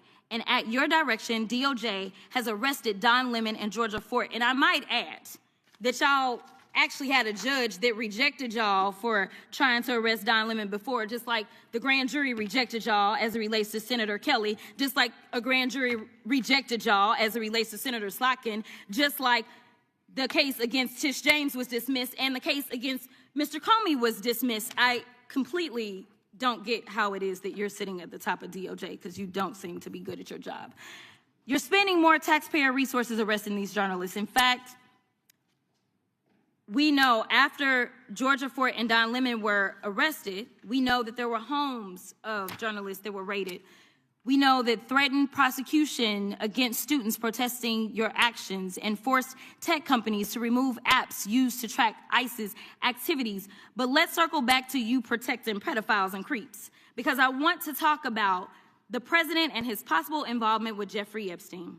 Now, I don't know what the president might have done with Jeffrey Epstein, but unlike this administration, I believe that facts matter. So let's talk about the facts. Fact number one, Donald Trump is one of the most named people in the Epstein files. At least 5,000 files contains more than 38,000 references to Trump, his wife, or Mar-a-Lago.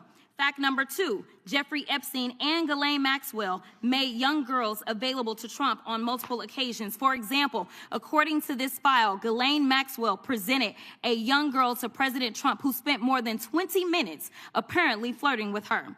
Here's another example. This shows notes from FBI investigators that describe Jeffrey Epstein transporting a victim to Mar-a-Lago to meet with President Trump, where he bragged to Trump that, quote, this is a good one. Now, I'm not saying that the president is a pedophile, but there is a lot of evidence in these files that suggests that he's very close friends with a lot of men who are pedophiles. What's crazy about all of this is just that this is a big cover-up. And this administration is engaged in it. In fact, this administration is complicit.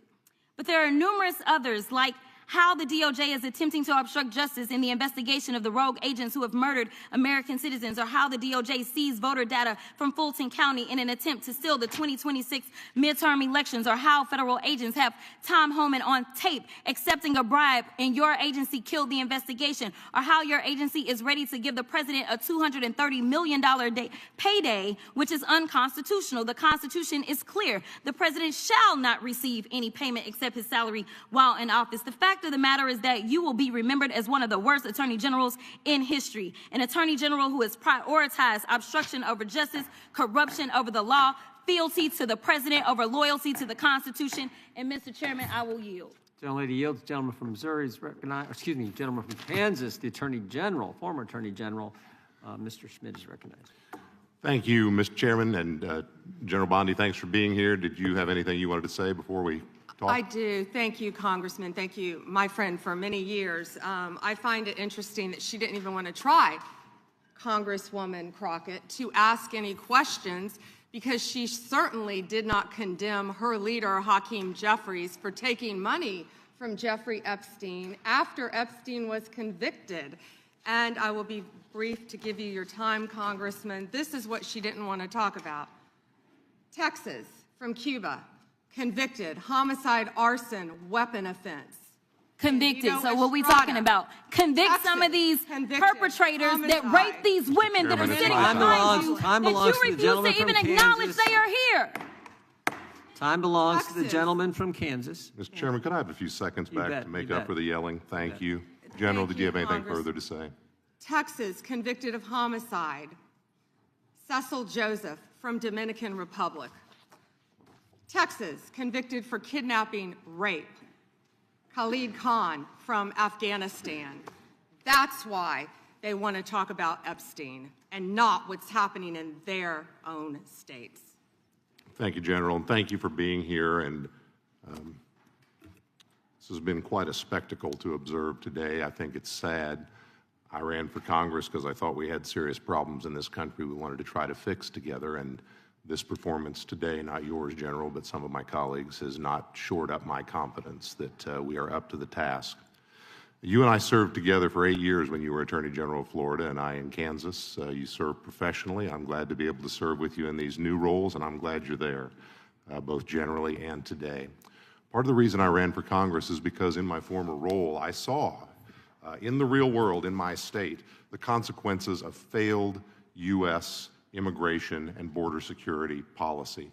And I'll spare you the lengthy recitation, but let me give you the short version. I sit here and think about a fellow who was running, I believe it was drugs for the cartels, and shot a police officer in Oklahoma, drove across the border into my state, kidnapped an old man, and then invaded a house and shot at cops before we ultimately neutralized him. He's in prison now for, I believe, the rest of his life. I'm thinking about a drunk driver who was in our country illegally, never should have been here, and one night killed a young deputy on southern Johnson County, Kansas, who was making a traffic stop on another individual. Drunk driver ran into him, never should have been here, shouldn't have happened. Thinking about a guy who was deported repeatedly, came back and ultimately murdered, I believe it was 4 people in Kansas City, Kansas, and then fled to Missouri and killed a 5th guy. He died in prison. I'm thinking about a guy we prosecuted who wasn't supposed to be in this country, who raped a child in a little rural county up north on the Nebraska border, and we sent him to prison for, I believe, the rest of his life.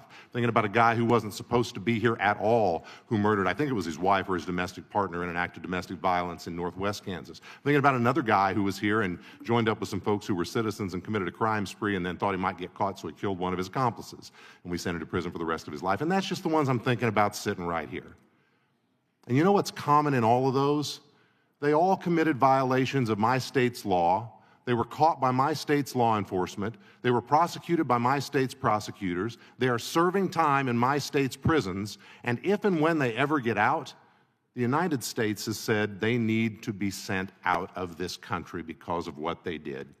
There's a list. You're holding up photos, General. There's a list on the Department of Homeland Security's website. It has about 280, 290 people like that in my state of Kansas. And you know what? We haven't made headlines like Minneapolis. We haven't made headlines like Memphis. We haven't made headlines like Los Angeles. And you know why? Because our cops are professionals, and our politicians, by law, allow them to do their job and to work with federal agents for safe handoffs in order to do everything that's supposed to be done, justice under state law, and the justice of deportation on the back end. So I want to do something that's been rare here today, General. I want to ask you about public policy. Donald Trump won't be president forever.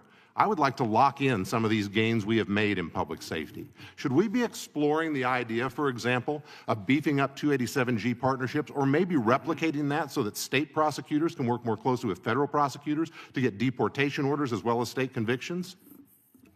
Absolutely. In terms of sanctuary jurisdictions, when a sanctuary jurisdiction says as a matter of politics, go pound sand to the feds, we won't honor your detainer, so they release those people I'm talking about into their communities. And those people commit another crime of property or violence against citizens.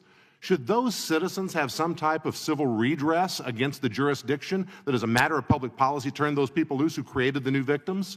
Yeah, and Congressman, it's risking the lives of all of the citizens of that jurisdiction. And you've been sued a lot, or the administration has, by folks who don't like your policies. Hundreds of times. You've won many of those. Yes. Isn't it the case that the law says under Rule 65 that when you win those and there's a wrongfully entered injunction that there's supposed to be a monetary remedy for that, so there's a cost? Yes. And didn't the president direct you and other agency heads to start seeking bonds in those cases? Yes. And should we beef up the law in that area by codifying that requirement going forward? I would love to discuss that with you. Thank you, General. Thank you for being here. Gentleman yields back. Well done. Some of the questions he raised, we plan on taking up in a markup in a couple weeks on the whole sanctuary jurisdiction issue. With that, I recognize the gentleman from Texas. Thank you, Mr. Chairman, and thank you, Madam Attorney General, for taking the time to speak with us. We certainly really appreciate it. I've got a series of questions for you that we can get through pretty quickly, I think. Can you tell me, is it true that the Biden-Harris DOJ raided President Trump's home? They did. Did the Biden-Harris DOJ allow Jack Smith to spy on over a dozen Republican members of Congress? Absolutely. Did the Biden-Harris DOJ seize the phone of a sitting Republican congressman? Yes. Did the Biden-Harris DOJ and Jack Smith pay at least $20,000 to confidential human sources to provide information on President Trump? At least. At least. Did the Biden-Harris DOJ and FBI fail to apprehend the suspect who placed pipe bombs near the Capitol ahead of January 6th? Yes.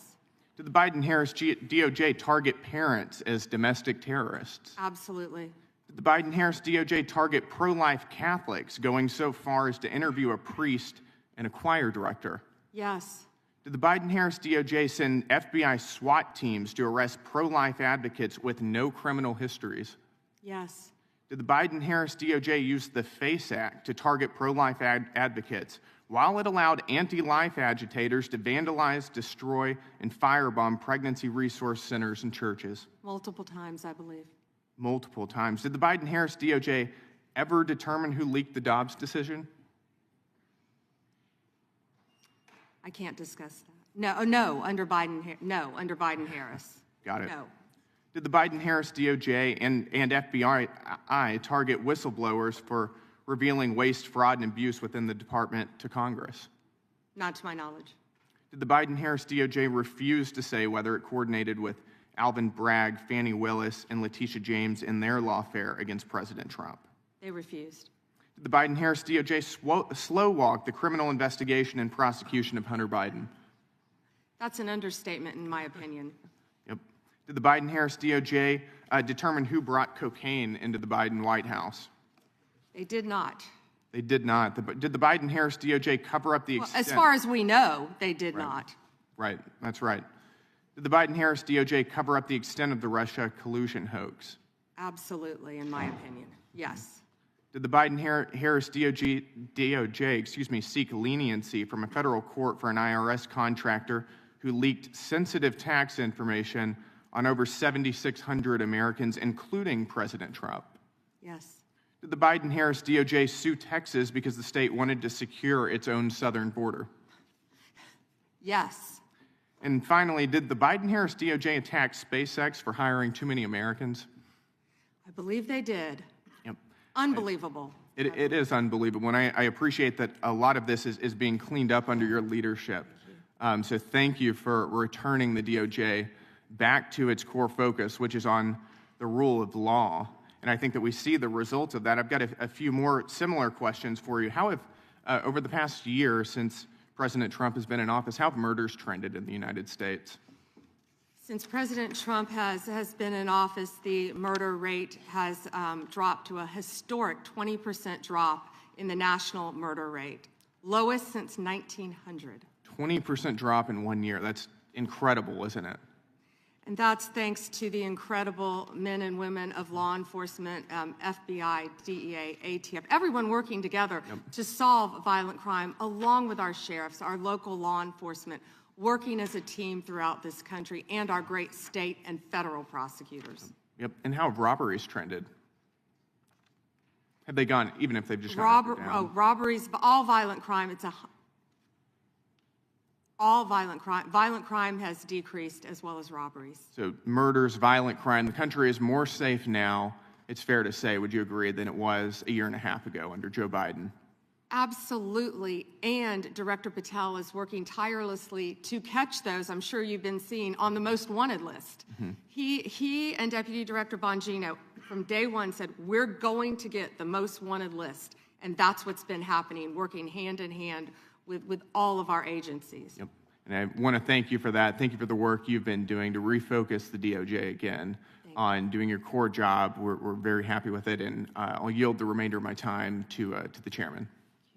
I appreciate it, gentlemen. I would just say earlier, one of the Democrats said that they said, "Who are you? Who you are?" And I think you're the Attorney General who I think on the first day disbanded the FIDF, first day on the job, rescinded the memo that required spying on parents that Mr. Garland had issued, and stood up the weaponization working group. I think you did that all on day one. Not to mention, you're the first Justice Department that's put in place, as we've talked about earlier, this Deputy Attorney General for combating fraud.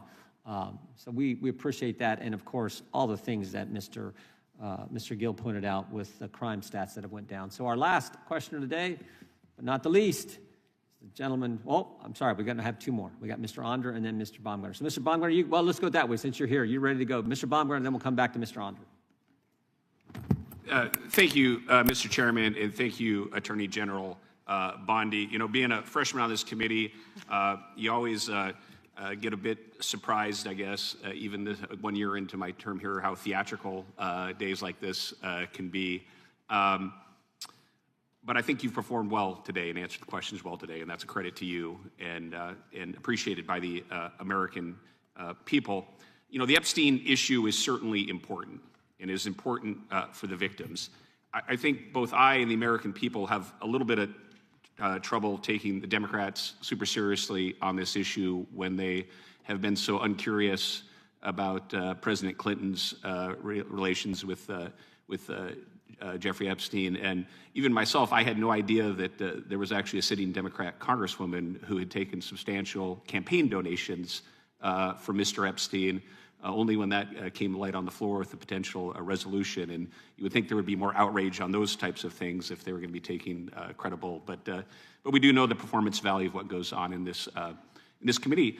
I want to talk about the big things that Department of Justice is doing. And when I look at the dramatic decrease in crime in this country in the last year since the Trump administration has come, you see the board behind me. Violent crime plummets across major U.S. cities. And I guess so my first question would be, and when it comes to the big stuff, how are you guys getting this stuff so right? What contributes, from your perspective, to this dramatic decrease in crime in major U.S. cities under the Trump administration? When I first took office, I met with all of our agencies. And the one thing that stuck with me, that one of the heads of the department said to me, one of the law enforcement department heads, President Trump has taken the handcuffs off us so we can keep the people of America safe. And that's what he's done. He has given our law enforcement officers the tools that they need and the backing that they need, the support that they need to combat violent crime and all crime throughout this country. And, you know, I'd be remiss, we've talked about the FBI, we've talked about DEA a bit, but can I please brag about ATF? Rob Sakata and Dan Driscoll, of course, who has been our acting head of ATF, have done a remarkable job stopping guns from flowing into Mexico, not harassing gun owners. 26,965 violent crime cases have been initiated, including more than 4,300 firearms trafficking cases. More than 1,200 of those are tied to gun trafficking in Mexico. I talk to them almost daily. Thank you. And they're working so hard. Well, thank you, Attorney General. Again, you know, I look back at this last year, and we've had this historic tax cut. Yesterday in the Wall Street Journal, the National Cancer Foundation ran full-page ads thanking Congress, the administration, for doing more for cancer research than has ever been done before.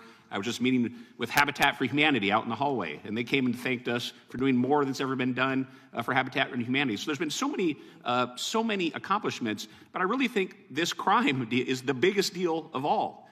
But I do have some concerns on this issue, and those also are respect to how we keep people safe with sanctuary cities and sanctuary states. And I remind everyone, and as I'm sure you know, Madam Attorney General, that when we had the terrible terrorist attacks of 9/11, the number one recommendation of the 9/11 Commission was to reduce barriers between all levels of law enforcement. They specifically pointed to things like fusion centers, Joint Terrorism Task Force and getting local law enforcement and federal law enforcement to work together and communicate on a regular basis. And I would just like your perspective, because we have a more complex global threat than any time since World War II. We still have Islamic terrorism. We have spies from China, Iran, Russia, all these things. And what does sanctuary cities and states do for communication, law enforcement? How does it make us less safe? Sanctuary cities and states are attempting to prevent communication among all the law enforcement agencies. And of course, that's keeping all of America less safe, especially when the violent criminals are fleeing to those jurisdictions because they believe they're protected. But with all of our joint task forces, I see it every day, Congressman, how well, despite what these liberals are trying to do, Donald Trump's administration is working tirelessly to protect all of Americans and all of our agencies working hand in hand to keep America Well, safe. you guys are getting the big stuff right. You look at that decrease in crime across the country, you ought to take a victory lap. Well done. Gentleman yields back. The gentleman from Missouri is recognized. Thank you, Mr. Chairman, and thank you, Attorney General Bondi, for being here on this long day. And I want to thank you most of all for your leadership in your whole career defending victims. And now I want to take a moment to talk about you protecting victims from a different kind of child abuse, that medicalized child abuse that goes under the banner of gender-affirming care, that far too many of my Democrat colleagues enthusiastically support and unapologetically support. Shortly after returning to office, President Trump signed an executive order directing HHS to review the clinical evidence and determine whether sex-rejecting interventions caused more harm than good.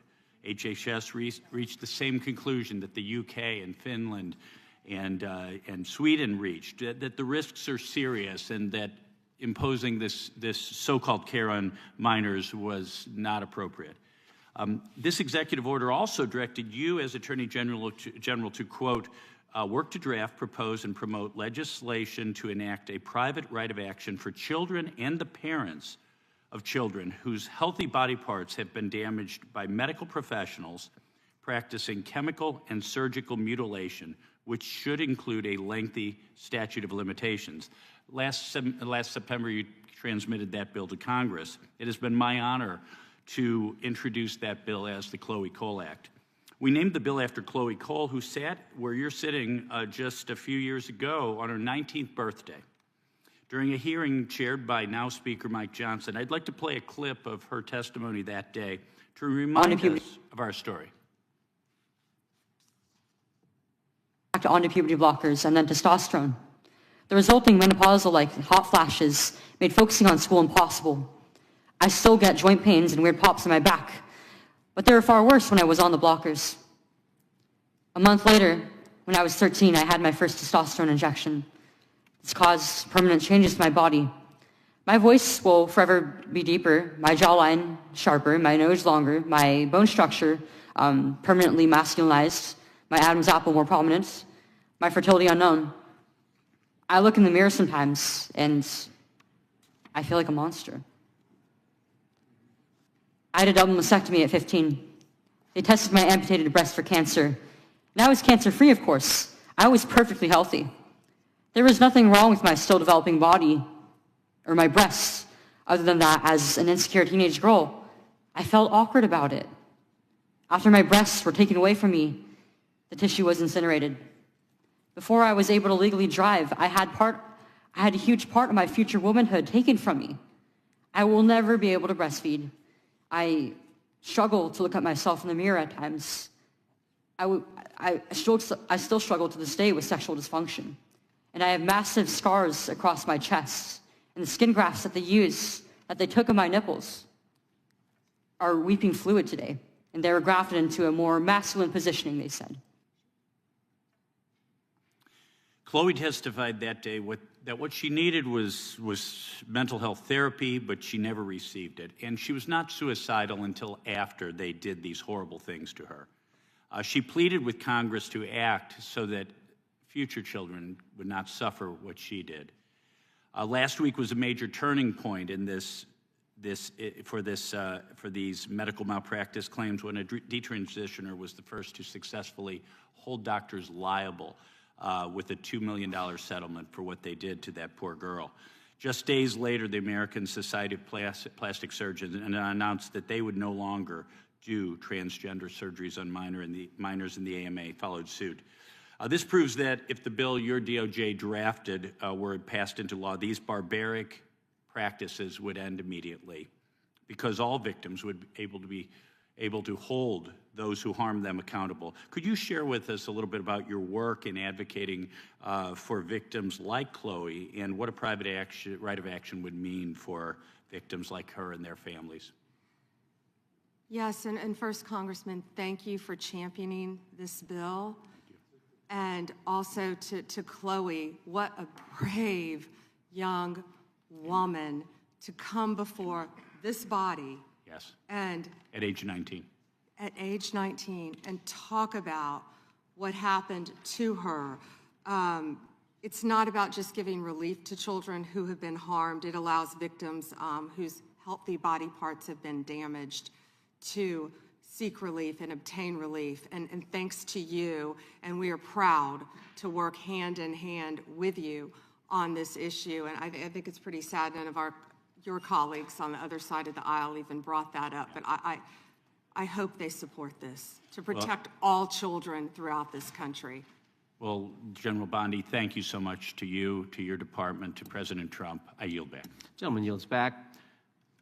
I've just saved some UC requests for the end, Mr. Chairman. Okay, go right ahead. Thank you kindly. Record low crime during the Biden-Harris administration. Crime down in every category in 2024 under Biden. FBI report says Trump takes credit for violent crime drop where rates were already falling. From NPR, Trump administration targets ATF with plans to cut jobs and ease gun restrictions. And then a few oldies but goodies. I've introduced these before about the claim that we didn't have anything to say about Epstein before the Trump administration.